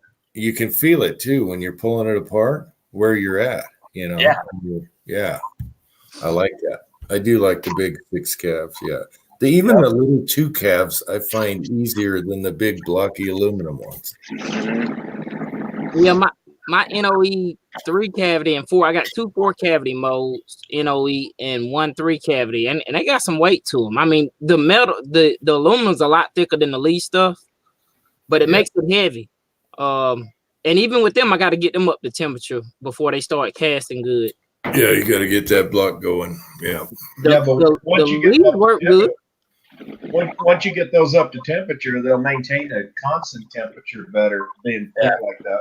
Yeah, it is harder to get those molds up to temperature, though. Yeah. But at least the mold that I had a hell of a time getting it to the right, temperature before I started throwing good casts. What is Mig talking about? More hair, less cold. I guess he talking about me. It's cold down here. Look, it's so cold down here. My lantern is almost solid. Oh yeah. Yeah. Well, I can relate with you, Chico.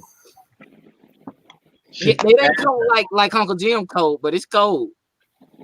That's when it's good. That's not nipple oil. That's nipple butter, man. Chico, I had a whole video of changing oil in 2 cars with icicles dripping down my ears, inside my ear cavities, and I was on the ground and I'm like, I need a Chico lift. I know Chico's got a lift and he's laughing right now. I'm laying on the floor. You know what's crazy? My buddy called me today. He asked me, he said, do you need a lift? And I said, I don't have nowhere to put it. At the job, I've got my own lift. Yeah. But during this time, like a lot of people know in Georgia, when we get a little bit of snow or ice, we shut down. Unfortunately, where I work, I don't. Like, it's mandatory. I got to go to work because we got to put on snow chains and stuff like that. And it's a pain. Yeah. So bad. No. Yeah, I know, Snow right? chain. That's how I did this in the first place. Snow chains. Yeah, those snow chains, man. Whenever you put them on, actually, I bought me a few sets for my car, for both my vehicles, a few years ago, when we had like I don't want to say bad snowstorm, but you know, when people don't know how to drive on it, you know what I mean? So yeah. They freak out, they slam on the brakes, which is like the worst thing you can do. Or just gun the engine, which is like the worst thing you can do. So slow and steady wins the race in the snow and the ice down here. Yep. You put her to the floor, let her eat. Say what? Yeah. I said put her to the floor, let her eat. Yeah, I've been around the 285 skating rink in an ice storm. Yeah. Hey, what's it, like 2 years ago? Like, I'm in my Honda and I got it's front wheel drive. I got snow chains on the front. You're supposed to put them on your drive wheels, right? So the guy's like in the E350 Econoline van, right? So I'm like backed up and people in the ditch and everything. So I guess he got his wife to get out the car. They was like, "Can you back up because we're trying to make it up this hill?" And we're from Illinois, so you know we know how to drive on this stuff. I was like, "Okay, sure." So I backed up, and they gunned it, and that damn Econoline went in the ditch. Boom! And I just drove right by him in my little Honda with snow chains. I was like, I'm from Georgia. I know how to drive. Yeah, Chico, these are fun. Oh yeah. Now I put There's on my hand right there. That's a big tire. Oh yeah, man. I like on my passenger vehicles, they're normally like wires with the rings on them, but They call them cables. But at the county, we put those on our big trucks. We put real actual chains on them because we got to have them out there to salt the roads and throw the chemical stuff on them. Yeah.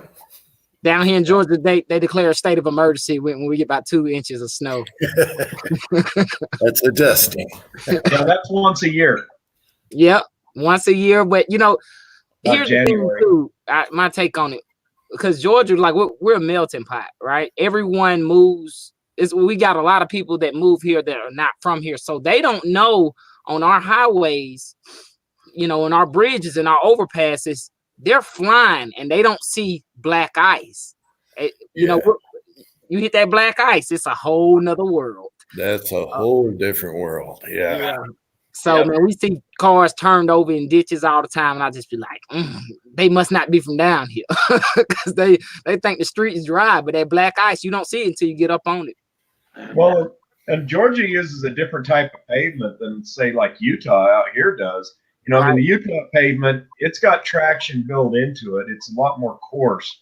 But what you all have is really a fine gravel that's in your pavement, in your asphalt. And that stuff, man, it's slick as snot. If you get a little bit of rain, it's slick.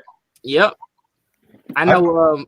Some years ago, I was in Detroit with this woman I was with her brother, and they were on the interstate. I mean, it was snow, and they was going like 80, and I was like, "Slow this motherfucker down, man. What's wrong?"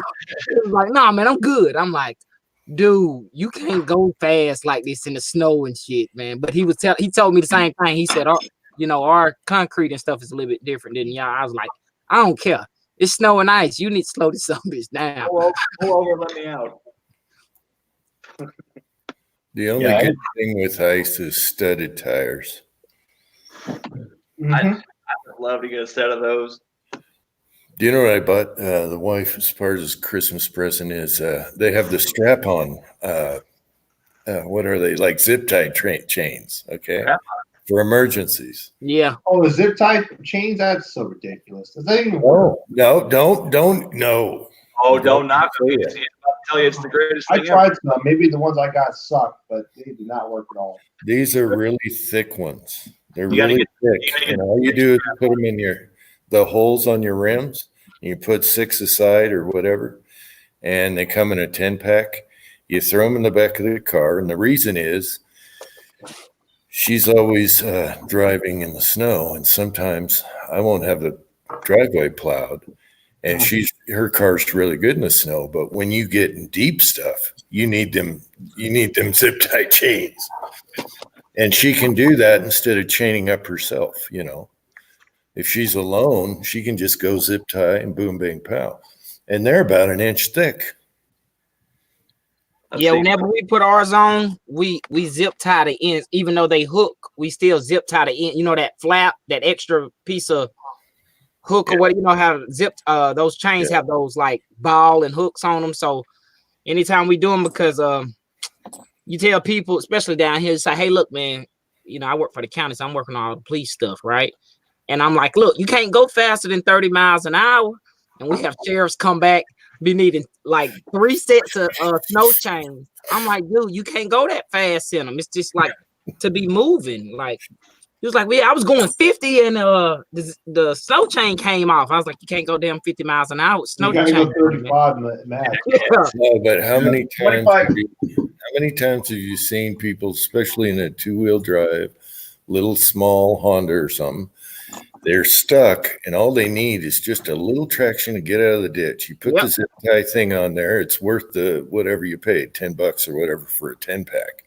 Because you get home, you're not freezing there, nobody there. So that's the reason for those. They're not for driving like regular, snow tires. They're just for an emergency, and then you cut them off when you get home. I almost had to use 4-wheel drive the other night. Ooh. Mine's on 1047. My lugs are locked and ready to go. Yeah. Tin Man, when y'all get snow, it's ice. I mean, it's not snow like what we get out here. Because remember, I lived there. I mean, between Iowa City and Cedar Rapids, that was 40 miles of terror about every time I drive it. Get some gnarly studded tires with big tread and a lot of stud on them. Yeah, I went to Sioux City. I had to. I was in Sioux City for about a year, and I know exactly what you're talking about.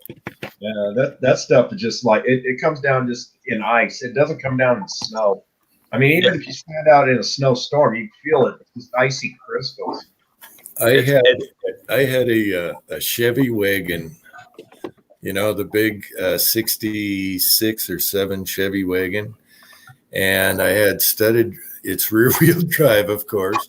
I had studded on the rear, and I went down this. We lived in apartments, and it had this steep driveway, nothing like mine. I mean, steep. And there's a Mercedes stuck down at the bottom, and they're going, no, and I'm already halfway down the hill. I throw it in reverse.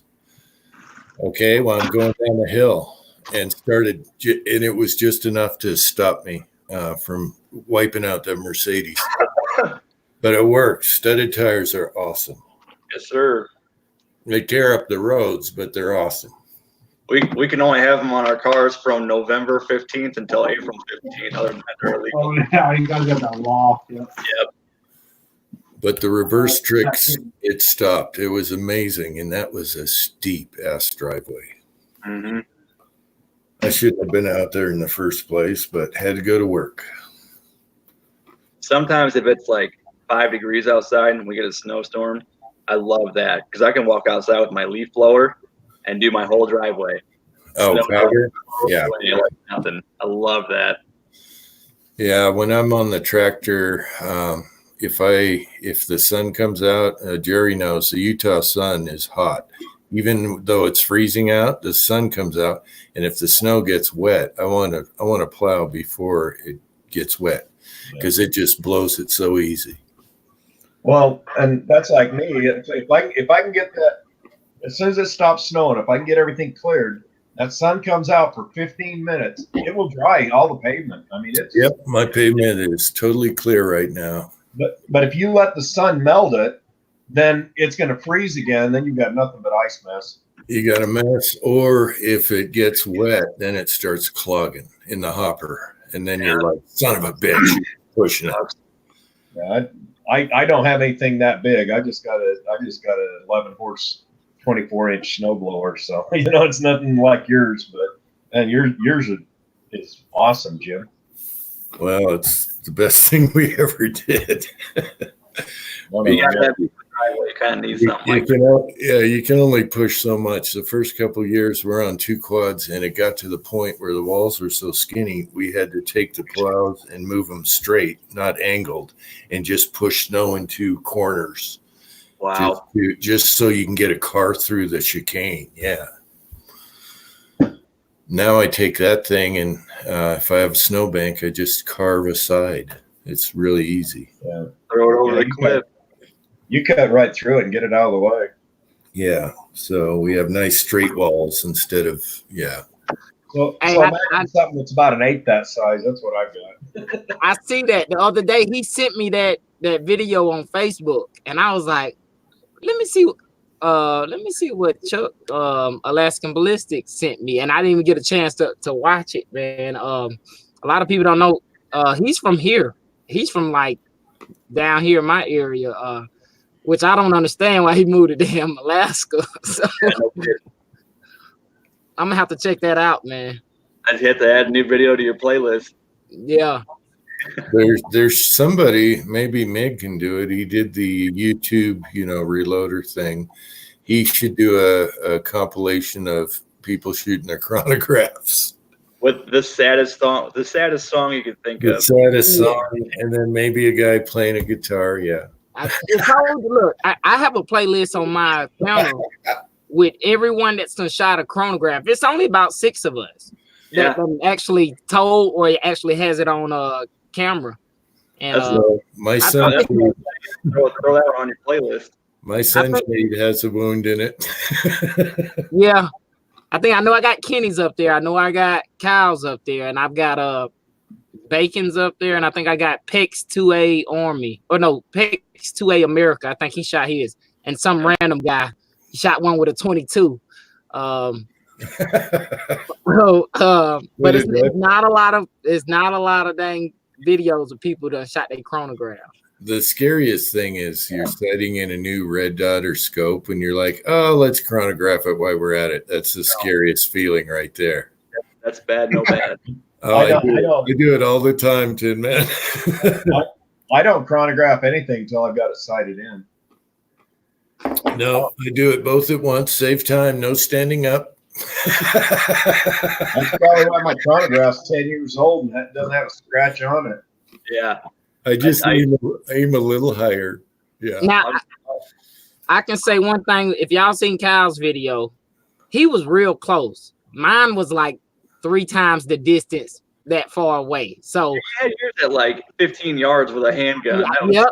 But you know what? I started off high. And I started bringing my shots down.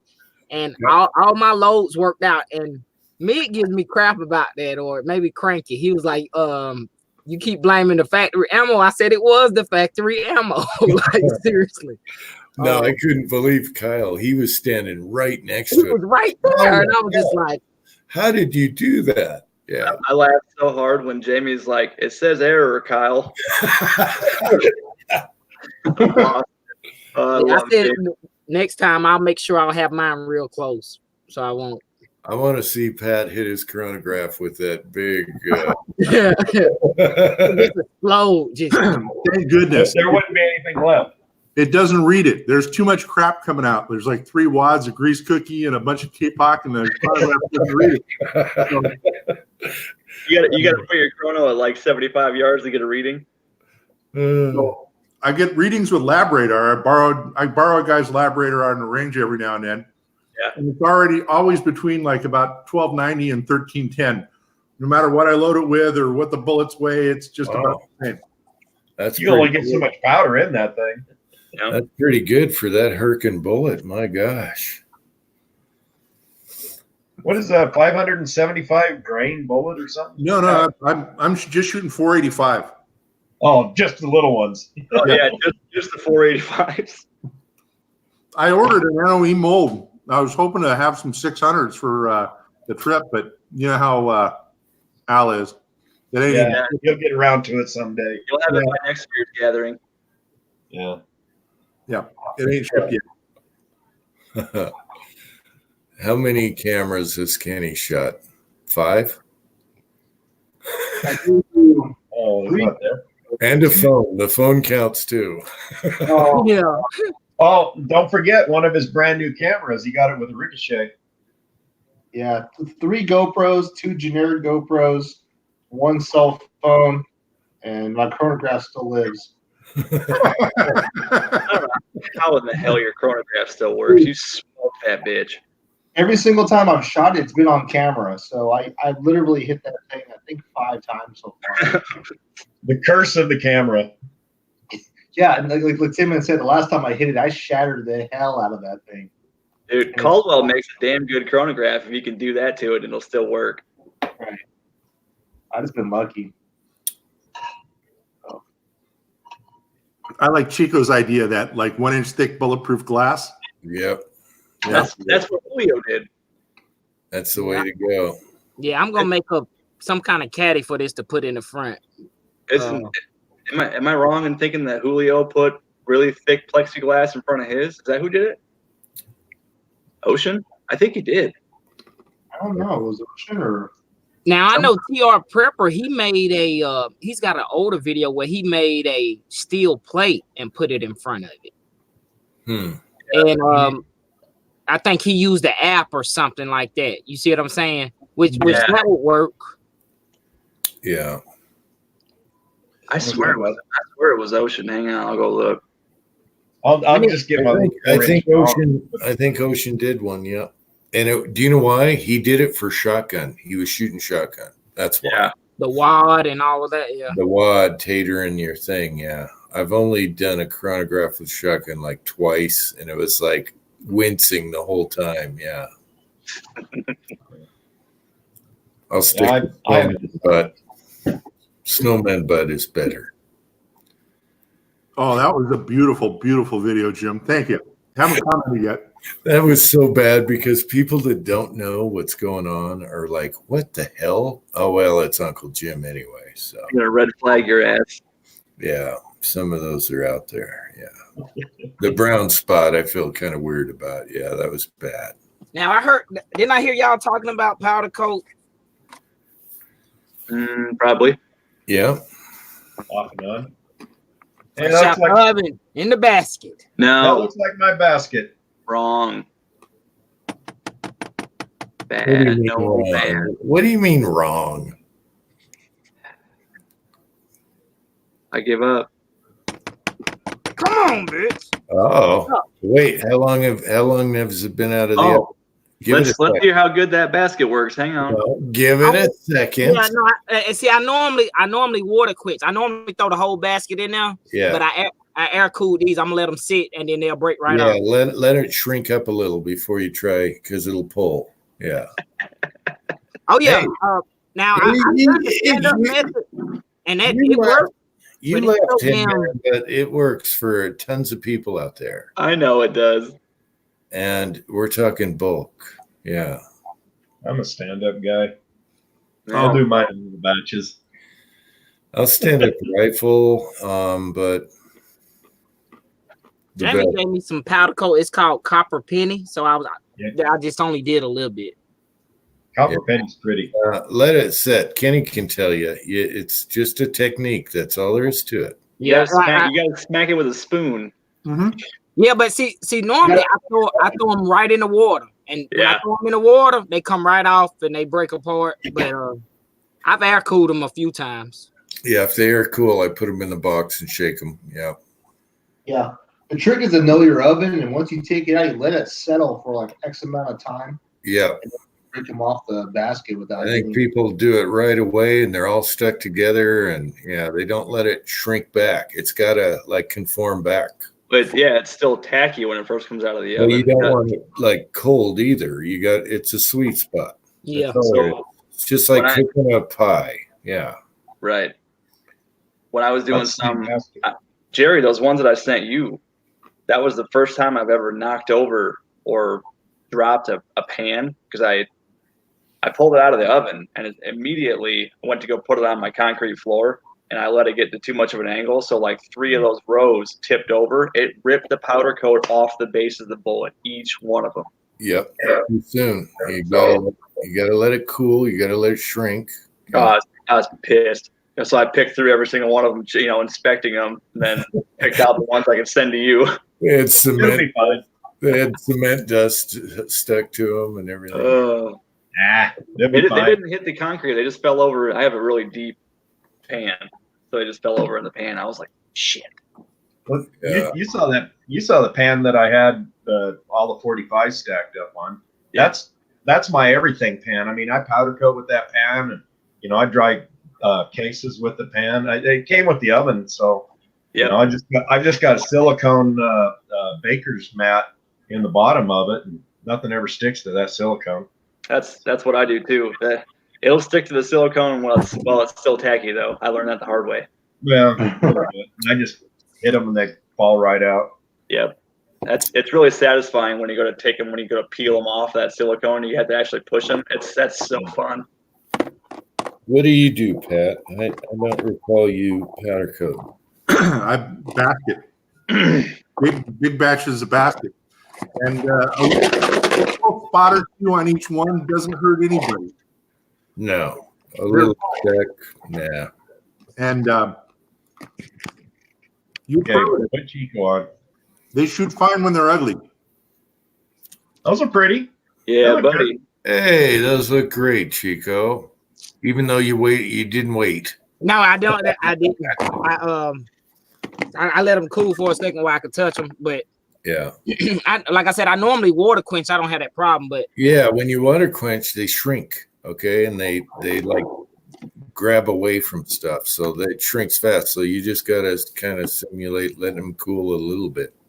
Yeah. Anytime I'm trying out a color, I hate water quenching because I got to dry them back off. Like say if I want to put another coat on them or something. Yeah, but don't you just put them in a towel, shake them, and then put them back in the oven in a pan for just a second, and they'll dry. That's what I do. That's what you're saying.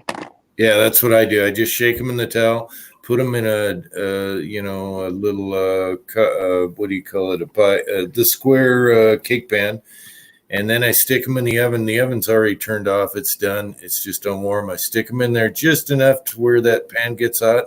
Pull them back out. And they're dry. You can size them right there.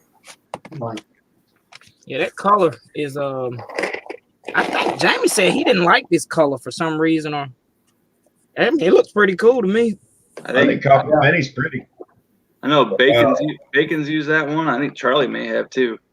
Yeah, it doesn't look like a penny, but it's fully coated. Yeah, it's definitely fully coated. Yeah, there's some I noticed with the candy colors, they don't fully look like they're coated, but the clear in it. Yeah, the transparency. Yeah, it looks like that purple I got.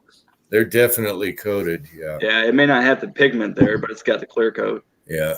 It looks like Joseph had a problem with water quenching. The water peeled him off. Huh. That sounds like just crappy patent. I've never heard of that. I mean, yeah, I haven't had that problem. I like water quenching when I can, but some bullets you gotta air dry, air cool, like 45 or whatever. Yeah. I air cool everything. I started off when I very first started casting. I was water quenching. Yeah, but when you get a Magnum, you're gonna start water quenching. You want to get? I don't know, man. I have a Magnum. Yes, you do know. Unless if you're still pumping out 17, you're close for Magnum. Right, but if dude, I'll shoot 12 BHN through a Magnum all day. I wouldn't do a pull-up Magnum with 12. I would. That's just me. That'd be an accurate bullet. So accurate. Yeah, but you've seen, I did a video where I showed my contender barrel after shooting 1,800 feet per second or more, Mm-hmm. and it was spotless with one patch through it. What BHM were you shooting? At least 18. Did you try it with 12 or 13? That and your bullets being oversized are the huge difference on not getting leading. And they were spotless. You don't even have to clean the barrel. One patch, you go back out. Have you tried a Magnum through your contender at like 12 or 13 BHN? Wow. No, because I know what's going to happen. I did it. Okay, I did it in my lever gun and leaded the snot out of my lever gun. I leaded my Red Hawk with factory. Yeah, Factory sucks. I will not shoot factory lead. Factory that was supposed to be factory that was supposed to be a hard 8 BHN leaded to force and cone. I do it with my new powder coated oversized bullets. Nothing. You fit that bullet to the gun, you can shoot soft. You can shoot soft, but if you're going full up Magnum, you want to be a little harder BHN. Right. If you run the 1 BHN per 100 feet, well, you're going to be pretty close. That's what I do, and I've never gotten lead. I hope the ones I sent you don't lead the shit out of your barrel, Jerry. You'll be there. And the other things, I've shot a lot of hard bullets. I'll scrub it for you if it does. I've shot a lot of hard bullets subsonic with a can, and usually you wouldn't think the lead would expand enough and all that. I didn't have a problem with that either. Yeah. And I've done a lot of that because it's like, I have these, they're for Magnums, but I want to shoot subsonic right now, so I'm just going to use that damn bullet. And didn't have any leading there either, or accuracy problems. So it conformed to the barrel enough. Yeah. Yeah. I think that'd be a cool test when I buy a 357. Excuse me. Yeah. I'll shoot 10. I'll shoot 9 BHN just to see what happens. But size is crucial. If you think, okay, I'm 1 over, 1.15 over is even better, I think. Yeah. If you get them the exact same size as your cylinder throats, maybe a half a thou over, I think you're golden. I'm a 5 over guy. All my sizing dice seem to be like 5 over. Yep. 5 over. No, you should be doing. Yeah. I haven't really been able to slug my barrel because I just, don't have the strength in my right arm or anything. But I dropped a couple of my cast ones down. They're not going anywhere. I tried to get them through the forcing cone. They won't go anywhere. So I think 5.85 is good. I put them in the cylinder, and I was just pushing, and I said, no, I'm not going to push any harder. I get one stuck. But yeah, I mean, I really think that for my 357, I think that 3.585 is about right. Right on. Thank you. Yeah. Thank you, Tim, man, a million times. No problem, man. Really Anytime. Appreciate that. Anytime. But you're gonna get a chance to shoot some of those. We'll see if I can hit anything with them. No, that's all right. I can't shoot my LCR at all. I'm terrible with that thing, and I'll admit it. You can't miss with that GP 100. I mean, even my wife can't miss with that. I'm excited. Willie wants to shoot the Red Hawk, and until I size the bullets, that thing would get flyers all over the place. But just that little bit extra sizing the bullet, perfect. In fact, I think we'd put some into Uncle Jim's bullet trap out there, 70 yards. Hell yeah! No, I'm confident that pistol will do it. I'm confident in you too. I've seen you shoot. You're not a bad shot. Yeah, it depends on the day. You can't miss with this thing though. I mean, it just fits. I think I'll put some since it's deep out there. I'll just try and get out there and hang some pots and pans and crap in the trees and everything. So we'll just shoot it everything. Yeah. If I could get down there earlier, I'd bring a bunch of my steel down. I've got 6 gongs. Yeah, but it depends on the depth because it's it's not fun going out there when it's up to your knees. You get stuck. I got stuck. I'll do it. Jim, just get your can shooter and get some stuff with some hooks and lob cans out there with hooks. I need snowshoes. But yeah, we'll see. We got the pulley system.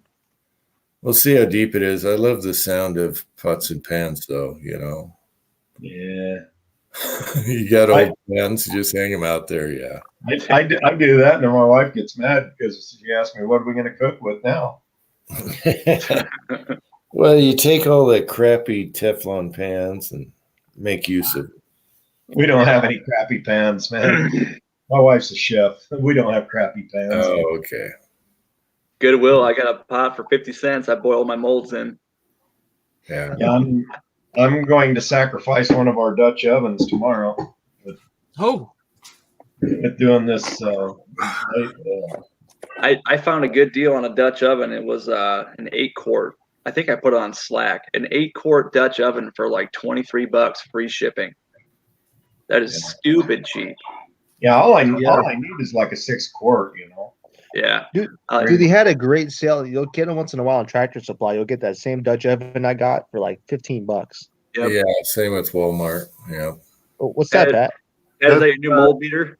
Jim, I bought a bunch of these things. AR500. If you'll hang them from the trees, you can have them. Oh, we'll hang them, but you can have them back.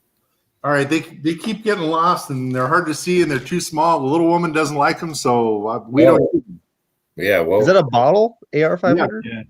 Yeah, that's pretty cool. That'd be good for shooting the carbines off hand. Yeah. Oh, shit, They look like little silhouettes. Show it again. Beer bottles.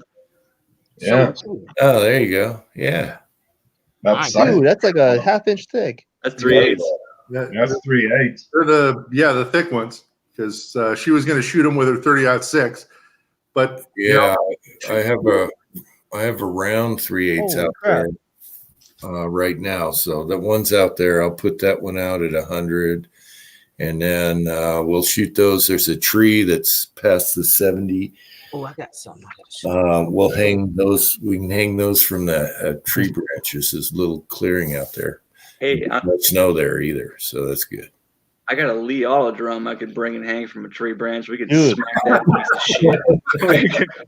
Dude, I'm with you there, Tin Man. Yes. Tin Man. Glitter and shotgun. Yes. Fill the auto drum up with glitter. I have to do it. Yeah, we'll do that. Bring it. Well, you got to bring it on a plane. They're going to think it's an apparatus, but we can fill it with glitter and then hit it with something. Yeah, that's fine. I'm due for a cavity search. Let them look. Do I get a kiss afterwards? I bet you are. Just run your fingers through my hair and we'll call it good.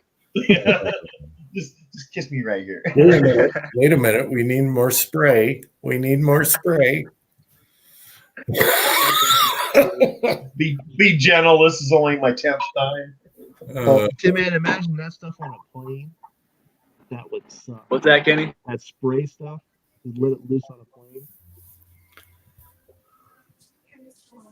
Can you hear me or no?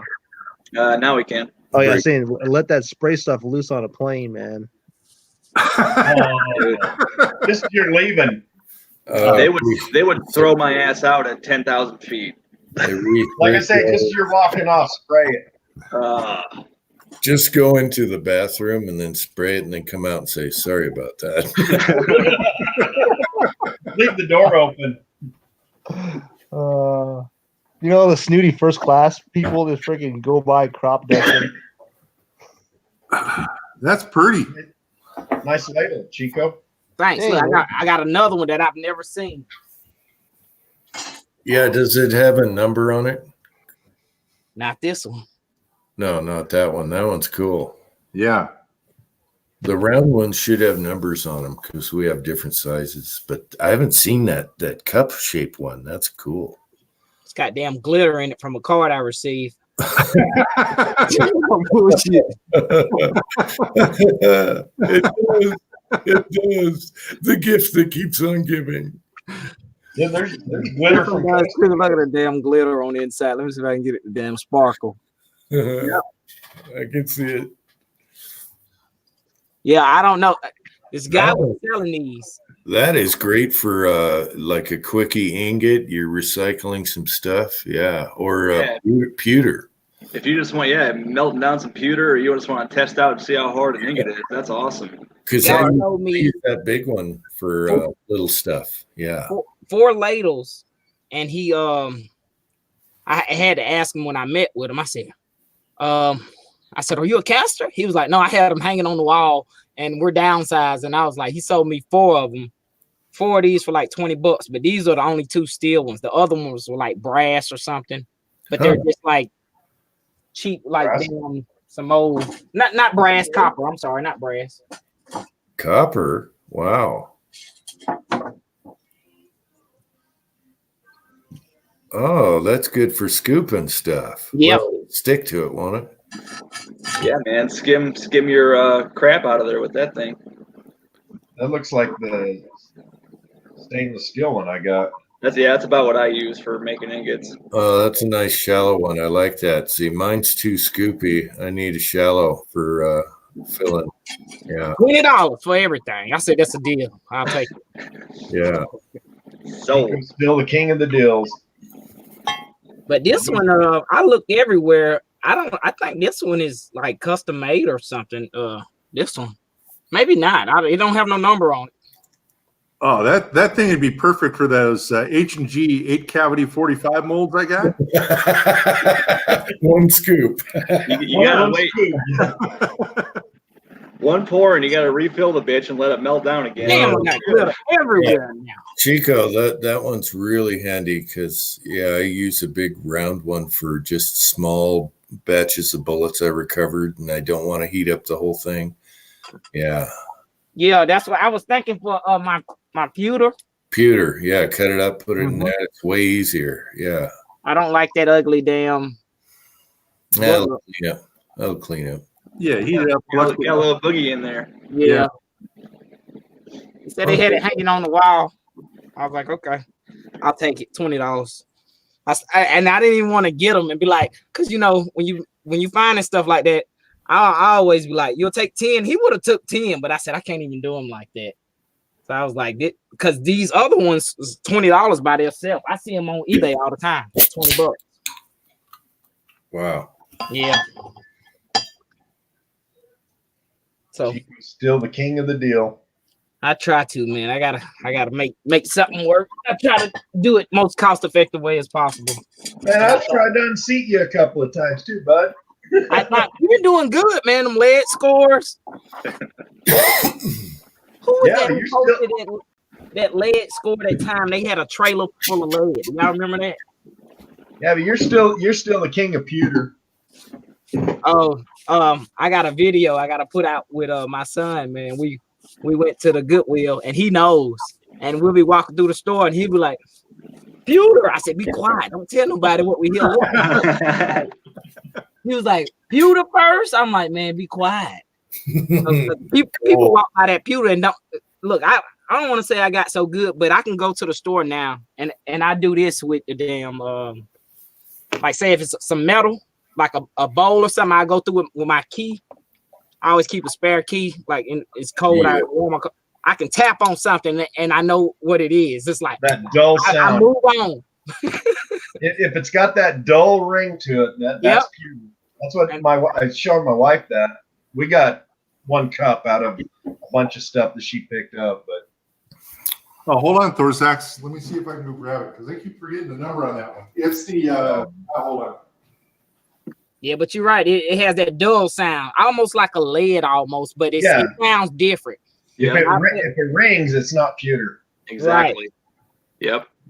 I noticed that too because I dropped one of my mugs that I knew was pewter. Then I had a candlestick that was aluminum, totally different sound. I'm like, shit, that's kind of like wheel weights. Yep. Yeah. The first time I found a candlestick, it had the wax plug at the bottom, and it just had like a Pittsburgh seam holding that wax plug in. So I took my snips and I cut around the Pittsburgh seam. I just popped it off like a can. and I beat it on the floor and knocked that plug out. My wife's like, "How the hell did you know that was in there?" I'm like, "I got a lot of friends that do this." Yeah, that damn filler. You talking about that wax filler that be in there? Yeah, I had one that was like a white, almost like a plaster full up. That was a bitch to get out of there. So when I get it out, just melt it. It'll come to the top. Yeah, I don't know. I have a small cast iron skillet that I melt my pewter in. I didn't want to like crap in there, so I just knocked it once on the floor. All of it broke out. No big deal. It's funny when watching me go around it with my snips like a tin can and just. She's like, what the hell? I would have never thought of that. Okay, Pat went and got his hand truck to bring in that 50-pound mold. Beep, beep, beep, backing up. You're on, Pat. All right, so this is a 357 10 cavity. It's labeled just 158 semi-wad cutter, and I can't find the cherry number on the side. No, there it is, but I didn't bring my glasses. So I'll be back. Take me off. I need glasses. Can't read it. Take me I off. always wondered about the sprue groove on those type of molds because I looked at some. And eBay and stuff, and there were some like really sought after ones in that caliber. If in my opinion, I'm not. But I wonder if that sprue trough is better or okay. Go ahead. That depends. Like I said, I like to cast with my molds cool, and I fill my cavities really fast. That trough would not be good for that because if you get any spillover, your lead cools down too quick and you're going to get wrinkly bullets. If you run your molds hot, that trough is fine. It just depends on how you cast. Well, if you overflow too, it can plug up the next hole. Exactly. You run your molds cool. I do. What? You're depending on the pour of it? Yes. That sounds weird. I'm a weird ass. I'm all right. I know that. I don't think I run my molds cool per se. I mean, but I've never overheated a mold. So yeah. My bullets don't get frosty. Yeah, mine always frosty. Yeah. Like the snowman. It's easier to cast when they're hot like that. I like them slightly frosty. There's less fuss. Easier powder coat. So first one up is I don't know if it shows, is a 51 BB 357. Yep. And that. Oh, baby. Oh, look at that. Look at that. Those little sexy babies. Those are Keith's bullets. That's what I say. They got a lot of lube groove on them. That thing heavy too, ain't it? Yeah, that's a key style. Now, are they show it again? Are they rounded or square cuts? In the lube grooves. Damn, that's a 158. Dang. Holy mackerel! They look like my 44 mag molds. Wow. I like that. Look like my 358 156s. So the next one for you to drool over, Uncle Jim, is 34 BB 452. 34 BB. What? H&G 34. That's a 185 grain. They got their weird numbers. Oh, 45. Yep. No, that's a 230, I think. Oh, powder coat there. So that's a 230 grain round nose, 45. And then last up, we got. I bet those 38s are shooters. All right, here's the 39 BB 357.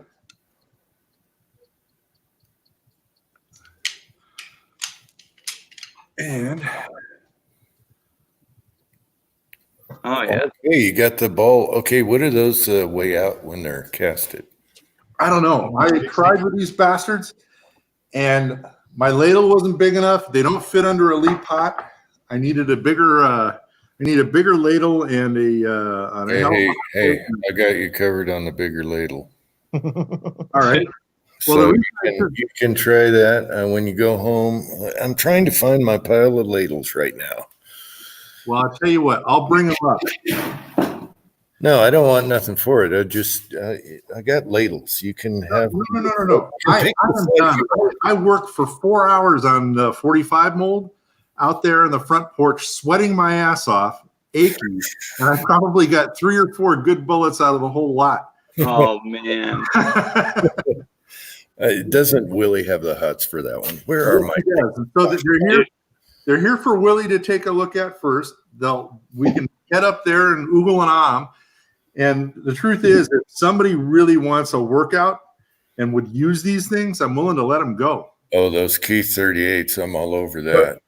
Jim, how you getting a cast for them? They won't fit underneath your pot. I have ladles, and I have ladles. You need one of them Chico. You need one of them Chico ladles. Actually, I could run mine cannywampus through there with the Utah plate. Yeah. If you run it, if you're looking at your mold straight on, if you come over to the left side or the right side, and you look, you're doing it sideways. You're like 45 degree. You're casting it out through because one bar is going one way and one's going the other. Have you tried that, Pat? Yeah, but the back of the pot is in the way. But if you're going, at an angle. I just looked at my pot. I'm going at an angle here. I was just looking. I'm smoking at that angle right there. Yep. That's what I just looked at. Now where's my ladles? Willie's got first. Willie's got first dibs. I got plenty of ladles, so you can. Where the hell did I put the? I'm trying to organize, and then I can't find nothing. I got every size of ladle from huge to small. Where are they? How many of those molds you got? 3 of them, Pat? I got 3 of them. How much you want? $100 a piece. Well, yeah, that's the trouble, Chico. I paid too much for them. And my real beef with them is, you know what? So swear to God, I didn't get to haggle down. I paid $100 each. They seemed like a good idea at the time. But, oh, man. My other beef with these things is take a look at the on the sprue plate. You got no room to get a hammer in there. Oh yeah. Can you turn the mold the other way? I mean, can you flip the handles anyway? Pull your screws out and flip flop it. Could be. Oh my gosh, they're all scattered. Mm-hmm. Man, you can knock out some bullets with that if you can hold up the damn mold. Well, you got to get the thing hot enough too. You better build a campfire and shove that bitch in the coals for about 2 hours. Forge. What is that? He's trying to find his ladles. Sounds like Jim. I'm sorting them right now. You drop some wrenches or something. I need something for reference. What's a good reference for size? Well, I'm not going to whip this out. Oh. Let's see, mason jar. How much you got a close-up $1. camera? Bring out $1. Okay, here you go. Here you go. There's a mason jar, Tin Man. There. Damn, you got ladles. That'll work. Yeah, that big one would work for Pat. Well, I tell you what. No, this big one. Look at my hand. That's as big as my hand. Yeah. I'm thinking this one would be ideal. That's pretty big. That'll hold. Well, here's a mason jar. That's like 3 or 4 pounds. Yeah. No, it's not that bad. It's just the I've got one of those stainless steel ladles, and you can't get it deep into a lee pot once it starts to drain. You know, it's good for the top. Once you're down past a half, you can't get it in there. And that's fine. And then that's the real problem I had was getting a ladle big enough to fit in the pot when it was half empty. Yeah. But again, I'm bringing them up, and if somebody can successfully cast 20 bullets out of one of these things, there we go. Merry Christmas. They're doing me no good on my shelf. We'll fire up the ladle and see if it works. You might want to hang on to it. So, the Horsex is in the side chat for you, Pat. Yeah, I got Thorzax wants to buy them, and here's the thing, Thorzax. So is Jerry. A bunch of guys, Dave, and Willie wants one of these molds, and Jim wants another. And if there's one left over, it's yours, buddy. No problem. Good deal. Mr. Cutter. I'm pretty good, but I'm a sucker for those Keith bullets. Man, I could imagine putting that mold up like shaking Put everywhere. wheels on it. Heavier than hell. You'd have to put wheels on it. Yeah. Well, the real bitch, to be honest with you, is after you whack it, you got to flip it over and then open it. And you've got this thing is red hot, and you can only work with the handles, and that's the thing that gets you. You know, filling it's no problem. It's getting it turned over and open. My son would weld up a jig for it. What I was wondering is why couldn't you make a handle like what they do on the Lee 6 cavity and attach it onto that sprue handle there? I'm thinking you could. I kicked that around, but you know, cut it down for 2 years now, and I gave it the honest college try with one of them once, and I'm thinking that they need to go to a new home, somebody who will love them and use them. I know a blacksmith could probably forge something to make it onto there, right, Jim? Onto what? Onto that sprue handle. Oh yeah. I know a guy that might be able to laser cut you a whole new sprue plate with one of them tabs already on it. No, yeah, you could take a handle on it, kind of like the Lee 6 cavities, where you can just rip it. It'll be sideways, and you got leverage, and you just rip that thing open. I don't know. You'd almost want to put a hole and do the camming action like the Lee has. That's what really gives you that leverage when you're cracking. Because if you didn't have that camming action, it would be a bitch to break them sprues, I think. Yeah, but if it was sideways, you could tap it. So the screw plate comes out, and you have it to the right at an angle, though, not straight out. Right. And you tap it that way, and it'd break it open. Then you grab it with your hand. You grab it with your hand. You got a wood handle on it, and then open it all the way. Right.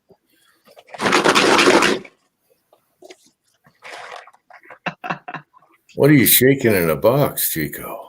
Bullets. Apple penny. He's doing small batches. Yeah, just Test batches. color batches, mixing colors and stuff. Oh, that didn't turn out too good. It'll shoot though. The Ross Hill cycle it. No, I think there's a way around it, Pat, where you can hang on to them. Get a bigger ladle, and then you TIG on a 45-degree angle handle that comes off of that thing. You can tap it and then push it forward. Mm-hmm. And it'd be something to hold on to too. And while it's sitting on something, because you're not holding all that weight. You just set it on something while you're doing that. Yeah, that's the thing. I know these things were in use at police departments and all sorts of stuff for years, and guys were casting a million, and there's got to be some chi to it, you know? It can't be that hard, but it killed me. That's pretty. Those are pretty, Nico. That color don't even show. What color does that look like to y'all? Purple. Purple. Bluish purple. Okay, yeah, it look. What is that? The Lee 1, what is that? 30 cal. That's the NOE 311 158. 158, because I was going to say a Lee 150 almost. Yeah. But these are purple, actually. That's that damn real purple. It looks blue on my camera for some reason. Yeah. I love that color. Bluish purple to me. You sent me some purple, and it's like that raspberry I got. Yeah, it's that same. It's the same purple. It's cool. See, look, I'm looking at my camera. It look blue, but it ain't blue. It's purple rain purple. If y'all know what I mean. Mm-hmm. Yeah. Oh yeah. When doves cry. Oh, yeah. Let's sing a song now. I think when he died, the plane that he was on landed in Moline. That's just right near me, I think. Moline. That's Moline, like Illinois. Jolene. No, Moline, Quad Cities. Yep, that's where I'm flying out of, Moline. So I might be flying out of the same airport where Prince's dead body was Taking All off. right, I gotta sing a Jolene song, and I'll just change it to Moline. All right. There you go. You know the chords still. Okay. That's a great song, by the way. Not familiar with it. Oh, you what? Okay, look up Dolly Parton Jolene when you're done with this, and then you will juice yourself. Okay, that's enough. Sorry, people. Didn't mean to say it that way. I'm waiting on a new Lee sizer die to come. Those new dies. I've got one of those on the way so I can size these bullets for my Rossi because I had to slug the barrel before I bought a size and die. So hopefully it works out. It's supposed to be like the NOE with the inserts. Yeah, you can just buy different bushings. Yeah. I So, just went ahead and bought one. Did you also pre-order the APP press, or are you going to use in your plastic? I'm so Tin Man. I got to do that song. Yeah, no, I didn't get the press. I just bought the size and die body and the one insert. See if That's I like cool, it. man. I like to see how that works. Yeah, I've seen it. I think Treetop Flyer. He did a video on it. I think. That's right, he did. And yeah, because the inserts would be a better cost option, and then I can always customize them. Still, I think I can open them up if I need to be. Right. What were you saying, Jim? Nothing rhymes with Tin Man. No. It's already boom, boom in the brain. Video. Gone. Sorry, Uncle Jim. A song and Jolene says, "Please don't go and take my man." Well, that rhymes with Tin Man, so. All right. I see a video coming. Yes. Lots of glitter.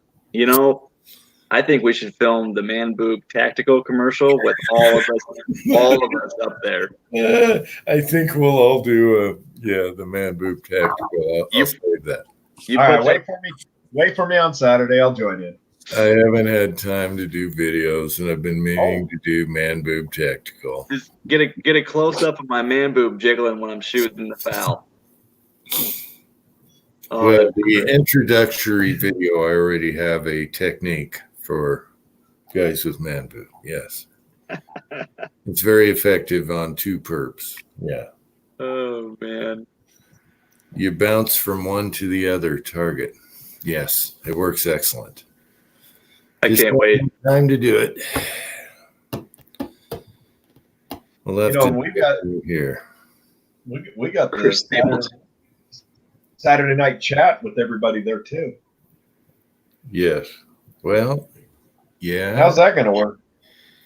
Well, nighttime isn't good for driving, but we can do it afternoon chat. I'm driving home Saturday night.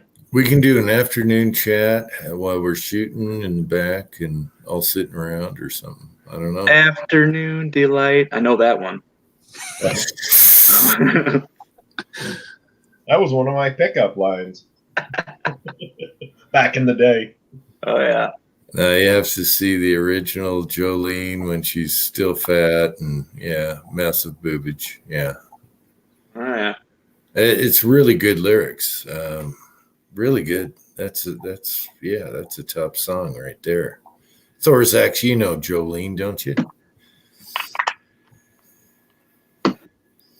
Anyway. I do. Who does? Jerry? Yeah, I do. Yeah, it's a great song, isn't it? Great lyrics. Oh yeah. I grew up listening to Dolly. It's about she's a housewife or whatever, and he's messing around with Jolene, and she's saying, "Don't take my man." That's right. It's just freaking awesome song, and the music and the lyrics. It's some songs have it, and that's it. Yeah. I might even have that on the hard drive here. It's kind of like the Stones. Angie has it. There's something about it. Yeah. One of those that stick in your head. Yeah, it just has it. It's a good song. It's not a gimmicky song. It came from the gut. Let's put it that way. And I think that's a true story. I think she said that happened. Yeah.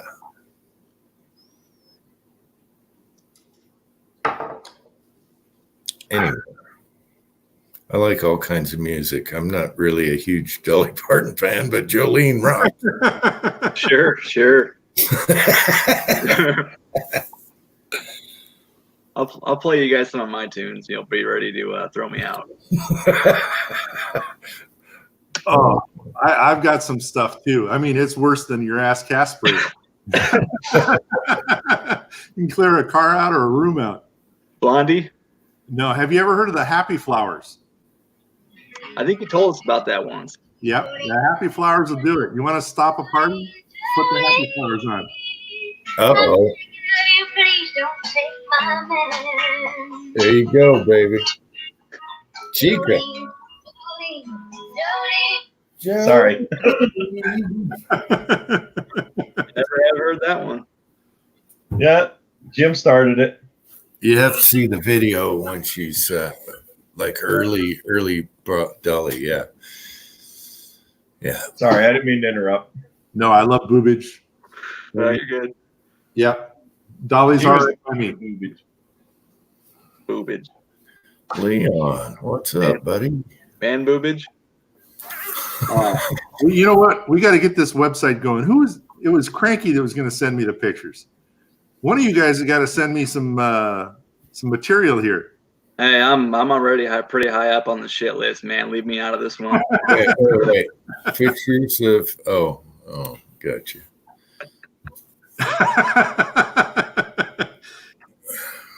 Hey, sorry. What's that? I was just going to change the subject before Tin Man, his house burned down or something. So, hey, Jim, do you have any Varget? No. Ah, good. Because I'm bringing you some Varget. What? And you wanted some 4064. Nice. 4064 for the 308? Mm-hmm. Bonus. That's to emulate. Kenny's gone, isn't he? That's to emulate that Federal match that shot good in the 308. Yep. I found 9 pounds of Varget Holy crap. at Shields, but they were all in 1 pound bottles and they were different lot numbers. I was like, you son of a bitch. Yeah, I was going to tell you, Shields carries it. They've always got bargain. They were out. Last time we were in Iowa City, I stopped and we checked, and they didn't have a single bottle on the shelf. But this time I looked, and they were stocked full. I'm like, where did you? They didn't have any 8-pounders, but they had a bunch of 1-pounders. I'm like, where did this come from? Yeah, you mentioned Shields, and I'm like, what the hell is that? And then I found out there's up north here, there's a Shields. 114th South, just off I-15. Oh, it's a fantastic store. Is that south of Salt Lake, or? Yeah, well, it's Sandy, yeah. Is it a good store there? Oh, Yes. it's an awesome store. I love Shields. When I lived in Iowa City or around Iowa City, I would go into Coralville Mall all the time. In fact, I probably bought 5 of my firearms from that store. Mm-hmm.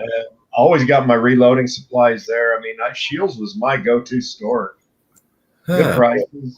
About every kind of primer you can think of. I'll tell you what, I could beat powder prices from Cabela's by $2 to $4 a pound. Yeah. Cabela's is up there.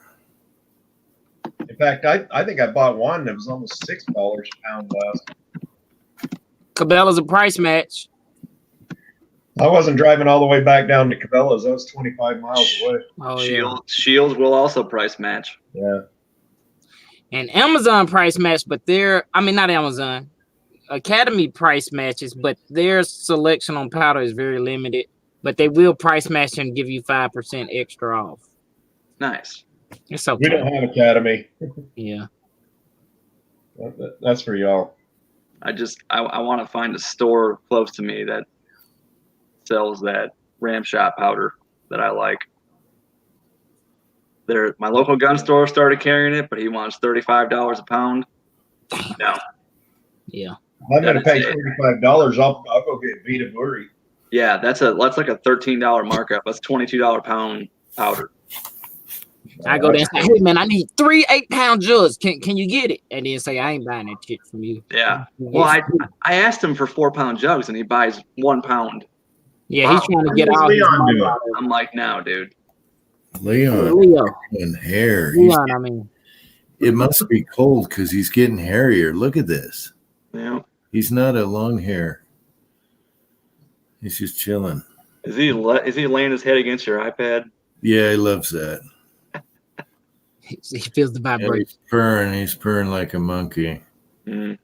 But he's growing more hair. It must be cold out because I've never seen him. Even here, it's like little tips growing everywhere. Oh, Leon, you're going to have a bunch of company next week, bud. Leon, he's going to hide. He doesn't like company at all. One person and he'll hide. I'm worried about if he'll eat for a week or poop. Yeah. Or if I let him out, will he ever come back? He hides. Walter does that shit too. If we make a bunch of noise, like we're doing a home remodel, he won't eat, he won't pee, he won't poop. No, he doesn't mind noise. It's just people. Yeah. Something I don't know what it is because we've had him since a kitten. Yeah, we'll find him in the walk-in closet up on the shelf somewhere days later. Yeah. But I think if one of you guys feed him or something or give him a treat, maybe you'll warm up because I want you to experience the purring Leon. He's just cool. He's a cool boy. He is. Well, guys, it's 1 o'clock in the morning. I got to get to bed pretty soon. Yeah, I got to do shopping. I was thinking about wrapping this up too. I'm pretty tired. I got to do shopping and a bunch of other crap. Yes. Jim, I still need directions to your place. Well, you get to the town. I'll let you know. You get to the town, and it's kind of like you do this and you do that, and yeah. I know how small towns are. I grew up in one on the other side of the big mountain range. Do you use GPS or whatever? Yeah. Okay, I'll just tell you a place, and then you just keep going from there, and it's easy. Yeah. Yeah. Well, you got my email, right? I should. Yeah, I've invited you. Just email me. Okay. Just go 3 clicks past the golden boob, hang a left. Either that, or I'm going to find that damn thrift store and buy them out. But you won't have anything. I was surprised they had primers and powder. That was weird. Yeah, I saw that. It's not the best price on primers, but hell, it works. Where do they get that stuff? Well, Federal Match isn't cheap, so 32 brick ain't bad. Yeah. Do you need a large rifle primer? Who what?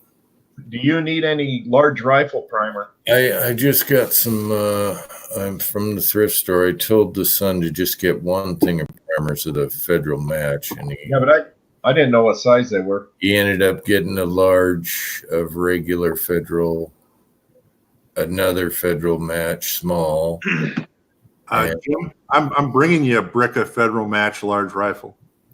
Oh, large. That's large though. I got small.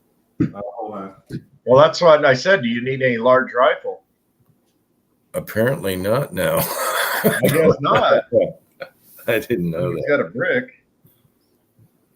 Oh, I've got a bunch of old ones, but they work. They go bang every time the iron pin hits them. You don't have a large rifle?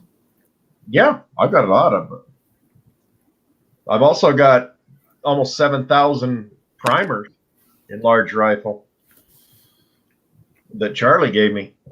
I'm just going to share some if you wanted. I'm pretty good because, I don't that'll be for the bolt. So, Federals. So I won't be going through that a lot. I'm down to 9 bricks. Dang. You better stock up again. Wait a minute. 9 cases? 1,000. 9 bricks. 9,000? Yes. Large primer. No, that's 3,000 small pistol, 3,000 Oh, large pistol, and 3,000 small rifle. okay. I need to start stocking up again. I like to have 5 of each. Yeah, I'm down about 6 myself. He's got the name on it. Large Jim. So you don't need these? I don't know if I'm OCD enough to come visit with you guys. You know, I was looking at the federal primers. Why are their boxes and sleeves so Huge. freaking huge? They're huge. They Oh, yeah. make it look big. I just use some Federals in my Magnums, and they're like huge boxes. Yeah, even a sleeve is like 2 or 3 times as thick as a CCI. Yes, Yeah, I that's my more- to put them in a primer chest of drawer cabinet, which I keep primers in. I'm like, I can't fit them in here. Yep. I need to use another drawer. Yep. What the hell? They like the bulk, and I don't like them sideways like that either. No. Yeah. They put them sideways. What the hell? Oh well. I'll stick with CCI. Yep. Well, the match primers are good though, as far as if you want to shoot accurate. Yeah, bull action. So I use this. I use the small Magnums for my 357, and I like the Federal small Magnums. So that's my go-to primer for the 357. Yeah. But I don't buy Federal for anything else. I mean, I'll buy Winchester or if I can get them, Cellier and Balot. But man, I can't even find them anymore. I use a lot of Winchester that's for both Magnum and regular, so you just use the same for both. So on large pistol, that works out nice. I got a ton of S&B for small, and I buy. Yeah, I like those SBs. Yeah, I got them when everything was getting scarce. Well, Did you Cabela's see had them, man? Cabela's had them for like $19 a brick, man. I wish I'd have bought more. Oh shit, Chico, you talking about? Yeah, I've got some. Yeah. Look how big, look how small the box is. It's 100 I know. I know. I know they're compact, yeah. And I have the old, like the one Tin Man had. I found rat turds in. I bought it somewhere. Yeah, I got 2 and they different shot sizes. awesome. They shot awesome with rat turds in them. Yeah. Yeah, this. I have some old. Yes, I have some old logo CCI ones. 83 cents. Look at that. Yeah. There you go. These don't have a price tag on them, but these are the large pistols. And yeah, that's how do they get 100 primers in that? Turn them sideways. I know. I like the compactedness for storage. They are sideways in there, aren't they? Holy Yeah. shit. Yeah, sideways. You gotta. Yeah, you can't just slap them on a tray or whatever. Yeah, That's kind of a pain in the ass. you gotta shake them up. Well, for storage, it works. Yeah, Saving true. space. But the thing is, Federal does it, but they do it in huge. Yeah. Sideways, but it's huge. Yeah.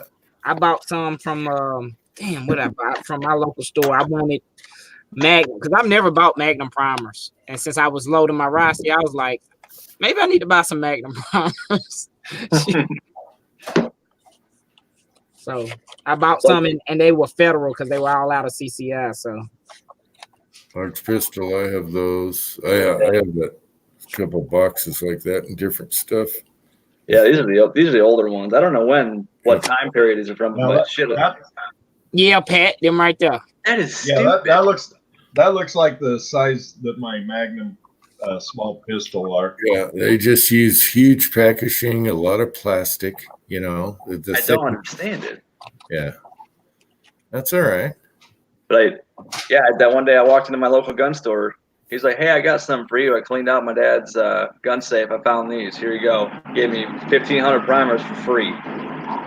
Damn. I was like, "All right, man. I'll keep buying from you." Yeah. Have you shot them? No, not yet. I haven't had the need to. If I ever run out of CCI or something, I'm in a pinch. I'll use them up. I'm sure they're fine. Yeah, they'll shoot still. All right. Well, anyway, with this, I'm gonna turn in. I'm starting to enjoy getting some sleep again now that my shoulder's not killing me all the time. So. Understand that.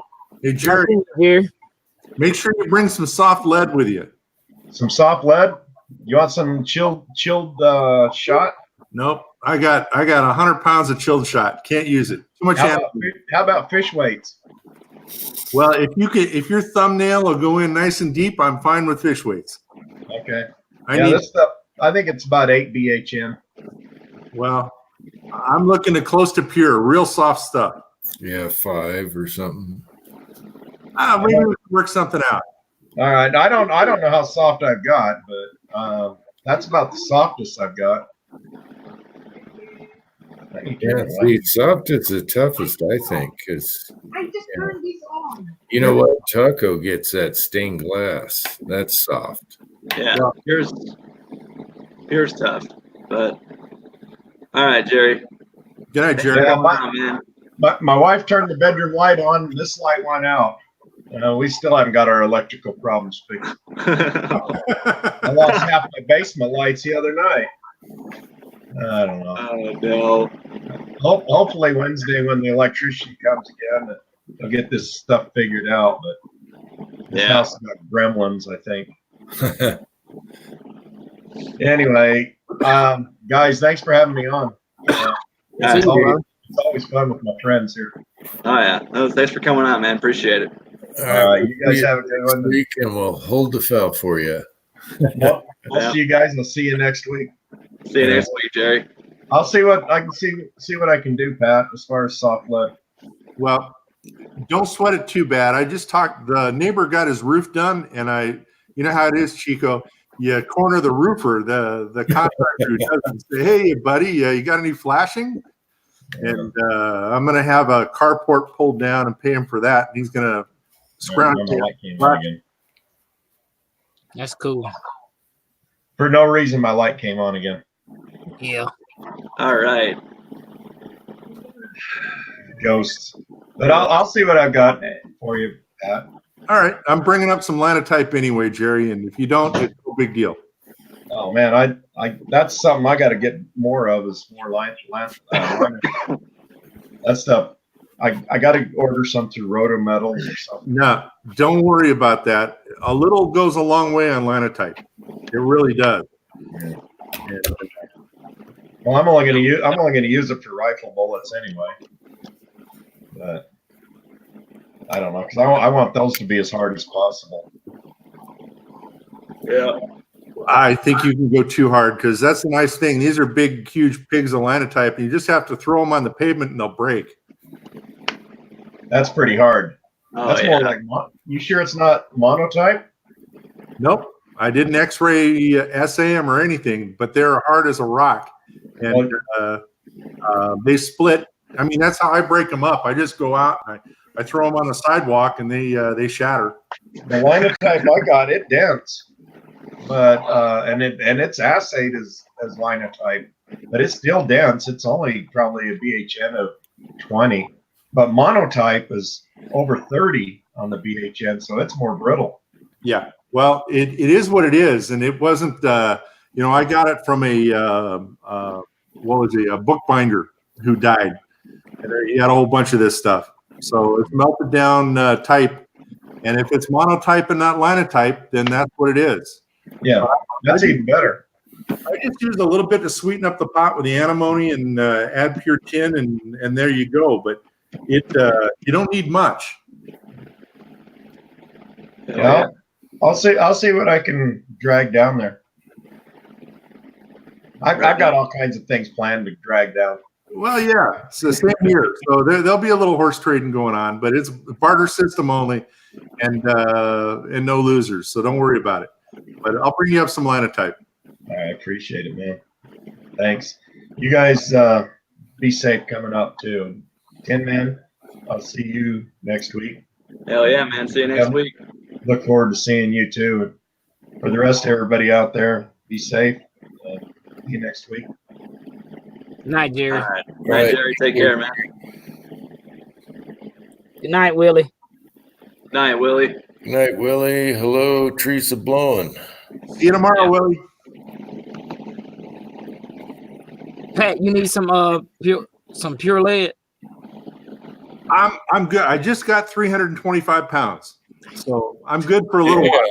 I think you're good. You're good for about 20 shots on that martini. Yeah, no, I'm good. This will probably last me, 6-8 months, but I'm always looking. And the trouble with it, like anything, is shipping's a bitch. And it's always better, Chico. When you score, it's just a score. I'm looking to score some soft lead, Chico, but I don't want anybody to ship the stuff to me. Right. And normally the purest lead I get is from stick-on wheel weights. Mm-hmm. Yeah, that's the purest stuff that I normally get. And I let me see. I actually bought some from a guy one day. He told no, it wasn't pure lead. It was range scrap, so it was still pretty soft. But I kept that. I try to keep all my lead separated based on the BHN of it. Mm-hmm. But the stick-on wheel weights, I need to smelt them down and put them in ingots and put them in their own little crate so I can do my calculations. If y'all ever see Charles Irby when he does his damn calculations, it is like algebra. He was like, I need 12 pounds of this, about 3 ounces of this. But you know what you got to try, Chico? I've been doing this lately on the martini. Is just pure lead and tin, no antimony. And they come out so shiny and pretty, and yes, sir. Oh yeah, it's hard to make that frosty. Sorry, my bad, brother. No, you're good. I was just saying, it's hard to make them frosty when they're like that. The only time I get shiny bullets is like on my first 5 to 10 castings. But I guess because the mold is still cold, right? Mm-hmm. But whenever I get that thing up to temperature and it just casts good bullets, I really don't care what color they are. Right. But that's how it happened with these the other day that I cast up these damn things right here. That's these damn double button nose wide cutters. My damn camera won't focus. So there we go. Yeah, your little Legos. Yeah, the Legos, right? Yeah. Yeah. So those did pretty good. I started casting late, man. I had like an hour to go get Carter from so I was like, shit, man, I need to heat up this mold real quick. So cause I had just got that hot plate. And I've got the regular hot plate with the core, but I don't.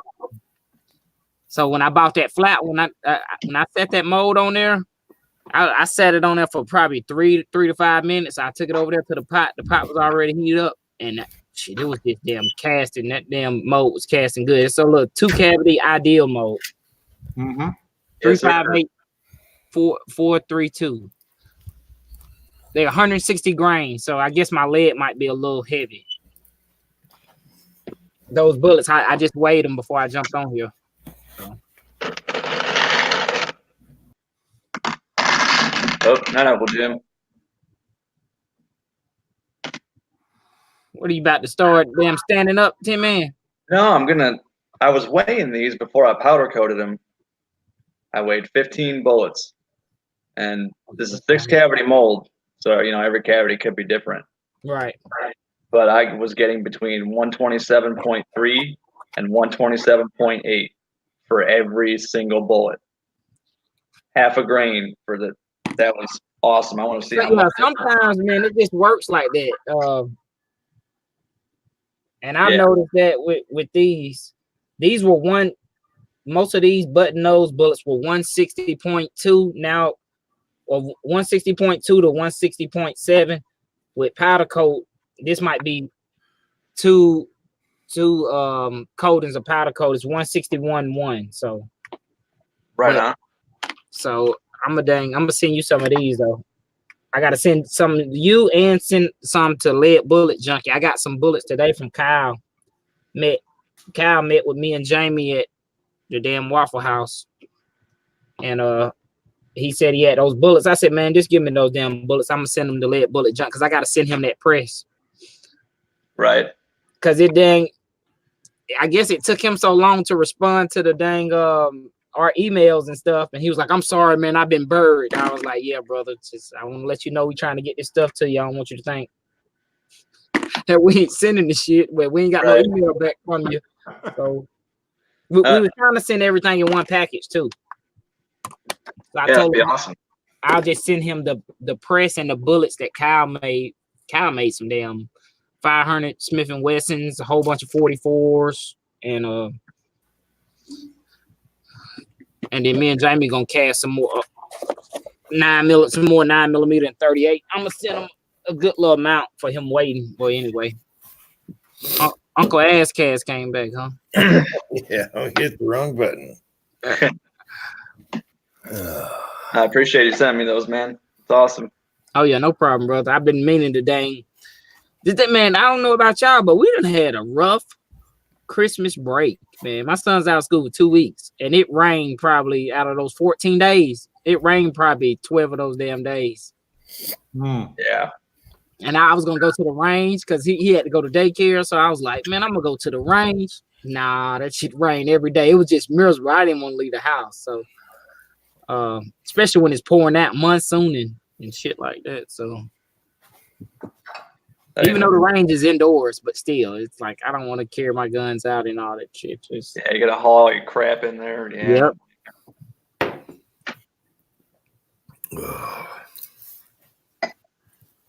Yeah, you know what, Thor's X? Every so often I'll put that mold down on the aluminum base of that. I know Charles Irby was saying that it'll take that heat out of that mold, and I noticed they were dang getting they were still getting good, good bullets. And I used to keep a little rag, a moist rag, and set my mold on top of it or something like that. Yep. Yeah, just give it a little. Yeah. I need to finish building my PID. I just been so dang. I got like a few of the components. I just got to put everything together and finish doing it by a box and all that stuff for it. So I've got a thermometer. You know how they I was gonna make a video, man. I try to stay away from anything. Well, don't let me start lying. If I get a good price on it, but anything that's branded for reloading, y'all already know it's pricey. Yeah. So I remember the first time when I was gonna buy one of them Lyman thermometers, it was like $60. I was like, I found the same company who makes them. I think I got the thermometer for like $12. The exact same thermometer. It didn't have the Lyman name on it, but the same company who makes it. I found on Amazon. Dial kind? Yeah. Wow. Yeah, it's all made in China. Shit, they just throw their name on it and upcharge the hell out of it. Calibers and scales and Yeah. Tell True, Rochester, New York. And have you used it yet? It's good for. Oh yeah. Oh, send me a link, Chico. It might have been between 12 and $20, but the Lyman one's like $60 or 40. I like for a thermometer. Hell no. That's awesome. All right, now Jim, the hot shit is a Chinese thermocouple. They're yeah, so it's like $8 for a reader and a thermocouple, and the replacement ones are $1.50 each for an A-type thermocouple. Huh. Yes, sir. I'm partnering on this thing. It's from 200 to 1,000. Let me find the link for it. Hey Pat, you have a engraver thingy, right? Mm-hmm. Are you doing your serial numbers? Yep. 80% width. Does it do letters? It'll do anything. It'll do artwork. Anything you want. How big is it? Is it transportable? Yeah, as a matter of fact. Is it small and plugs into a wall? No, you need an air compressor because the little dot peener pin runs off of compressed air, and then the electricity runs the motor to whoop it around. Huh. That's awesome. It's the size of a toolbox. Does it fit in a car? Oh, hold on.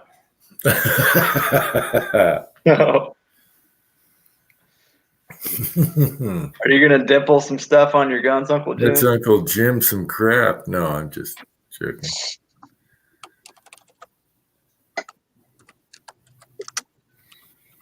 Man boob tactical.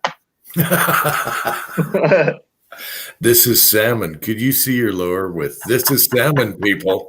It's not pink. It's salmon. Oh, Wouldn't that be awesome on one of your Yes. guys? It's not pink. It's salmon. Oh, that would be funny. All right.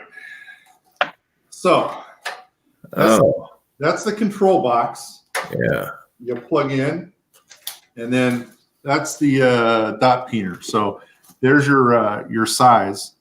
Okay, and then how do you know where to put the lower under it? You just you get a piece of scrap metal under the thing first. Yeah.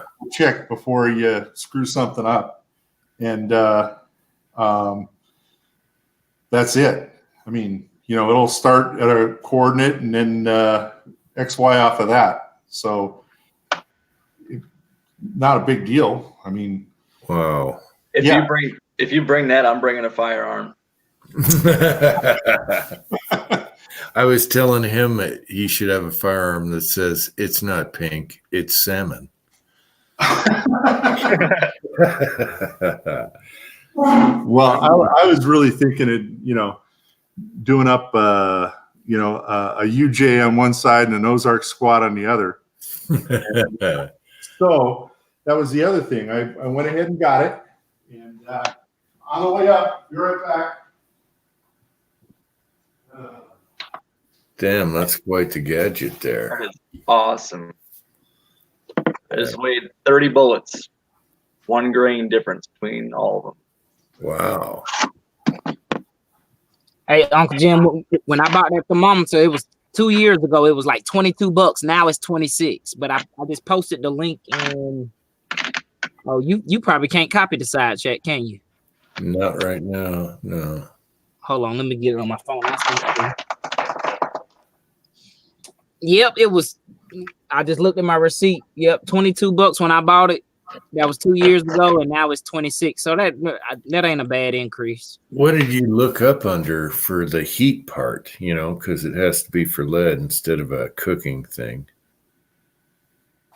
High temp thermometer. Yeah, lead thermometer. That's exactly what I looked up under. I got it on Amazon. Huh. And when I read the description and all the reviews, people was like, "This is the same thing as the damn Lyman thermometer, same, made by True Tech." Let's see.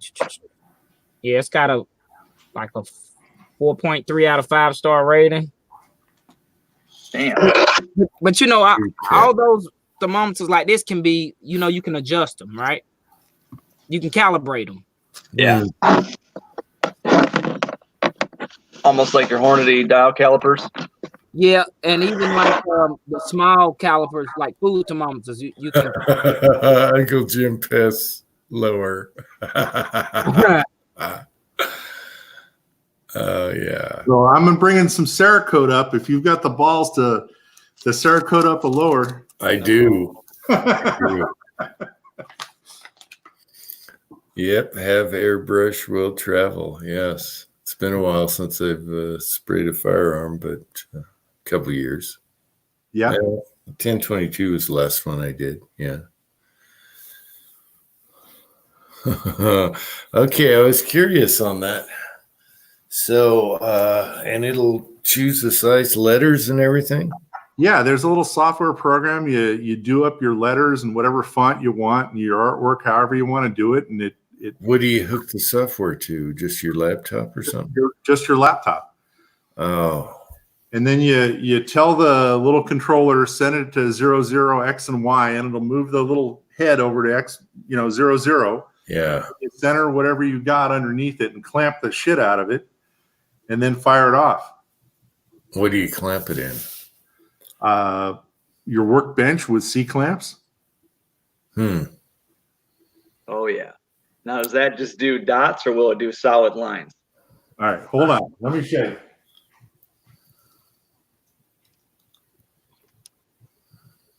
Because if I can peen Tin Man into one of my... There you go. There you go. You know what? Mig's bringing his 10 millimeter. It'll have shit written all over it. Oh, God. He'll have it all in gray, all, looking like an Elvis gun. Elvis Presley. Yes. It'll have floral inlays like a freaking car. Oh, yeah. Oh, that's funny. No, I was curious because I want to put something on something. Yeah.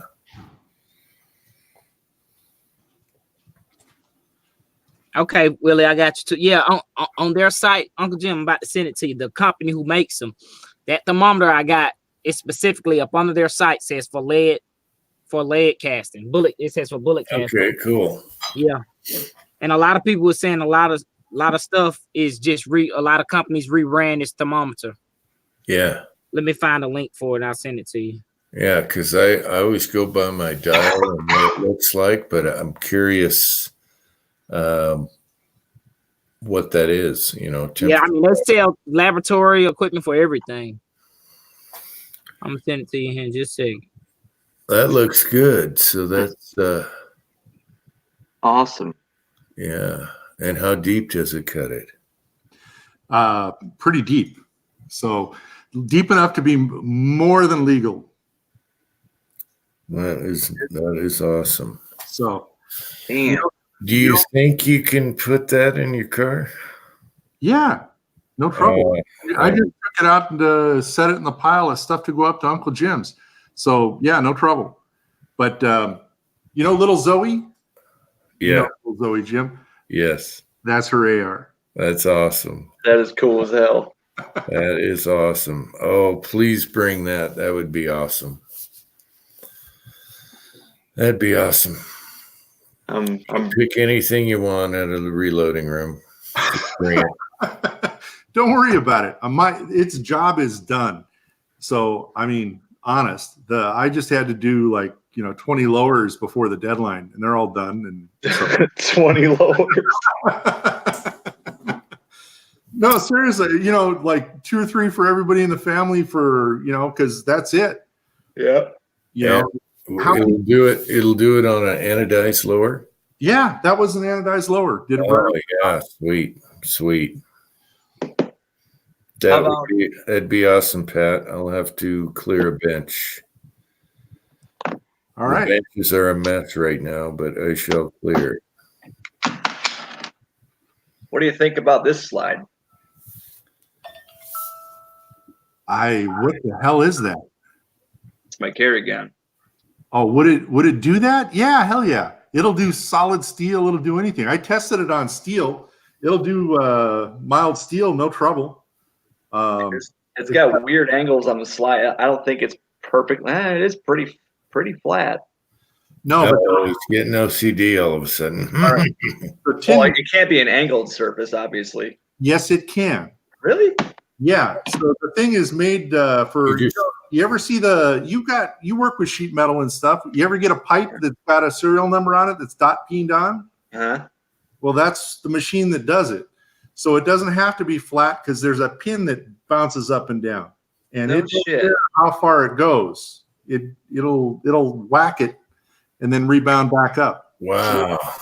It doesn't have to be. It can be at an angle, and it can be a curve. It'll do it. Wow, that's badass. All right, I might be bringing my little piece of crap carry gun. You are? Really? Why not? It's a $200 gun. Who cares? Wow. Oh, you could have official John Wayne commemorative serial number 1 of 2 or something on the side of that when you sell it. And that's that link to Amazon, Jim. Sorry, Pat. Damn, it's cold. Yeah, thanks, Chico. Yeah, no problem. I might check into that thermometer too. Used for my ingot making pot. You got enough PIDs. What do you need a thermometer for? Yeah, I know, but the one I have in my casting pot, I always leave some lead in there, so it's frozen in there all the time. That's my thermocouple.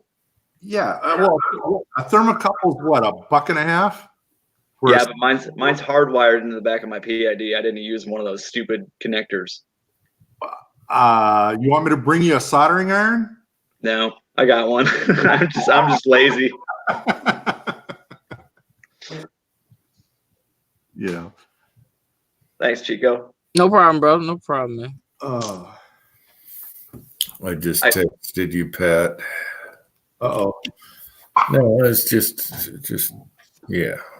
I just want it'll be fine on my carry gun slide. It'll And be if y'all, fine. I know Pat probably don't need it, but if y'all want to send him that link, I post that link in the side. I don't have Pat number. But yeah, that's a good price for that thermometer compared to the Lyman. I think when I first looked, that damn Lyman thermometer was like $50. I was like, there's no way I'm gonna pay $50 for a damn thermometer. Nah, man. I was like, somebody else makes this. It's just like me being a mechanic. Somebody makes Snap. People who make Snap-on tools make Mac tools. They make Craftsman tools. They make them and they through the same factory, and they stamp them with their insignia on them and all that with different metals and stuff like that. Oh, speaking of which, this would be good for you, Chico. You know the Matco side cutters, pliers, and dikes? Yeah. Yeah. Same manufacturer as the Harbor Freight ones. Yeah. Somebody said it might have been you. I was listening somewhere, or maybe on another live stream one day I was tuning in. And yeah, I knew that a lot with the stuff. It's probably the same. See, the only thing with that, sometimes they use different alloys or different metals, but that's probably the exact same ones. Nope, they are the exact same ones. Now, they're not the cheap ass pliers. They're expensive, but right. They're not expensive compared to Matco. So like $20 for a set of pliers at Harbor Freight, they ought to be made out of solid gold. But no, they're exactly the same. I got Matco pliers. They're exactly the same. Yeah, I ain't bought nothing from a tool truck in a long time, and I don't plan on it. I bought all my stuff before my son was born. Yeah. I bought a lot of it. I've got smokers and everything, man. Damn evap smoke machine. I got damn AC machine. That's what everybody be like. Damn what they said. Got an ATM. ATM. I was like, yeah, it's an ATM, really it is. Because anytime I hook it up to somebody's car, it's $100. Oh yeah. And the machine do the work itself. That's the thing about it. You invest in stuff like that, man. Yeah, did I ever tell y'all what I paid for that machine? I paid more for the Freon than I did the machine. Say that. I get Freon about $75 for a 30-pound jug, a 30-pound container. I paid $25 for that on eBay. Wow. So what happened? The county I work for, they put all their stuff on, on government surplus sites, and I was the only person to bid on it. But they had the description that the compressor was out in it, so I was expecting to put a $500 compressor on it. It's still a $3,000 machine, and I was like, you know what, $500, I'll put a compressor on it, and I got it hooked the 30-pound container Freon to it, and it worked. And I was like, shit, okay. So I don't know if somebody at the job put the wrong description, because we had like 5 of them they put on there. So maybe they copied and pasted the description, and it was in. And when people seen $25, I guess they was like, nope, I'm not gonna buy it. I was like, I'll buy it. That is awesome. Yeah. ATM. Pat'll tell you, them damn things they high. They $5,000. You know what gets you is when you have to have them recertified. We're in California, and they consider our the 134A a greenhouse gas. Yep. We still need, our AC guys still need a damn license, and it's just bullshit. But we need to get them recertified, and it's like $1,500 just to send them to the AC company to put a sticker on them.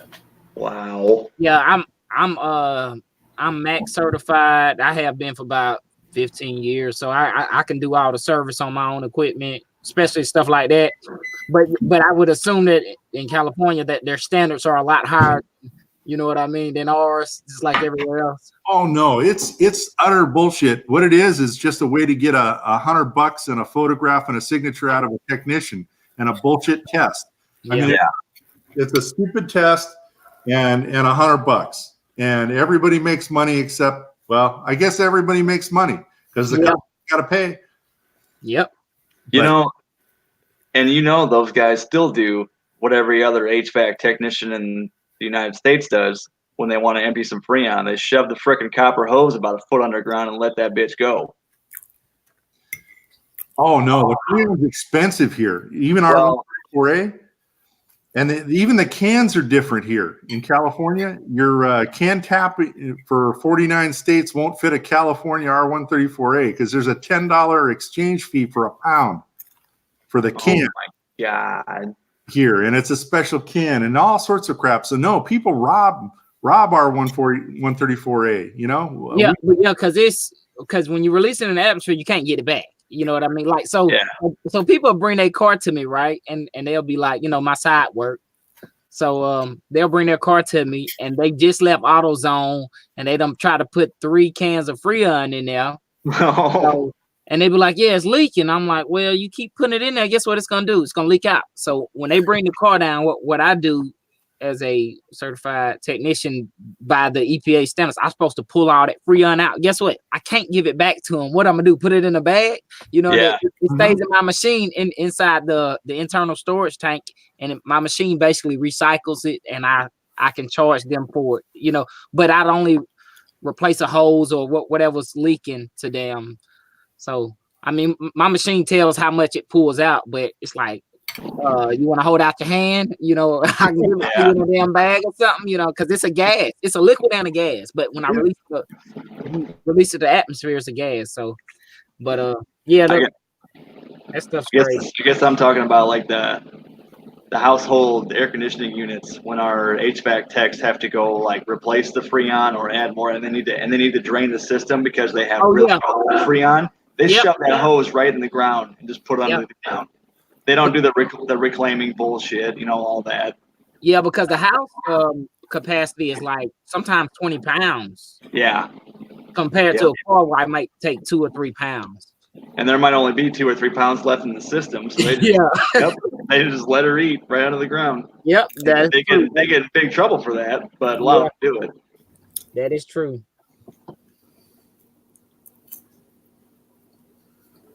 Yep. Yeah, the air conditioner doesn't work in my truck, and it's older. R12? Is it R12? I don't know. What year is it, Jim? 91 F250. Yeah, it's probably R12. I think I had a 92 Grand Marquis. It was still R12 when I bought it. Is that the stuff they charge like $120 a pound for? Yep.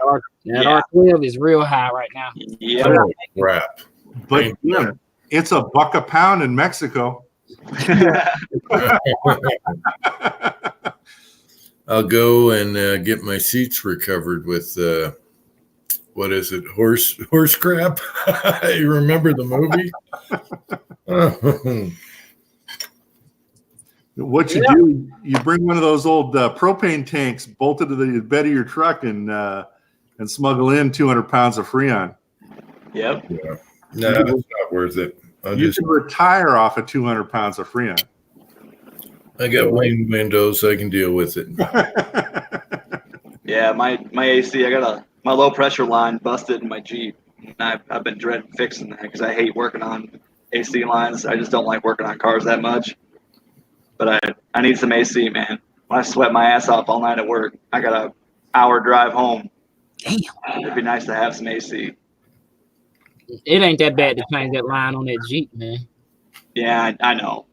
It just hey, I'm the same way.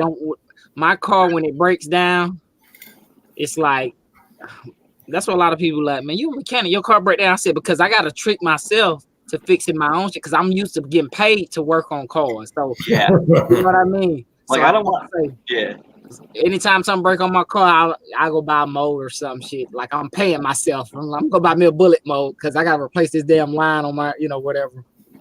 Same thing. Everybody's like, "Oh, you're a sheet metal worker. You can do this for me." Like, man, I don't want to get off work and go do my job for free. For free, right? So. I don't. And I can't charge people money for sheet metal work because that's a huge no around here. I'm union. I get my ass canned real quick for doing shit like that. Everybody's like, "Oh, I'll trade you for it." So I do that sometimes. They trade me something or whatever, but. Yeah, everybody's like, "Oh, can you make this for me?" And sometimes I can, but if it's a pain in the ass, I'll just tell them no. Like bullet mold guys. I like that one Charlie got. It's like a roller, Yeah, he made that one. That's pretty cool. I like that one too. Yeah. I don't think Uncle Jim didn't hear me say that last part. What? Like Exactly. Like a roller? What? No, I said I'll do it if it ain't a pain in the ass, but other times I'll tell people no, I won't do it, except for bullet mold guides. Oh. Hey, we need to warm the house up, so it's time to season those things. There you go. Hey, Mig's coming. He can help you do it. Mm-hmm. And shit, I'll chamfer him and deburr him and everything. Shit, Set me up pretty cool. everyone comes on vacation, putting them to work. Yeah. Yep. Free labor, slave labor. What's that now? I said free labor. Yeah. No, we're just chilling. Well, Except like for I said, Pat, I need something engraved. if we can set up an assembly line, we could crank out some of them mold guides real quick. Well, I should have just chamfered and deburred them while I was still at work. I had all my tools. I was already getting paid. I can do that. I just need to heat treat them. Yeah, I take. And then since we want heat in the house, so this the wintertime's a great time to let it run for, I think it's 3 hours, 250 degrees, something like that. I gotta ask Meg again. I thought it was 8 hours, but I could be wrong. It's 4 hours, 350, I think. I don't remember. I had a scrap of paper and I'm trying to clean up and I'm like, I don't need this. I'll just ask Meg again. I checked it. I found a little powder coating tray, a wire basket. There you go. It's got damn feet on it. Oh, looks like a pretty good one. Yeah. Pretty cool. You still got 13. Say what, Jim? I was just saying you got 13 in the side chat still. Did you notice I did a little commercial? Tin Man? I did not. What's that? And then I said, bitch. See, that's what everybody was saying. Everybody was like, oh, Uncle Jim made an announcement. I'm like, really? Yeah. I didn't catch that I one. just copied your balustrade thing, and I just filmed that for a second. I just woke up from a nap. I'm like, oh, geez, live chat tonight. Oh, look, did y'all know that y'all can put y'all emblem up there now? You see on my Holy crap, Chico! How do you know all this stuff? Look at that. Mm-hmm. If you go to your settings, that they just changed that recently. No, I'm sorry. If you go to the bottom of your, I guess, picture, and it right where your name is, you got that little box that look like the little mouse. Yeah. Edit avatar, and you can put it in. But you remember that first you couldn't do that. Oh, I thought they'd want to charge for that. Let's see. Is it permanent or no? Yeah, it's permanent. It's been like that for at least 2 weeks. What? It's gonna stay like this? You mean I'm stuck like this? No, I'm stuck like that, guy. Yeah, well, you can change it up as many times as you want. Oh, okay. Oh man, I almost clicked on a picture of me on the shitter. Hang on. Let's see if I can find a better one. I'm an idiot here. Where is it at? On my screen and on the right hand side it says brand. I got to click on that. No. Wait, I'm wrong. So Pat, if you look in the bottom left hand corner of your screen, where your box is, where you're in backstage. Here we go. You see where it has your name, where it says Vegas Dog? Yeah, on the left side, you're in the show, and there ain't nothing underneath it. It should be a little box that looks like it's got some mountains in the background. It says Edit Avatar. Yeah, if you go to your box where it says Vegas Dodge, to the right's that little white box there. Just click on it. Yep. And then it'll ask you to upload an image. Uncle Jim can do it. I know you can do it. Oh, but wait, Pat. So what you got to do? You got to turn off your camera first. Oh. That's why it was easy for me. I had man. Tin Man, I deleted the one with the crazy glowing eyes. I had that picture. Damn it. I had that on my phone somewhere. Yes, I had that picture, but it's not on. I deleted it off of I had it here on the Chromebook because we did a live chat with that picture on there. And shoot, should have saved it. We could have had 2 cats, one crazy, one regular. Pat, where's your picture? Pat? I got that Pimp Daddy Abe Lincoln hat going. What is that? Who knows? Is that the snowman Uncle Jim shot?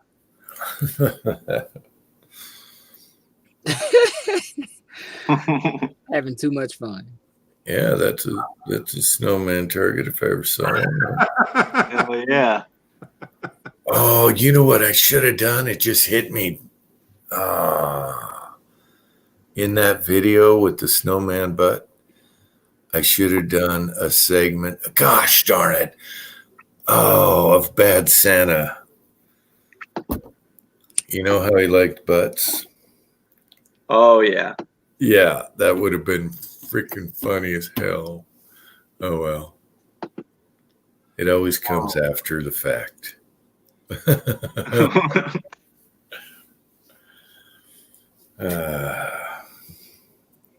Always comes. I love the picture from last week's live chat. It was freaking Uncle John out. He asked me to change it. Which one? The one that's my avatar right now. Oh, the cat. Oh, no, yeah. The I'm guessing there's no teeth. Yes. I can't remember. I think what the hell did I type in? Like crazy redneck or something, and that popped up. Crazy redneck? That's yeah. Oh, I type in all kinds of weird shit to find thumbnails for live chats.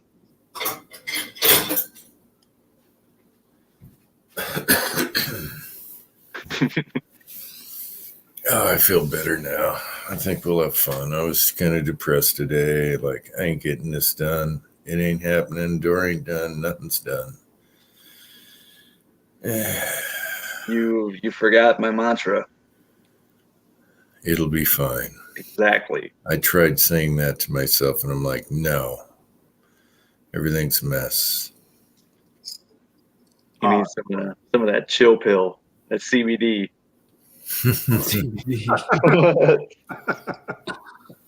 Yeah, we'll have fun. You guys won't care. You know what? The best part is the more hardship, the better in a trip like this. Really. You don't remember the easygoing camping trips. You remember the ones where it was 18 inches of rain, the worst storm in history, and no shower. Yes. It didn't work, and everybody almost died. So that's a good trip. So don't worry about it, Jim. It'll be fine. It'll be better than fine. The worse it is, the better. Yeah, we had a couple of those on the move, me and my son. Ugly. Yeah. Those are the camping trips I remember, having a tent up on Beaver Island. And yes, we do have a Beaver Island around here, and it's not what you think. But 6 o'clock in the morning, we hear the sirens go off for a storm. And I'm looking up the river on the Mississippi, and I see this wall of just water, rain, monsoon heading straight towards us. And it was the shittiest storm I've ever been through in my life. We were standing inside the tents, holding them up. Everything's blowing around, bouncing off the tent. It sucked, but I remember it. Yep. So you're right. Yeah. Similar camping. Me and a buddy out in the middle of nowhere, we decided to camp below Snoqualmie Falls. Well, we didn't know that they opened the water. Okay, so we're right there on the water, camped, and we wake up in water. Oh, our tent. We were floating in the tent at 3 a.m. Like, what the hell? It's pitch dark. There's no flashlights around, nothing. Everything floated. Food gone, everything gone. And yeah, they raised the water level. So we're lucky we didn't drown. But then we had to hitchhike home. Yeah, that sucked. That was stupid, though. It's pretty funny, though. It's pretty funny. But that'll wake you up in the morning, boys. Let's camp right on the downstream side of the dam. Yeah, well, it was the falls. Yeah. Yeah. Oh, wow. That could have been bad. That was bad. It was tough getting home. We finally had to call and ask for somebody because no one was picking us up. We were all shaggy looking.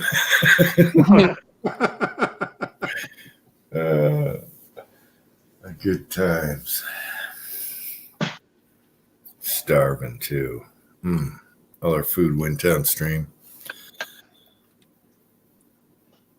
Oh, boy. Yep. I gotta sleep on the couch, damn it. Oh, no. No. We got to think of something. Like, can't we get like a car alarm to go off like outside your house? Yes. Yeah, I mean something like a $20 car alarm, with a remote control, so you can set it off and say, "I don't know what the hell it was, honey. I went out there and there's nothing going on." My wife's Jeep has an alarm. I like the idea of just taking the cat and chucking him on the bed, and he's already on there. Oh, that's where he sleeps. Well, squirt him with a spray bottle. Yeah, a squirt gun from a distance. Or you just walk up and pull the covers off her ass and then just go, "Oh, you're awake." No. Go to the kitchen and open a tuna can. Walter will go nuts. Yeah, oh yeah. Yeah. He'll come running. Well, close and lock the door to the bedroom. Make sure it's shut. Oh shit. Yeah, I got to do the same thing. Sneak in. And she's got a saying. She'll look at me and say, "After 2, what do you do?" And I look at her and say, "Rugamaroo, buckle my shoe." She'll tell me to shut up. Oh, you got to turn this around and tell her, honey, I had the best sleep ever last night. I'm going to sleep on the couch tomorrow. The couch is amazing. Yeah. Oh man. And she's got to be up at like 5:30. Oh, there goes June. That's funny. She made up a phrase for all these live chats. Funny. Oh, that was Chico that dropped off. Oh.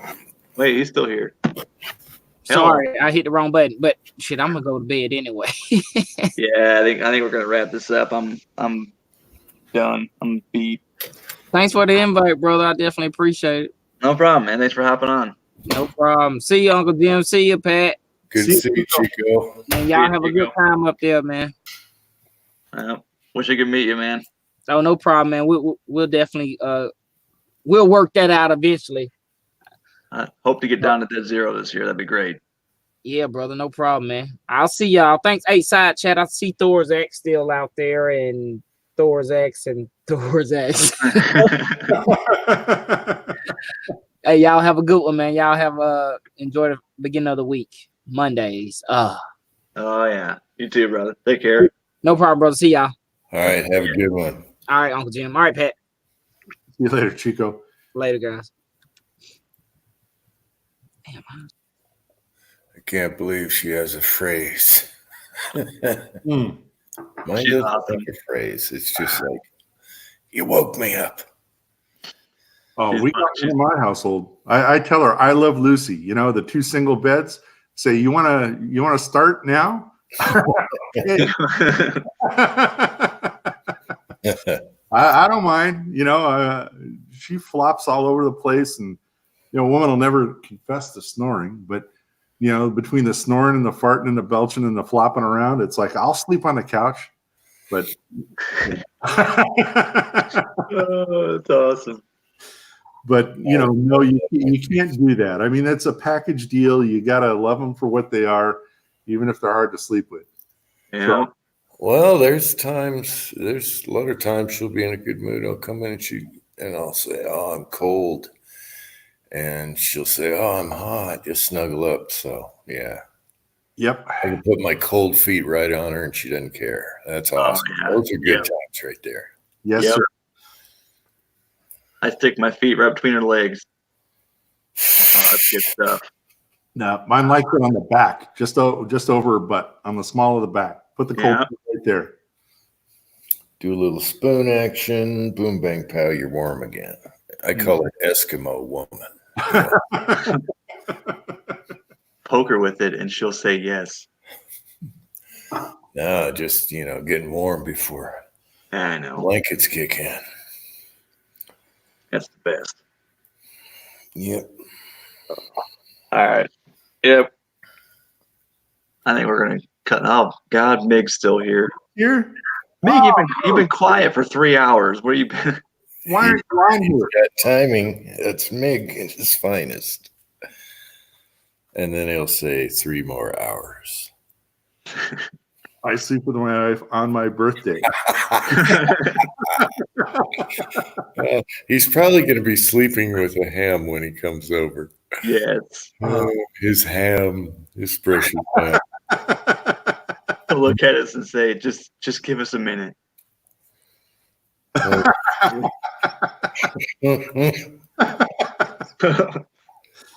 Hey, sugar. Yeah. He says, "My ham."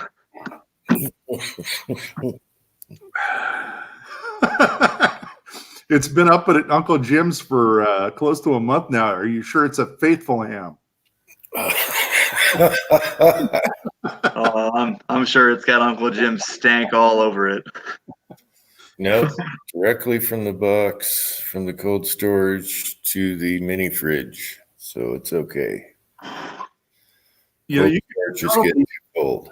You could probably, take a 1/4 inch or 1/2 inch off the end and nobody would know. I hope it doesn't have a notch in it. I haven't even looked at it, so my son put it in there. You made your son carry the ham. His precious. Good shit.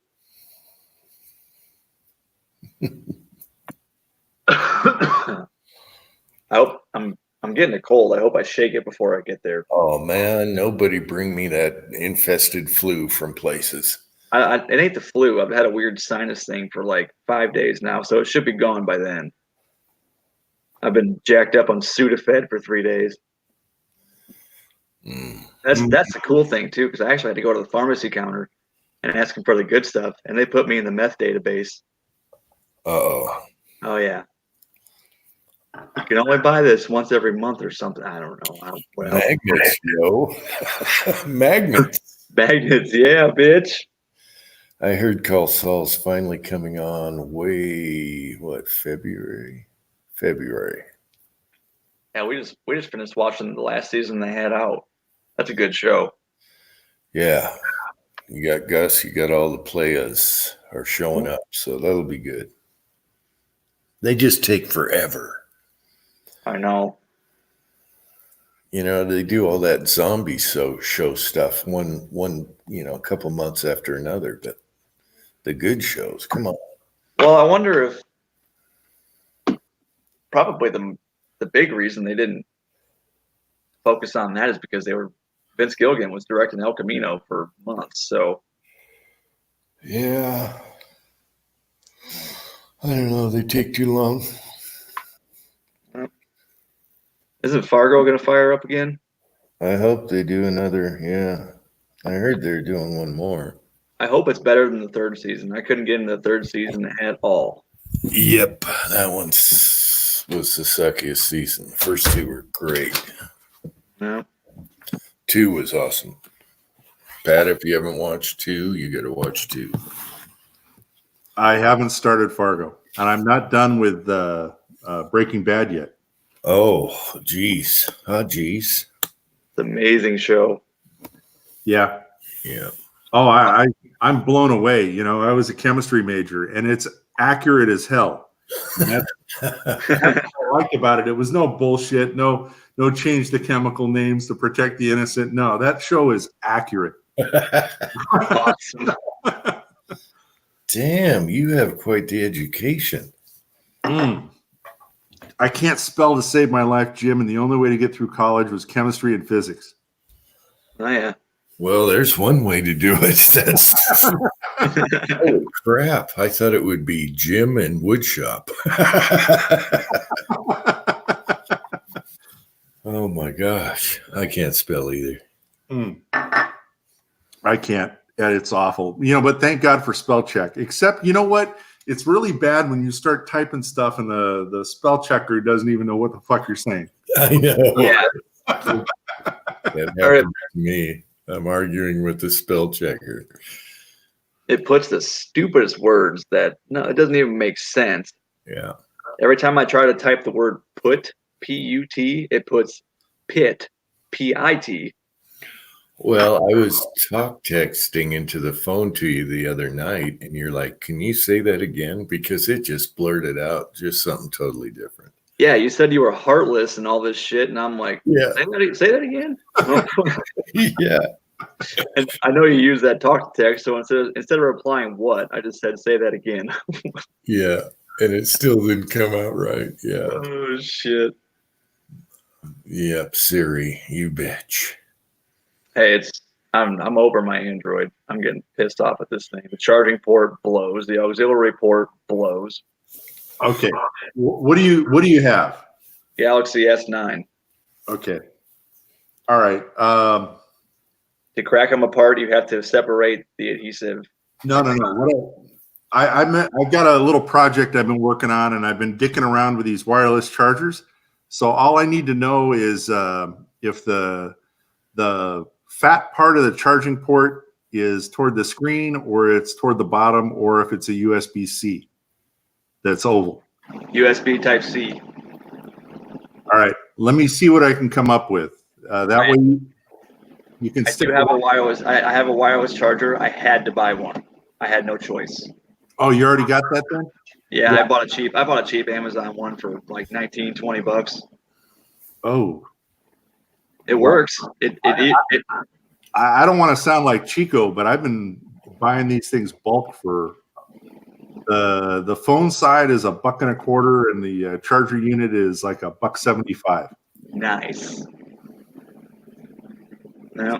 Well, this one does the fast charging and all that stuff. So I mean, that's cool with me. That's $20 instead of I would have bought 5 phone cords before I just got pissed and none of them worked. So yeah. I had to switch to my old iPhone because I couldn't, when I recorded videos on my cell phone for YouTube, I couldn't transfer to my computer because the USB port wouldn't work. So now I'm recording on my old iPhone. It's shit.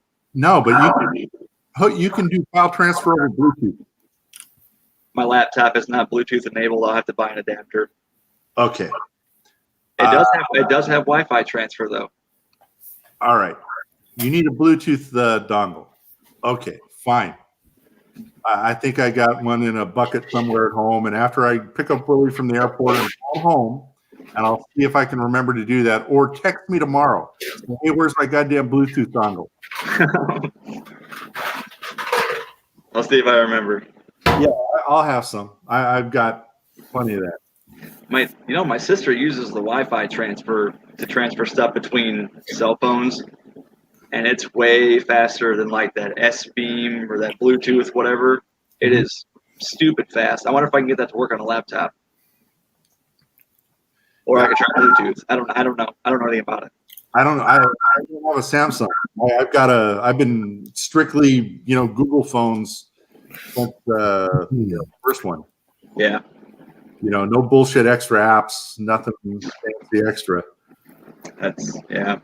Oh my gosh. I have this multiple text thing. Tin Man's on there. I just checked. I got like 16 more texts. I've turned off notifications. Mig and Cranky, most of them are saying ding, ding, ding, just to beep. And I got a ton of ding, ding, dings just to annoy me while I'm doing something. Mig, bad. We were blowing that up when we were trying to figure out. We were trying to figure out if you're going to do a chat tonight. So I texted that. I texted you, and I kept telling Cranky, I'm like, Cranky, you need to call Uncle Jim and wake his ass up because me and Mig are kind of on his shit list right now. So if you call him, he won't be mad. You can go through and read them all. They're pretty funny. Oh my God, Meg can text the crap out of you. I know you're listening, Meg. Ding, ding, ding. Hmm. He just loves us.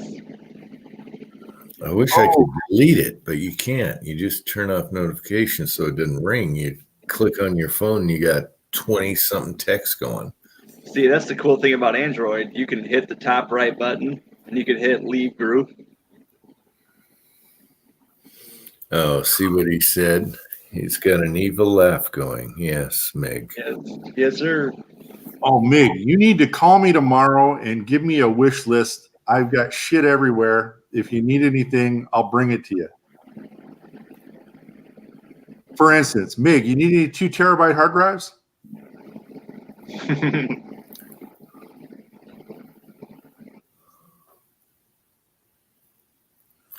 What was this video game stuff he was talking about?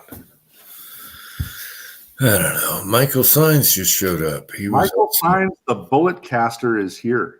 He was also napping, so he missed some of it. That's awesome. He was casting. Yep. It's not mine, Mig. You can't have it. I got to pay for it, but you can't have it.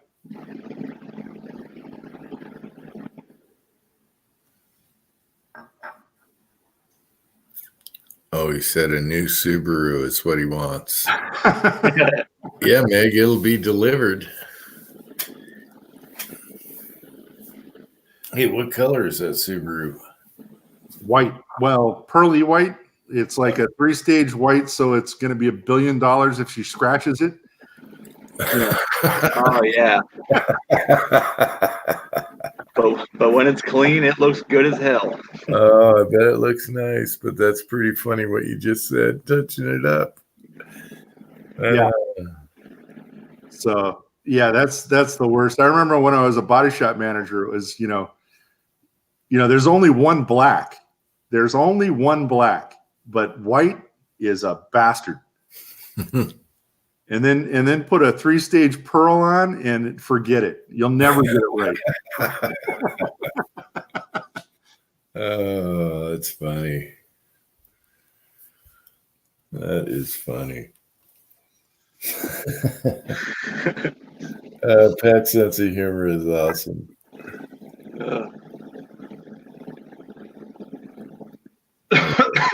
Damn it. Oh, the video game thing. Cranky was saying he was playing Call of Duty. Hmm. And I said, "Oh, I didn't know you were in middle school, Cranky." That's Call of Duty was fun. The soft drives. All right. So look, Mig, they're server drives. So right now, they won't do you any good. They're part of a RAID 5 area that's broken. You'll never be able to recover nothing. Format them and put whatever you want on them. And if you want to see if there's anything on there, sector by sector, good luck. 3.5, buddy. And they're Hitachi Ultrastar Enterprise grade. And there's nothing wrong with them. It's just I only run them for about 4 years, and then it's time. And they'll probably last forever. 7,200 RPM, serial ATA, Hitachi Ultrastars. And I'm pulling them out because I have to retire a camera server, and it's a matter of space nowadays. So if you want to have 70 terabytes of hard drives, it's either 35 2-terabyte drives, or you just suck it up and buy the 10 terabyte drives instead. And so I got the big drives, and now the old drives, I can't really use them. And I could eBay them, but they're just surplus. So if you would like some 2 terabyte drives, they're heavy. How much can you carry? How many do you want? His check bag was like 43 pounds.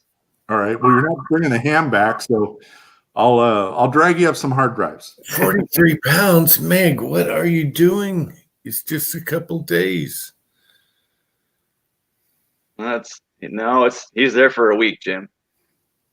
That's still 43 pounds of clothes. What? Right. Well, he's also bringing other stuff. He asked if I had a washing machine. That's awesome. And I'm like, yes, I have a washing machine. And then he wanted to know, is it a large washing machine or something like that? I'm like, Meg, you're driving me crazy. No, we dry clean our clothes and recharge our batteries. Rechargeables. Rewashables. So I said, pack light. I like to pack light. Pack light. We can wash clothes here. No problem. No problem. As long as I got clean socks, I'm a happy camper, and I'll have plenty. So yeah, I can't stand dirty undies. Yeah, and germs. Who wears underwear? Right here, I wear undies. I do too. If I don't, I have to wash my jeans twice. All of you got to bring Relaxo pants. They're comfy. I think I'm bringing 1 pair of jeans and 3 pairs of sweatpants. Yeah, you got to have Relaxo pants. It's just comfy here. Yeah. That's all I'll be wearing all week. Damn right. He's bringing guns, computers. I know. He's going to get so tagged at the check-in. They're not going to let his stuff on the flight. He's got all these weird batteries they don't want on the plane. And oh my gosh, pack like Meg. And with that beard, they're going to cavity check the shit out of him. Yeah. One look and one scan, and he's done. Yeah. Oh. He done. Now, I got in here, the side chat, we had an honest question from poor old Michael Sines, our newbie bullet caster. He's getting wrinkled bullets on his 508s. Oh, wrong question. Sorry. Hang on. So your lead's too cold, Michael? Yeah, your lead, your mold. Yeah. But see, when you're pouring like that, and you're adding more to it, yeah, it's tougher on the temperature. Now, you said you clean your mold and Ballistol.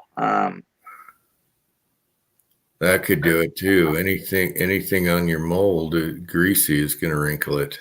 He said he washed it in alcohol after he did that. At that point, I would take the whole mold apart and I would boil it.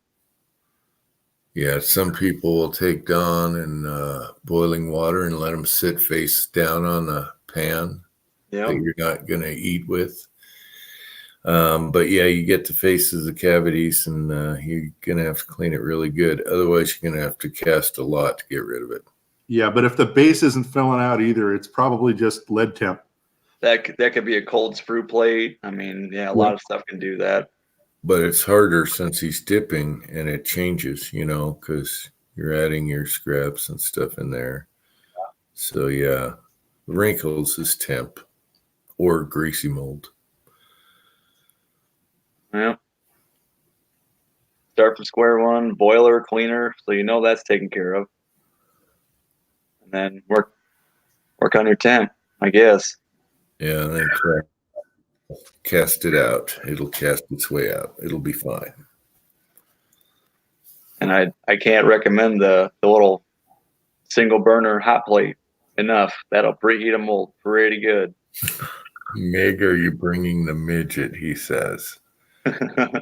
I'm scared. Be scared, people. Be very afraid. Jim already has the duck. I know. I was going to have Meg demonstrate it for me. On video. Wow. Shows how it works, Meg. Jim, you just need to lock him in the cold room with Cranky for about a half hour.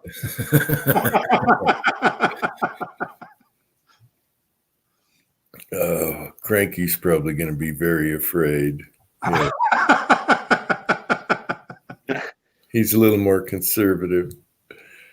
Michael, if you go the hot plate route, if you find one that has the coil burners, you're going to need to get like an old saw blade or something so that your mold's not touching the hot coils directly.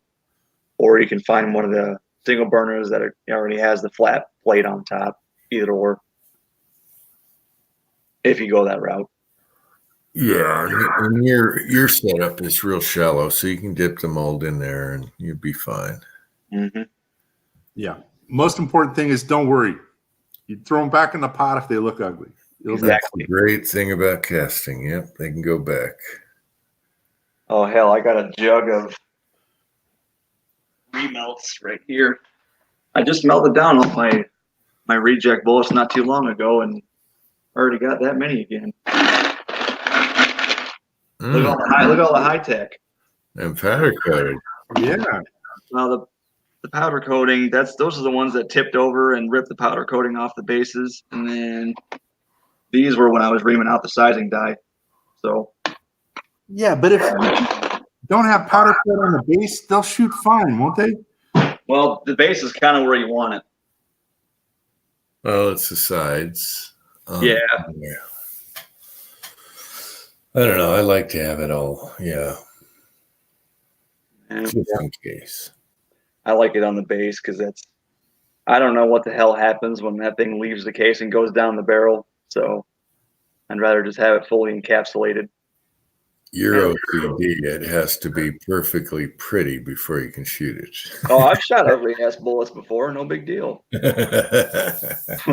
should have seen the first ones I ever powder coated. That was a shit show, and they shot fine. I used wax paper in my basement. Can you I got an ass chewing for that one. Wife comes home. What is that smell? Nothing. That was the last time I did that. Oh, my favorite. What is that smell? Was when I was Cerakoting in the oven in the kitchen. Oh God! Oh my God! Yeah, that'll stink it out. Oh man! Where'd my scale go? I got that. No, it was. Is that my kitchen scale? That's what it was. Mm-hmm. Oh yeah. The last one was just this week. It was, what is on the kitchen counter? It's just wax and coconut oil, honey. What kind of parties are you having? She didn't say anything about what's on my desk. Oh no, that's I haven't gotten that yet, and yeah, I did get a what's on my desk when I was doing that Chinese tissue paper, trying that out. Yes, and the red stuff left stains. Oh, but it came up. You know, do about another 100 rounds with white, and it goes away. Find somewhere else to do your origami. Yep. But origami's working out great, though, guys. I mean, I am sold on paper patching. It is so nice to be able to buy regular molds and not have to get something custom in 468, 472. And so, yeah, paper patching ain't bad. Hell yeah. And it patches the bore when you shoot. I'll tell you the funny thing I was doing yesterday though was you got to put the grease cookie in. So you turn the case upside down and squish it into the sheet of lube, and it puts a little lube plug in. So I get about 20 of them done, and then 5 minutes later they start going pop, pop, pop, pop from the air pressure inside the case. What? Wow. Yeah, so little greasy wax plugs were flying all over the reloading room.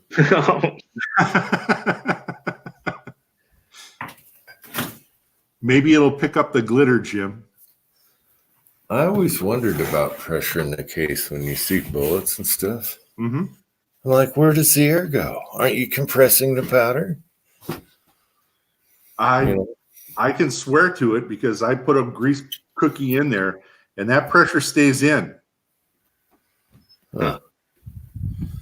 Yeah, I would think it would leak out the primer pocket eventually. No, 5-10 minutes later, I got little grease cookies flying all over the reloading room. It's I'll be damned.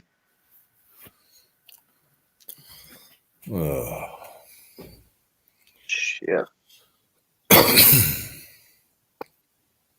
time is it? 2:20 here. At 3:20. I'm supposed to go shopping, get ready for you guys. Gonna be sleeping in. All right. So here's the dangerous question, because it's too late to drop ship you, Jim. So now you can confess. Is there anything you need other than a engraving machine and some powder? And all kinds of crap. Oh, so bad. Now the engraving machine would be huge. I'll explain. Yeah, it's got to be good. So don't tell me now. We'll figure it out when we get there. All right. You're way too nice, Pat. Wow. No, it's no big. You're the nice one. You're having 8 hoodlums up to your house. Or Yeah. is it 8 or 10? I lost count. Well, most of the time it'll be 6 if you Cranky Meg, Pat, Tin Man. Ozark. Mark is going to stop by Sunday or Friday, Saturday. Who? MCK. Oh, and Jerry. Jerry's not staying though, is he? Jerry, Taco might step by. They're dropping by, but people staying, and it'll be Ozark. So I think 6, mostly 6. Well, did we count Pat and Willie? And Willie, 7 at one time. Yeah. All right. So if I bring Pat, up, when are you coming up? When are your plans to show up? Okay. So here's the honest to God truth. I was even thinking of dragging Willie up now, but I got to drive the little woman home and steal her car for the trip. So that makes it the soonest I could do it would be Monday. So Willie will be here. So when is the opening of this window when your son and wife are gone? Wait a minute, Monday. Tomorrow? They're leaving Tuesday. I think. Tomorrow's Sunday, isn't it? Or tomorrow's Sunday, yeah. Damn, I have no time at all. Son of a bitch. Loading room's a mess. You got time. It'll be fine. It's okay. You got a staple gun. You can put Mexican blankets on the roof. Yes. Call it Pancho Villa. I think it's going to be too cool having the little tassels dangling, at the seams. I'll never put those blankets on the roof. They're too nice. Oh, but everyone's going to have a nice blankie. Those were the cheapest blankets I could find, Jim. So don't worry about it. Would you like a dozen more? I was going to do a Clint Eastwood video. I was looking for a cigar. I was going to drape one over me. Yeah. Oh, that would be too cool to have the wifey do the, slit the hole and, hem around it. Yeah. I was just yeah. No, I'm not. No. Oh, and the cats, I'm sure, are happy. Have they gotten into them yet? So wait, when are you coming out? I can come out anytime. I was holding off because, we didn't want to show up early, but I can. I can skip work Wednesday. Yeah, I can skip work anytime after Monday, and Willie will be here. So. He'll already be here. Yeah, I got to pick Willie up at the airport tonight or tomorrow night, 6:45 or so. So Willie be in Vegas, and then I got to go down to LA. Oh my gosh! And then anytime after that, I'm open. But let me know, Jim. We don't want to show up early. Well, what's good for you? Nothing is good for me. It's a psychotic mess at work right now, and I'm playing hooky, so it doesn't matter. It's ugly whenever I do it. Oh, but you got to drive to LA, on Monday and then back? No, I'm driving to LA on Sunday night. Oh. So I'm getting Willie, bringing him over here, setting him up, make sure, he knows where everything's at. And then I'm abandoning Willie, taking the little woman home. So anytime after that. Well, Wednesday would be good because we're scrambling. Okay. They're scrambling too for the trip. We got to fix a brake light. These other crap. All these little things come up just to. Okay, but if I bring the Subaru up, we don't need to take the van into town, right? That's right. I'll plow your way. Yeah, you're good with Subaru. I don't know what tires you got on there, but I don't know. It's under warranty and insured, Jim. So but that paint is a bitch to touch up. Oh, I told her already. I told her, when I got my new car, it already had a dent in it, and I didn't get it fixed because thank God this is over. I don't have to worry about parking it in the corner of the lot and any of that shit. It's already got its dent.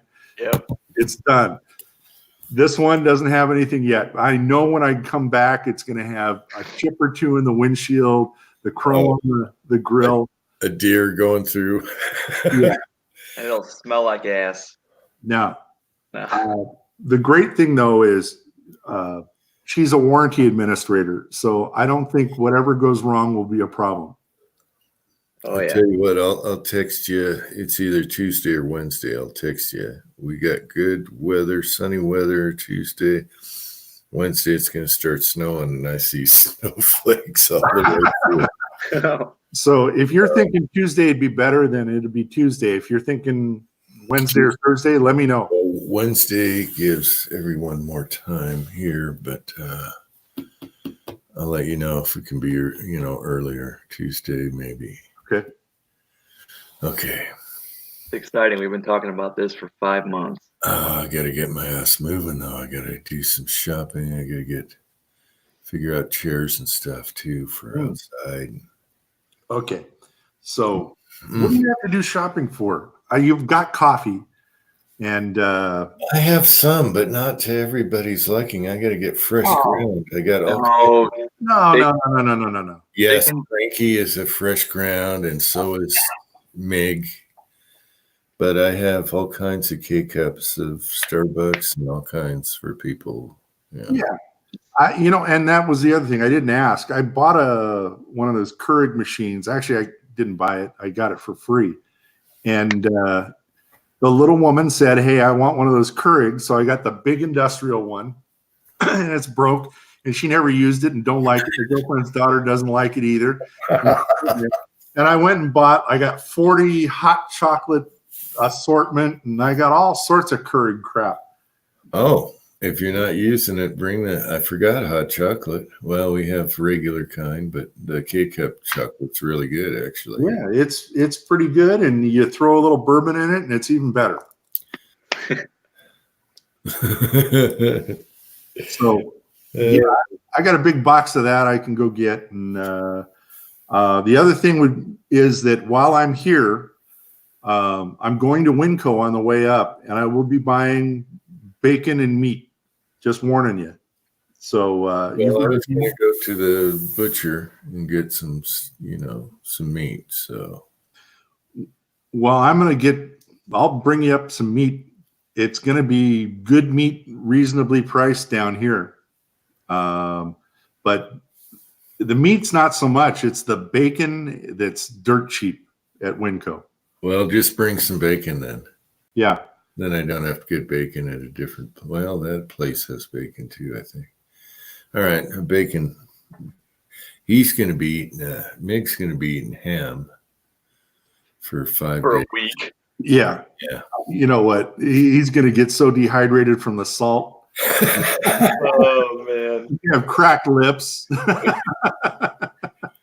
Oh yeah, his feet will crack everything. It's dry here. Yeah, especially in the winter. Yep. Yeah. So over at Winco, from time to time, and I haven't checked, they'll have like whole ribeyes for $4 a pound. And damn. Yeah. So I'll go look on the way up. We'll stop at Winco, and if there's like TP, did you get the TP, or do I need to bring a case of TP up? I just asked the wife about that. We're good. I mean, she goes, "Oh, we got like 8 or 9 rolls." I said, "No, that's one day." That's one day. I don't know. Oh, you know what, Jim? I have to go to the store anyway. Get some poverty toilet paper, and then we could like have the store on the side. You want some Primo Charmin? $10. Oh yeah. We got some Hillary toilet paper. Oh, I forgot. Damn it. so you can wipe your butt with Hillary. Yeah. You need some? No, we're good. Grab We're good. We're good. All right. So I'm going to go to LA. I'm going to bring some hard drives up for MIG. USB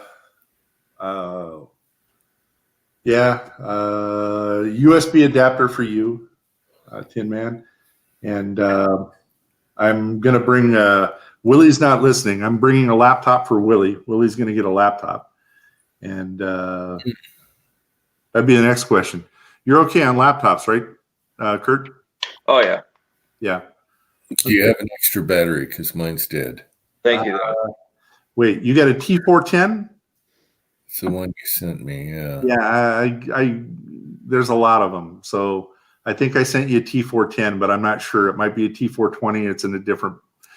If you open the lid on the bottom right-hand corner, it'll say T410, T420, T430, T440.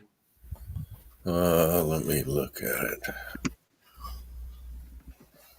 I don't trip and fall here.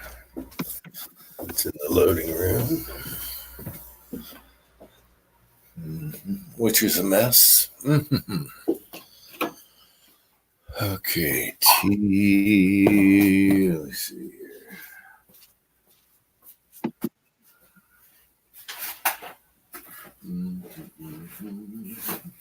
Okay, and while we're waiting, MIG, from time to time, I pull a laptop out of service in my service department, and it would be around the vintage of third or fourth generation i5.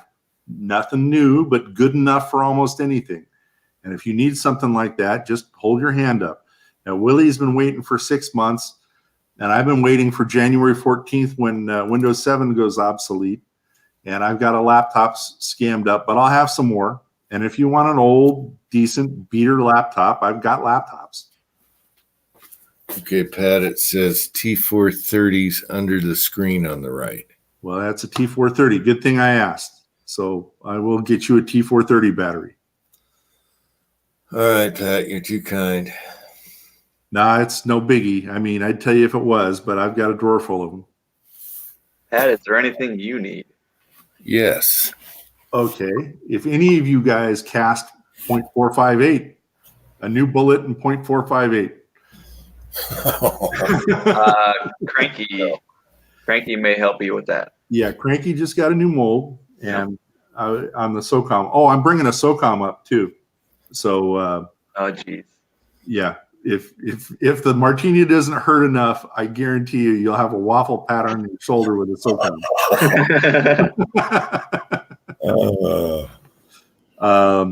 What do I need?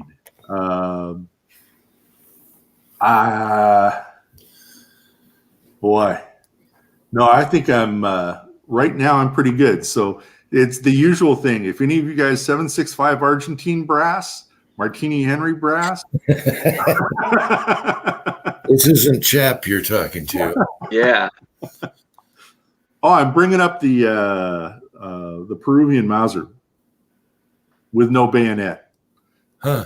That bayonet's completely impractical. A 16-inch bayonet on a 30-inch barrel rifle is just silly. So I'm leaving the bayonet at that.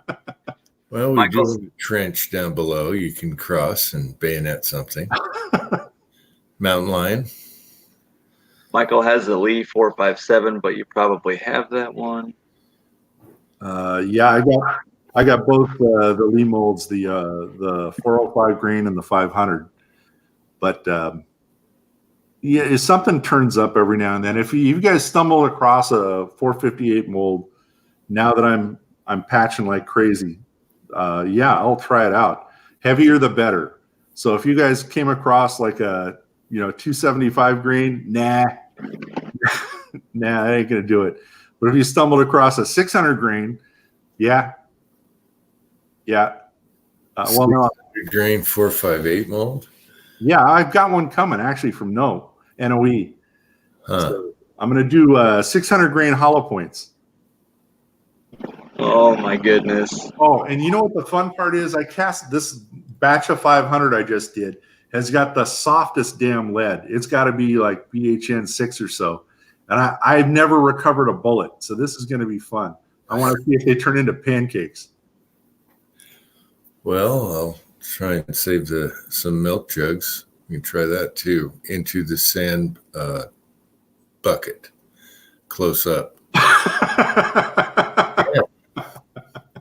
We'll give it a shot. Hell yeah! I think I got 4 milk jugs. No, just the sand bucket would be fine. I mean, I was just thinking that when you finally collect them out of your trap, and you get these 3-inch, lead pancakes and wonder what. No, we can do a quick on the spot, hit it at 20 yards with a bucket standing up or a jug standing up in front of the bucket to catch it. Yeah. That'd be good. We could launch a duck. I'm curious. We could look at it immediately on video. Yeah. Oh, yeah. We should launch ducks too. I don't have those Cheeto things. Yeah, we'll find something. I got a bucket of something. No, lever guns with cheating. It seems like the smaller in diameter the container is, the higher the duck goes. Yeah, you need that water volume though to push it. I don't know. Yeah. Well, we've got plenty of ammo to experiment with. I just don't want to run you out of jugs. No, I was saving those for something else, but I'm not using them. So yeah, I got 4. I'll probably have more by the time we get here. That would be a question. I think I've got jugs running around here because the Vegas water sucks and we use bottled for coffee. And should I bring up some jugs? Well, don't worry about it. We'll figure it out. Hell, try something. Okay. Beeswax. I just had to buy beeswax again. If you guys stumble across a beekeeper. Beeswax. No, not that kind of wax. Unless it's some. I work with a beekeeper. I'll see what I can do. Really? Yep. Wow. He keeps bees. He taps his own trees for maple syrup. So you get strip shirts for having plastic explosives, and it's just beeswax. Well, plane on the plane. Yeah, could. that could be fun though. Yeah, tell them to mold the blocks with the label C4. Yes. Oh, that's going to be funny too. No powder residue in the TSA line. Remember? Oh yeah. Count me out. Yeah, they're going to be swabbing you, and yeah. You get 2 hands on your shoulders doing that. I'm probably due anyways.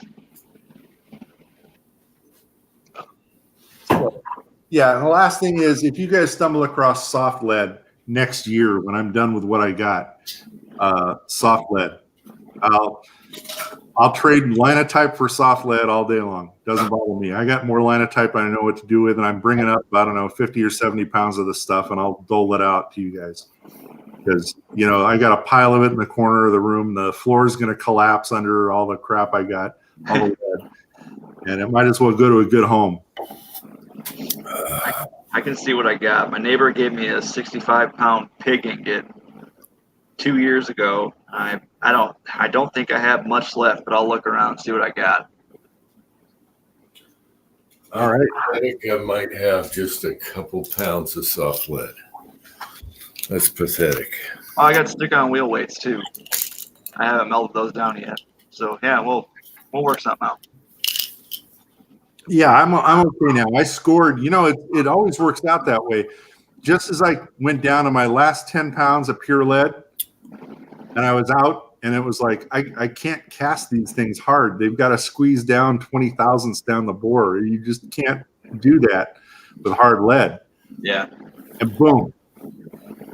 I got 325 pounds of bullet cores. That's awesome.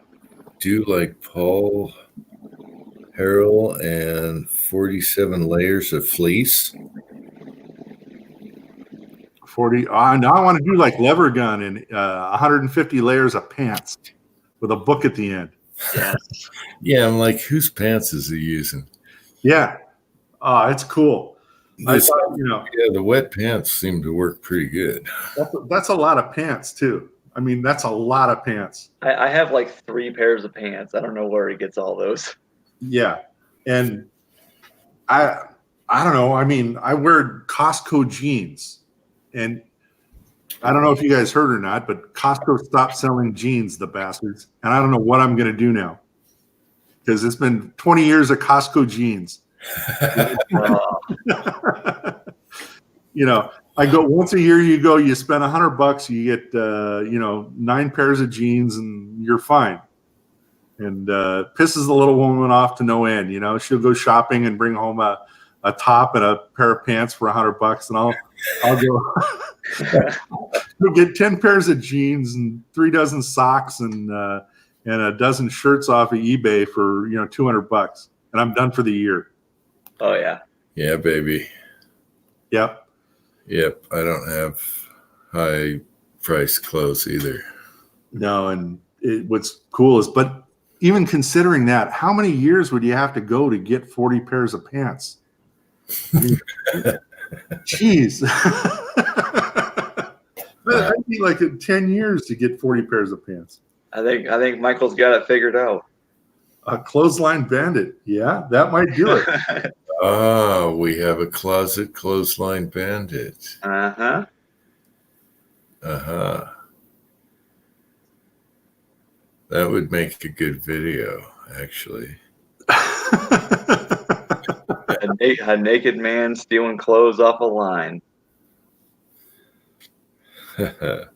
Oh, Michael Signs is saying to steal phone books. I haven't seen a phone book in about 5 years. Yeah. Yep. I know. Ours are tiny that are here. They're just little pamphlets. We got one last year, and they've definitely shrunk in size over the years. Yeah, everyone uses their phone to look up a number. Yeah. Oh, what would be cool? I hadn't even thought about that. Giving a phone book to a millennial and telling him to look up a number.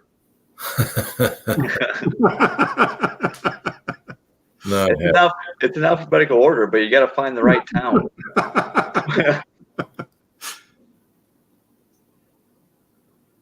Oh, yeah, that's hilarious. I threatened a guy with a dial phone. He was complaining about his telephone.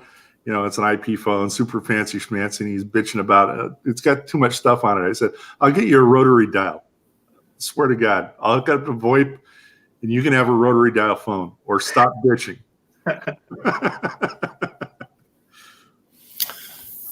MIG powder for the 10 millimeter. Oof. You were using Unique, weren't you? Yes. Okay, I have primers and powder and brass. I don't have 40 cal bullets anymore. Cranky. What? Cranky cast for 40 cal, I believe. No, he's talking about when he gets here, loading 10. But if we need 40 cal bullets, I think, where else do we get them? Well, I think he said he has some bullets, so he can bring the bullets. Or Mig, bring a mold, Mig. And then I have like a box of different variety of 10 millimeter, which I don't know where they came from. A lot of it's factory, I guess, hollow points and stuff. You shoot that up.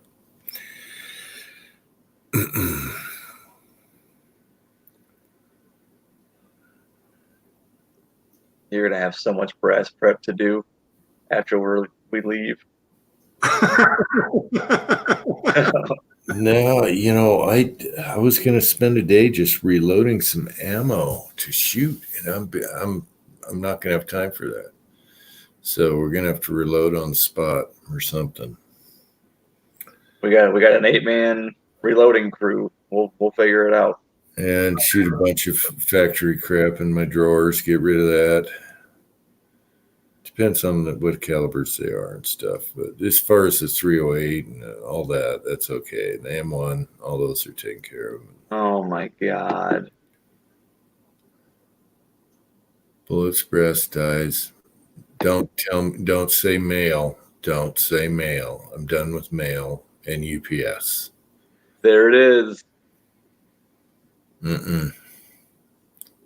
I'll be so relieved when I stop getting MiG packages. Oh, wait. Did you say Cranky shoots 40?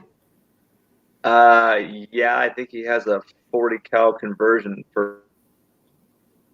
Because, I'm like most guys. I got this big bag of 40 caliber brass, taking up space. And I'll never have a 40. I'd love to donate it to somebody. MiG and Cranky both. Ah. Yeah, MiG shoots a lot of 40. Or that's what he started reloading, was 40 for his SIG. Yeah. If you give Meg like 15 pieces of brass, he's good for 4 years. Yeah, I'm still waiting for the Mosin Nagant porcupine video. I have 40s in my scrap brass, my jar of stuff. Yeah, same with 380. Those can stay in the scrap jar. But if you want them, you can have them. Yeah. 40 to anybody. I have never will have a use for 40. Yeah, me neither. It's got to be the original, the 10. 40 brass. You get another 10 sooner or later. Nothing jams up your 9mm case feeder like a nice 40 case mixed in there. Tell you what. Yeah. All right, guys. I think I'm going to cut this off and go to bed. Yeah, me too. I got to go to bed. Eskimo time. Yeah, I think I heard the old lady walking around taking a pee, so now's my chance. All right, there you go. Well, take it. I mean, run. Hi, honey. Yeah. Hop in there. Shoot a little spray in the bathroom door. Yeah. That'll wake her up. All right. Yeah. Good talking with you guys, and can't wait till you show up. That'd be awesome. Yeah.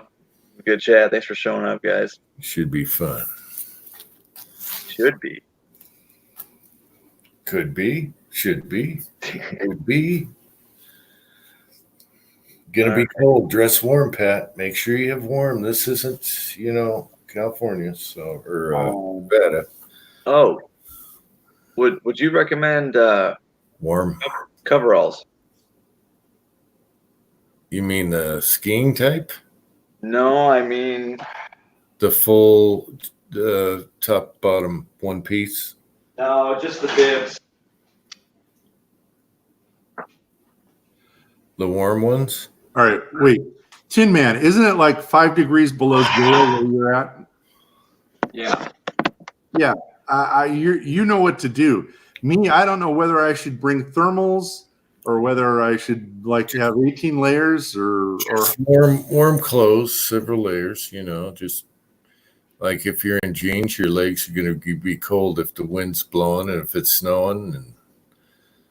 And I'll probably be in my zoot suit, which is kind of what are those insulated ones you're talking about, Tin Man? Yeah, I'm holding them up right here. They're just the bibs overalls. Then you throw a coat over top of them. Yeah, that'll keep you warm. I'll probably be wearing my full suit that I plow with. You've seen me. Oh yeah. Outside because I stay warm in that thing. It's like nothing out there. Yeah. So, what are we talking about here? Like 30, 40? Warm coat, several layers. 20 or 30 degrees, 10 or 15? Well, I can give you the actual temperatures are going to be from Wednesday to Monday, 20s and 30s degrees during the day. Yeah. All right. I'll do the best I can, or I'll hide in a heated room. Yeah, no, it's just when you're out shooting, you're probably not going to fit in any of my Well, coats you'll fit in. Yeah. Tell you what, It's like gloves and what kind of socks is the only thing I'm worried about right now. So I should Just bring warm gloves. socks or double up on the socks. It depends on your. I have slip-on boots I put on, and that keeps me warm.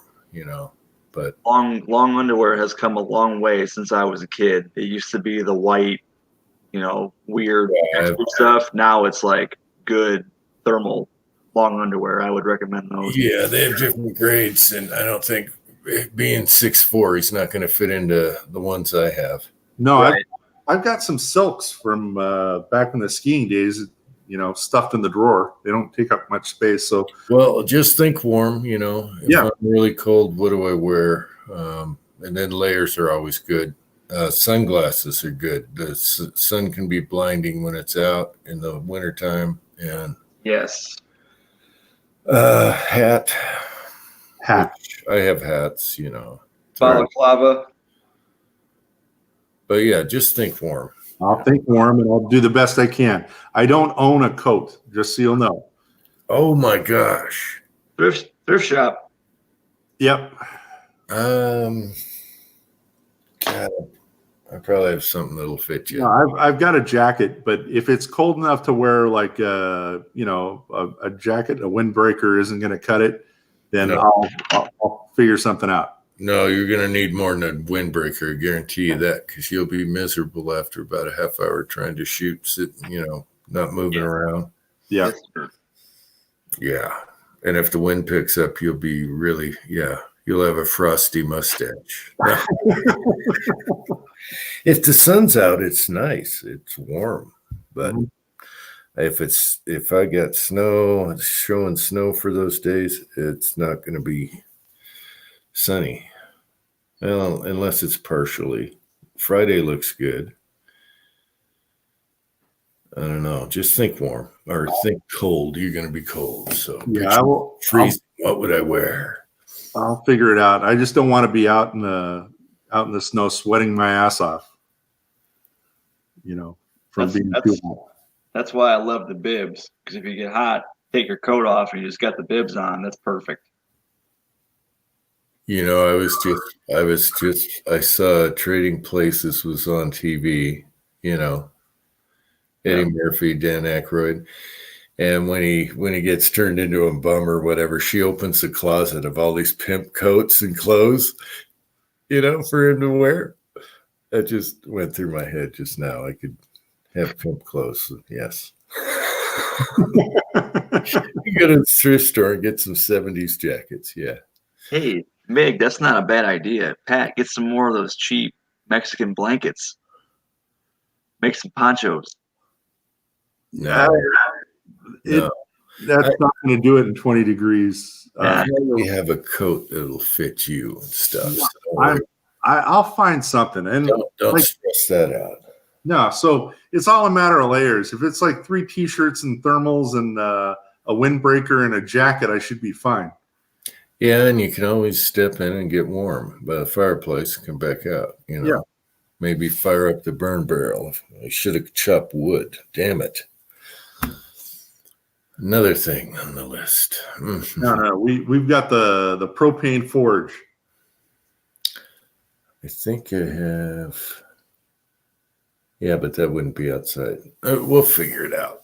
So if you can't find a coat, I'm sure I got something.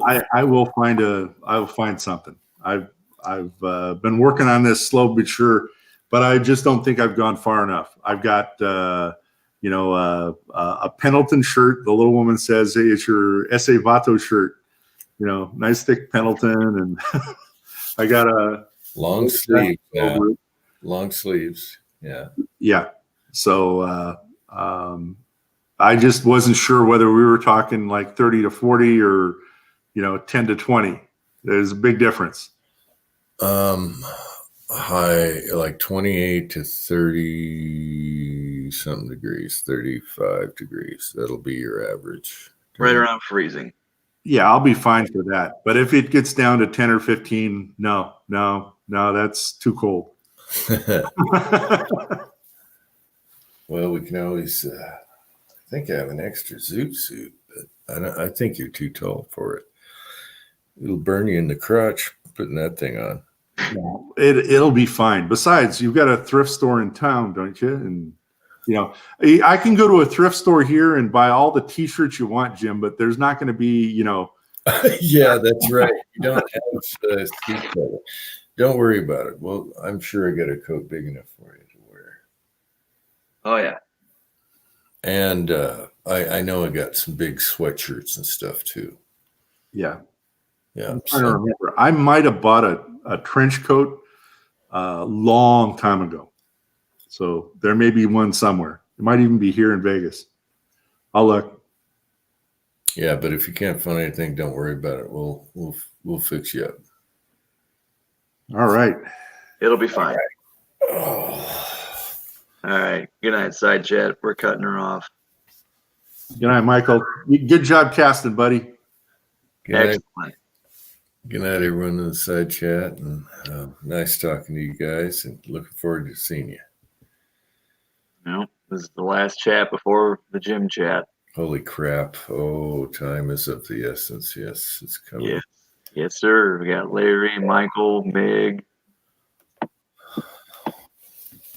Awesome. Thanks, guys, for hanging in there. It was great. It was fun. And good night, Floyd. I see you there. Floyd Hicks. Yes, sir. All right. Take care, guys. Until next time. All right. Wait, that's your line. What?